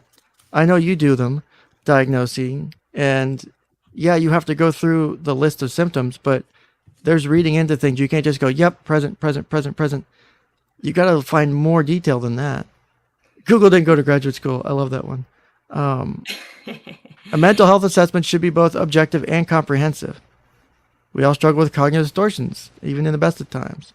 You need someone who can be objective in their assessment and diagnosis. That's what I was saying. Mental health misdiagnoses happen all the time, even from trained medical professionals. Yeah, we pick up on things that the client can't or doesn't notice about themselves. So the second party, the therapist, will be able to pick up on something, and maybe the client or the patient hasn't observed that about themselves. So that's not going to be part of their self-diagnosis. It always helps to have somebody else. It also helps to have collateral information, like what does your sister say about you? What does your mother say? What are your friends saying? But still. It is sort of dangerous to self-diagnose, and you may miss something. I would hope that that's not always going. I guess it's going on a lot more than I knew until you enlightened me. Consistently an issue. Yeah, no kidding. So here I am thinking about, like, what is the self-diagnosis stream, and what is Tim all wanting? Why is everyone talking about? Like, why is this a thing? Like, now I know. It's an infuriating type of content, because it's both like you're seeing damage and you're seeing like where so much can go wrong. Like, for example, that video I showed of the TikTok person who was obviously faking Tourette's. Like, I'll go out there and put it on record, that was not Tourette's. You don't just happen to time all of your funny interactions with your tics on camera all the time. And if it's happening that much, and because if it's happening that much that you're catching this many tics, it's a little suspicious, and that's not generally what tics are. They're not different things all the time. A tic is a sudden, rapid, recurrent, non-rhythmic motor movement or vocalization. They usually have patterns, or they'll do the same tic, and they'll do it in a certain sort of a sequence that you can tell it is a tic. Well, I didn't watch that lady for long enough to see, but she seemed to be doing more random things. Like, she did that, then she threw something across the room, and she did that thing with the bag. But I can't say that she doesn't have a tic, but I can't say that she does either. If you watched her stuff, her TikTok used to be called Tics and Roses. She took it down because legitimate Tourette's syndrome and other people with tic disorders lost their fucking minds against this person, because they're like, you are making a mockery of the shit I deal with every day. Like, and it's infuriating. And I would be pissed if I had it too. With eating disorders too, and the whole, weight loss surgery is fat phobic. Well, okay, when you look at the actual definition of anorexia nervosa in the DSM, then it's fat phobic, right? That's one of the criteria that you have to meet. They are afraid of being fat. So there's all these people shaming people who actually have a true diagnosis of anorexia. And it's sort of making me upset because I don't like anybody shaming anybody and saying that, weight loss surgery is fat phobic. Well, I guess anorexia nervosa is fat phobic. Yes, it is. By definition, it is. So I just went on a little rant there. Sorry. No, it's good. So here's one of those ones. Let's talk about eating disorders. I don't know if this is. I could see it both ways as to whether this is, because a couple people questioned this person's diagnosis of saying they had anorexia in high school and bulimia because they said they never lost any weight. That's part of the criteria of anorexia. You have legitimately to lose a significant amount of weight or have a certain body percentage, less than 85% or 80%. It just gets worse and worse. How far people can go with that. Yeah, like someone was saying in here that that there's no way to, you have to lose weight because it's part of the diagnostic criteria. Like, it's awful to have gone through these conditions. You cannot be both at the same time. Anorexia involves a lack of or not eating. Bulimia involves bouts of binge eating and then starving and purging. If I have had both, but not at the same time, not possible. So this person said, wow, you're a terrible person because they told this person that you don't meet the diagnosis. Like, so there's no winning, it feels like, for these people. Like, when you get in these conversations, and I've gotten into them and I always regret them at some point, because it's like, how do you, when you're trying to say, hey, this is kind of a little bit not how it works, or, it's literally impossible to not lose weight when you're restricting your calories. Stop lying, it's embarrassing. Like, so if they didn't lose any weight, but they're anorexic and bulimic, like, oh, stop lying, it's embarrassing. Yeah, that's what it says. Well, so then there's people that come on and try and shame these people because they're saying something and maybe they're misinformed, right? There's a lot of misinformation going on. I agree. Out there, and they're misinformed and they're coming out on social media, and then somebody's just saying like, nope, you're wrong, I'm right, and this is the real deal. And so this is how you get into a bunch of fights. And I don't believe that we need to be doing this on social media. This stuff needs to be done in a therapist's office. I'm serious. I cannot even believe this stuff is going on out here on social media. This is just a fraction of what I'm showing you today is a fraction of the shit I've seen. Like, this is just on this stuff, like in self-diagnosis. You should see the way, like, when I could speak a little bit, having personal and professional experience with it, on dealing with gender dysphoria in the way people in that community get dealt with. It is horrible. People get just treated awfully for whatever, and like, personally don't care, it's whatever. Like, I'm just trying to pop in and have my say and be helpful, and I get treated like shit all the time, every single time. And so, but you can't ever have like these conversations online where people are trying to be in a supportive community. You have small groups of people, or certain belief systems take root in the group or in the space, like Twitter itself. You have inside of Twitter, when you talk about like eating disorders or autism, you have a group of people who will come in and do nothing but destroy anyone who says, you say, I was professionally diagnosed because I can't self-diagnose. People will make fun of them. They'll harass, like, how dare you say self-diagnosis is wrong? And it just, at some point, peer pressure, even though it's online peer pressure, the social, when you have hundreds of people blowing up your replies, your tweets, and I mean, do you just give in? Is it worth it to continue fighting? Like, there is a massive social impact, I think, that can happen with things like this. Yeah.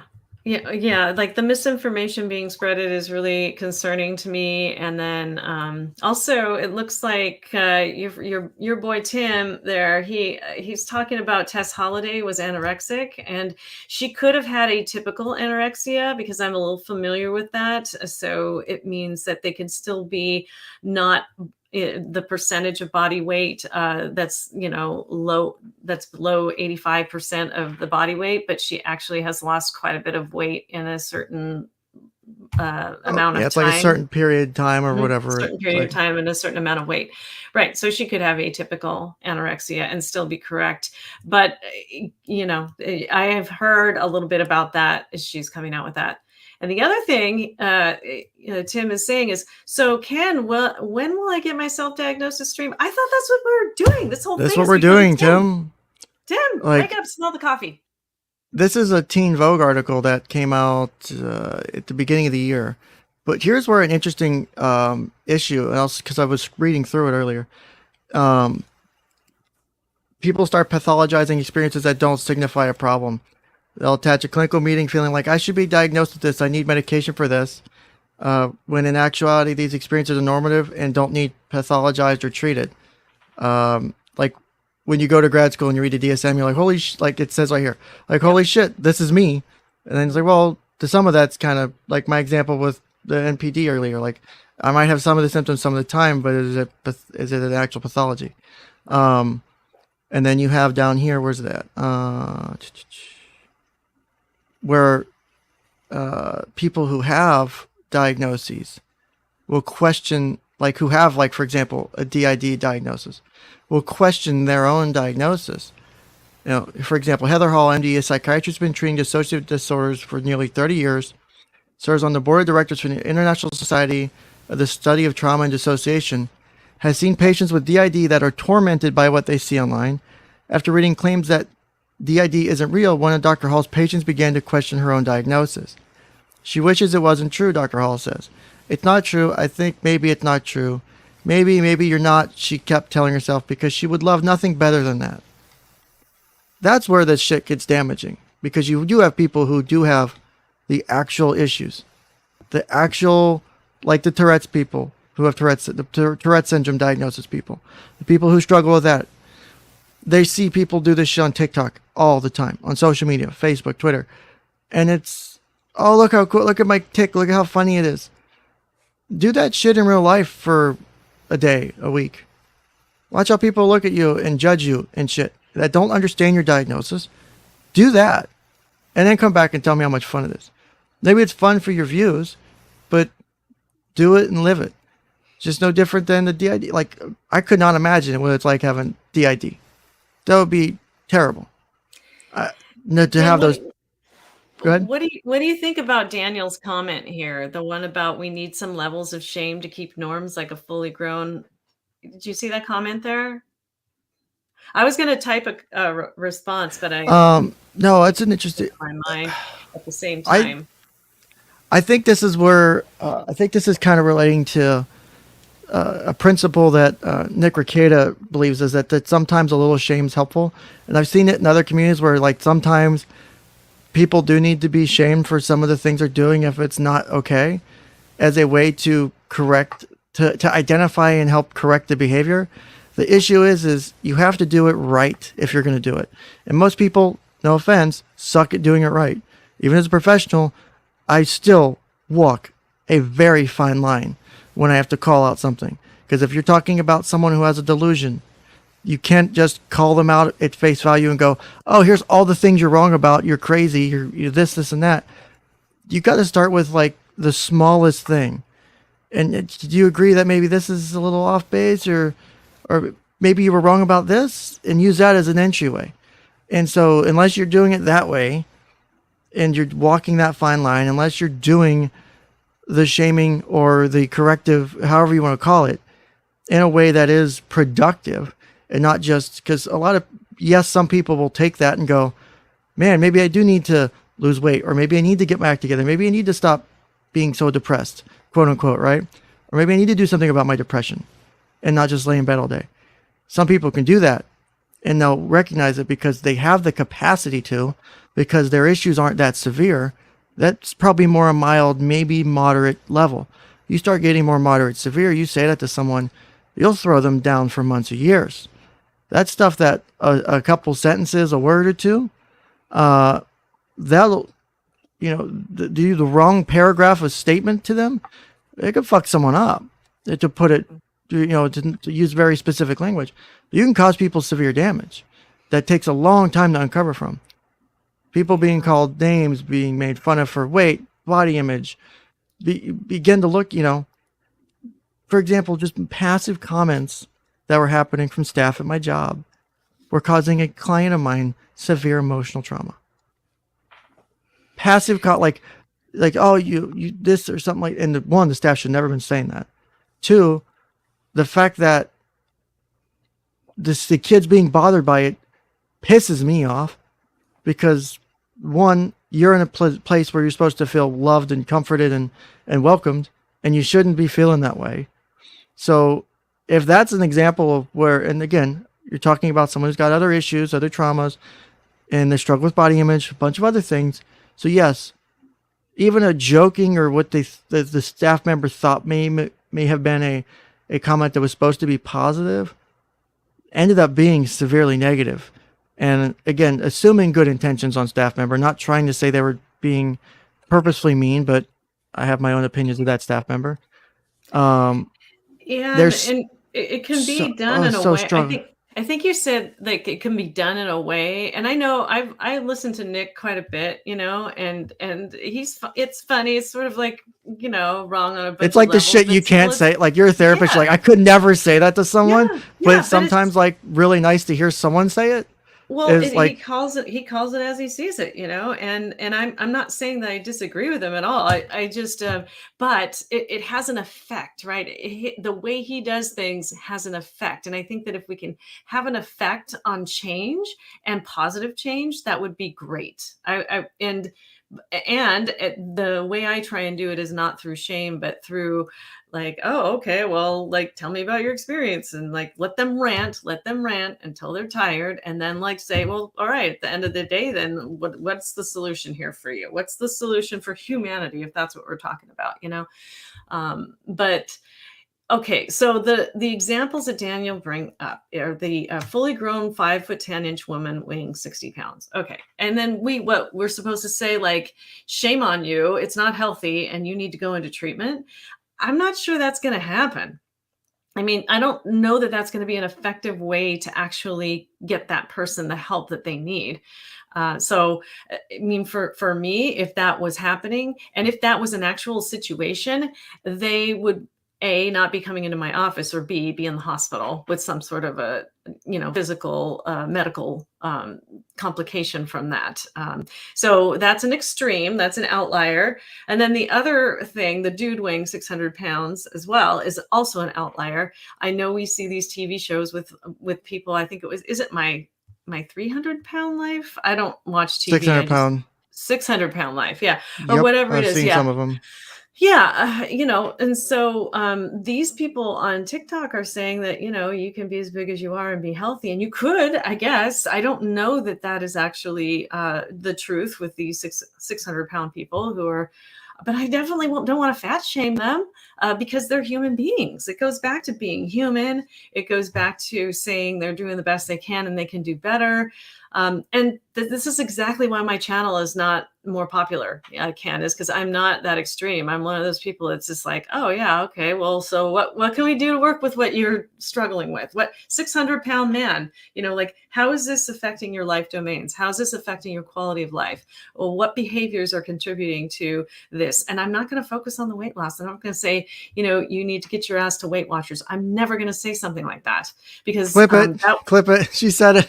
Clip it. I know. Oh my God, I'm gonna get clipped. Yeah, you'll be good. But I think if you want to really, if people who are listening or in chat or whatever are seeing situations like that, and you really want to elicit change, if you can, in an objective manner, because again, if you're too close to it, too personal to it, you may not be the most appropriate person to make a decision on what that person needs.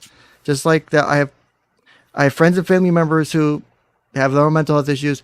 If it's urgent, if it's a crisis, I'll talk to them, but I'm not the person that they need to get through it long term, right? Mm-hmm. It's not, I'm not, I'll work to you, I'll talk to your friends, same thing. But you need someone who knows what they're doing, can objectively analyze it. Is if you see that person and it's someone, whether you know them or not, and if you wanted to do something, you need to use, I focus on a few core things when I do therapy. It always comes back to communication and accountability and responsibility. Everything has a basis in that in how I do therapy, because all of it matters. You had to be responsible and accountable for your own actions and for your behaviors. Is if you can't do that, then you can't do anything. And if it involves another person, especially involves communication. So for self, it's always going to be accountability and responsibility. And others, it comes down to communication because most people suck at communication, self included. Will be the first person to tell you that. Is if you really want to help that person, help them feel more accountable and help them positively take the information or this, like I said, I could work with people for hours a day for weeks in the place, the places I've worked, places I work. And the most I'll ask them is to go from one sheet of paper, another sheet of paper on top of it. That's the biggest step I'll ask of someone if they can do it, because that's the only thing that's fair to them in that moment. Once they can show that and it shows themselves they can do something and that they can hold them, because I will always tell my clients, I will never ask you to do something you cannot do. It might be hard, but you can do it. And I wouldn't ask you to do it if you weren't ready to do it or couldn't capably do it. So yes, I will challenge you because you need the challenge a lot of times. And sometimes there are smaller challenges, sometimes they're bigger challenges. Or I'll put more than one in front of you and see which one you take. Because that's also that's a good way to learn how much can I ask them to do next time. So if I throw 3 options on the table, one's easy, one's medium, one's hard. If you take the hard option, then okay, you're willing to take a challenge. Even if you failed, you still tried the hard option. That's more insightful than taking the easy one and completing it, because you're willing to take a bigger step. That's how I look at it. So, well, Daniel says that these 2 examples actually happened in his family. And with all respect, right? So just being able to be respectful and not to mock these sort of people. He was actually talking about people he knows in his own family. So I just think that's so fascinating. One of the things you want to look at is the environment. Who's enabling the behaviors, right? Like who's around them possibly enabling, when I'm thinking about the 600-pound person, but not just that, but the 60-pound person, right? Who's helping them to actually be functional or still stay alive, but still be in there, a body that is in that extreme state. Again, not judging any bodies, but like, yeah, how is the environment reinforcing their behaviors, and are their behaviors problematic? Is the 60-pound person, do they have enough strength and energy to get through their day? If they do, then I don't know if it's a problem. For me, I'm not sure that the human body can actually do that and function energetically, but I mean, I don't know everything. I've never seen it, but that doesn't mean it's true. Same with the 600-pound person. Maybe they're completely fine and they're comfortable in their body and they can get around. But I really would look at the environment and see how it enabled them or how it's contributing to the behavior. But then we just want to be concerned for their well-being if there's not that going on. If they're not well, if they've got medical problems, if they got psychological problems, you need to express concern for the human. And all bodies are humans, right? And so we want to try and take the stigma out of the whole weight thing and not say like, hey, you're 600 pounds, dude, and I don't want you to clip me, but what I said earlier about Weight Watchers. Yeah, I don't think that we need to tell these people what to do, but we need to be there to support them in a way that helps them to function the best way that they can in their lives, whatever that means to them. And it is not my job to tell you how you should live your life or dishonor your experience at all. You get to decide that. So if 600-pound guy wants to stay 600 pounds, rock on with your bad self. The issue is going to be is the person has to want to change, and if they're not ready for it, they're not going to do anything. And sometimes, literally, just like my one client I had recently, they're coming close to actually going through with another suicide attempt. The ability, the process to change, and that they do have something to live for, that there is, when put in a challenging situation, when tested to the skills they've learned, they showed they could do it. And it took that realization for them to truly walk out the door and go, I think I'll be able to do better and be okay at some point. Not today, but at some point I'll be okay. Not great, not perfect, but okay. That's the bare minimum I'll ask, because okay it's not bad. It's not a bad place to be. It's not, you can do better, but it's way better than severe depression, wanting to take your life, doing all that other stuff. So it's a crazy, it sucks sometimes sitting back, and especially as a therapist too, sitting back and watching someone going, holy shit, what am I going to do? This person's not wanting to do anything.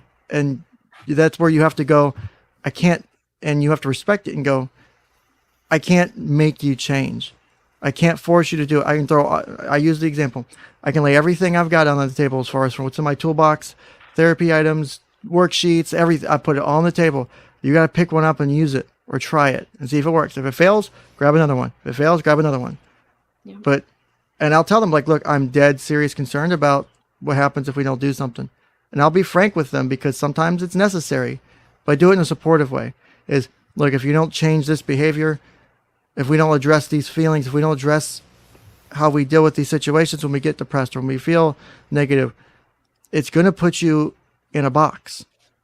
And that's the thing I don't want to see. And I've unfortunately had that conversation with kids a lot.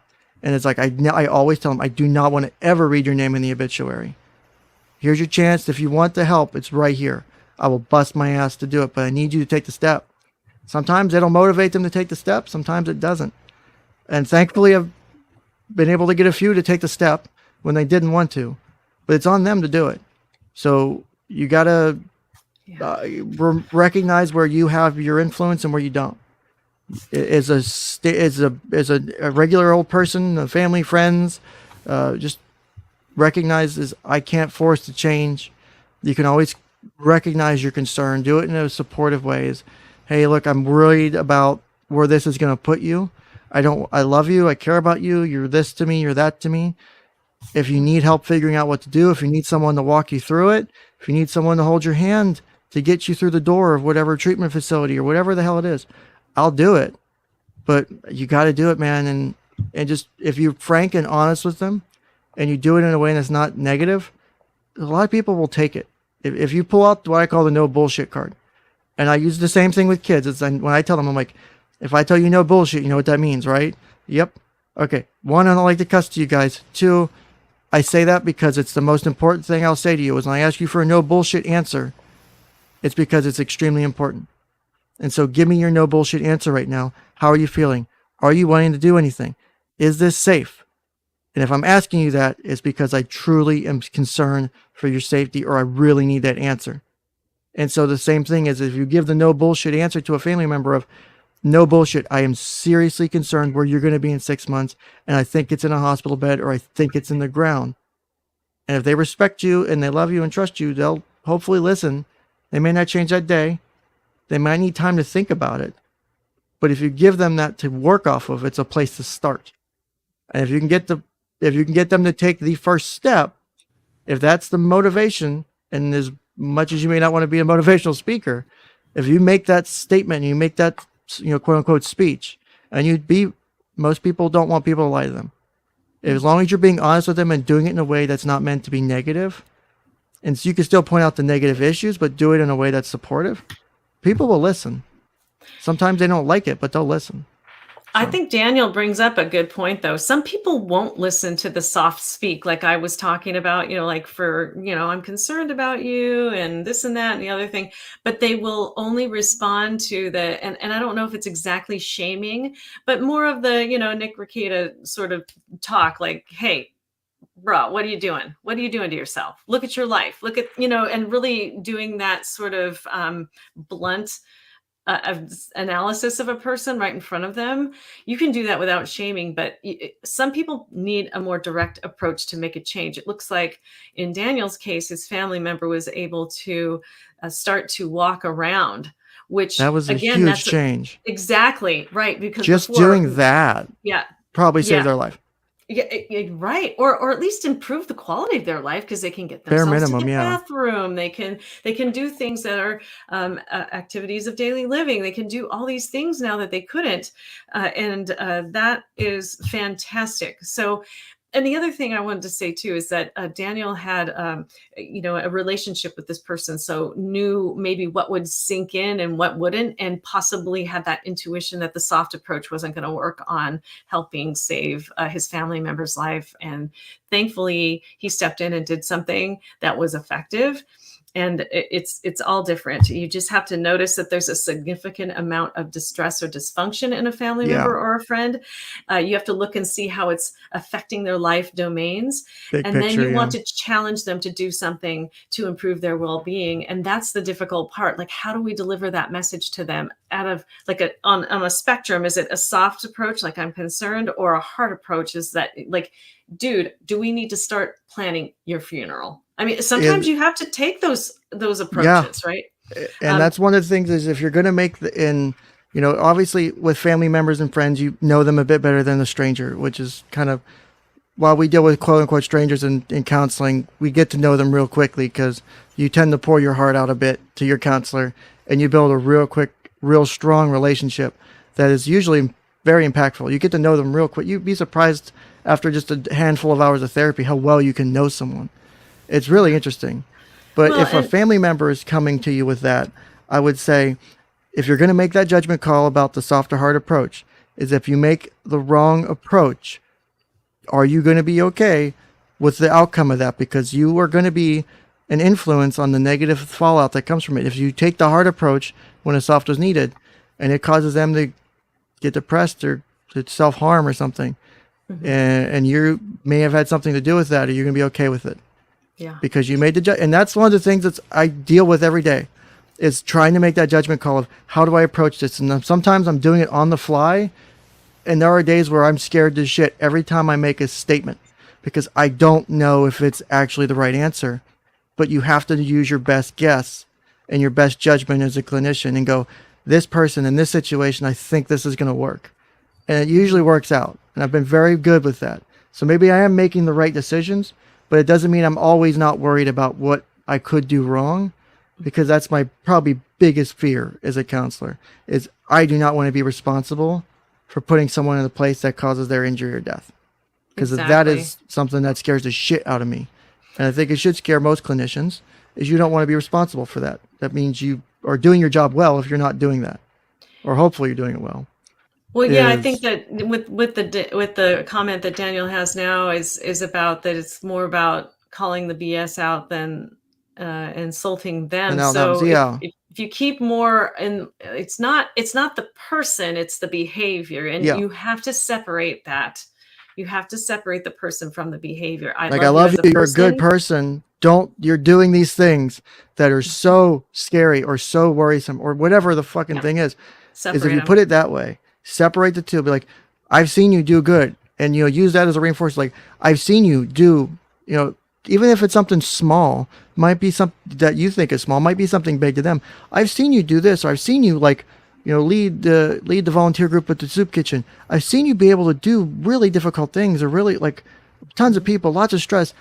I could see you do it, but you're not. You got to start doing that here. You got to worry about yourself too. And you got to put that self at first priority. So a lot of people will forget that and not do that, and so. Yeah, it's very important to empower people for sure. Well, dude, I think I need to get off because it's 2:40. Same. And this has been great. It's been like a wild ride. And yes, it has hopefully been. Tim got what he needed for self-diagnosis and all that other stuff. And if not, I'm sure there'll be a stream number 4. Sure, he'll beg me for another one right after this one's over. He wants a self-diagnosis stream, and he wants something else. He said that We're going to do a diagnosis of Tim. He wants, what else did he say? Cards Against Humanity and... Cards Against Humanity. Which, to be fair, you should definitely join us for a Cards Against Humanity stream. Those are fun as shit. We use probably the most depraved and horrible deck of cards. I put together a custom deck. It's all the horrible shit. Oh, no. All the worst cards. All the worst cards. It's great. Yeah, it's pretty fun. I don't know how much I'd be willing to do that, but I'll definitely be watching for sure. I mean, that part of my brain is very interesting. I don't know if I'm doing another stream anytime soon this week. I'd love to stream again this week, but it's going to depend on some other things going on.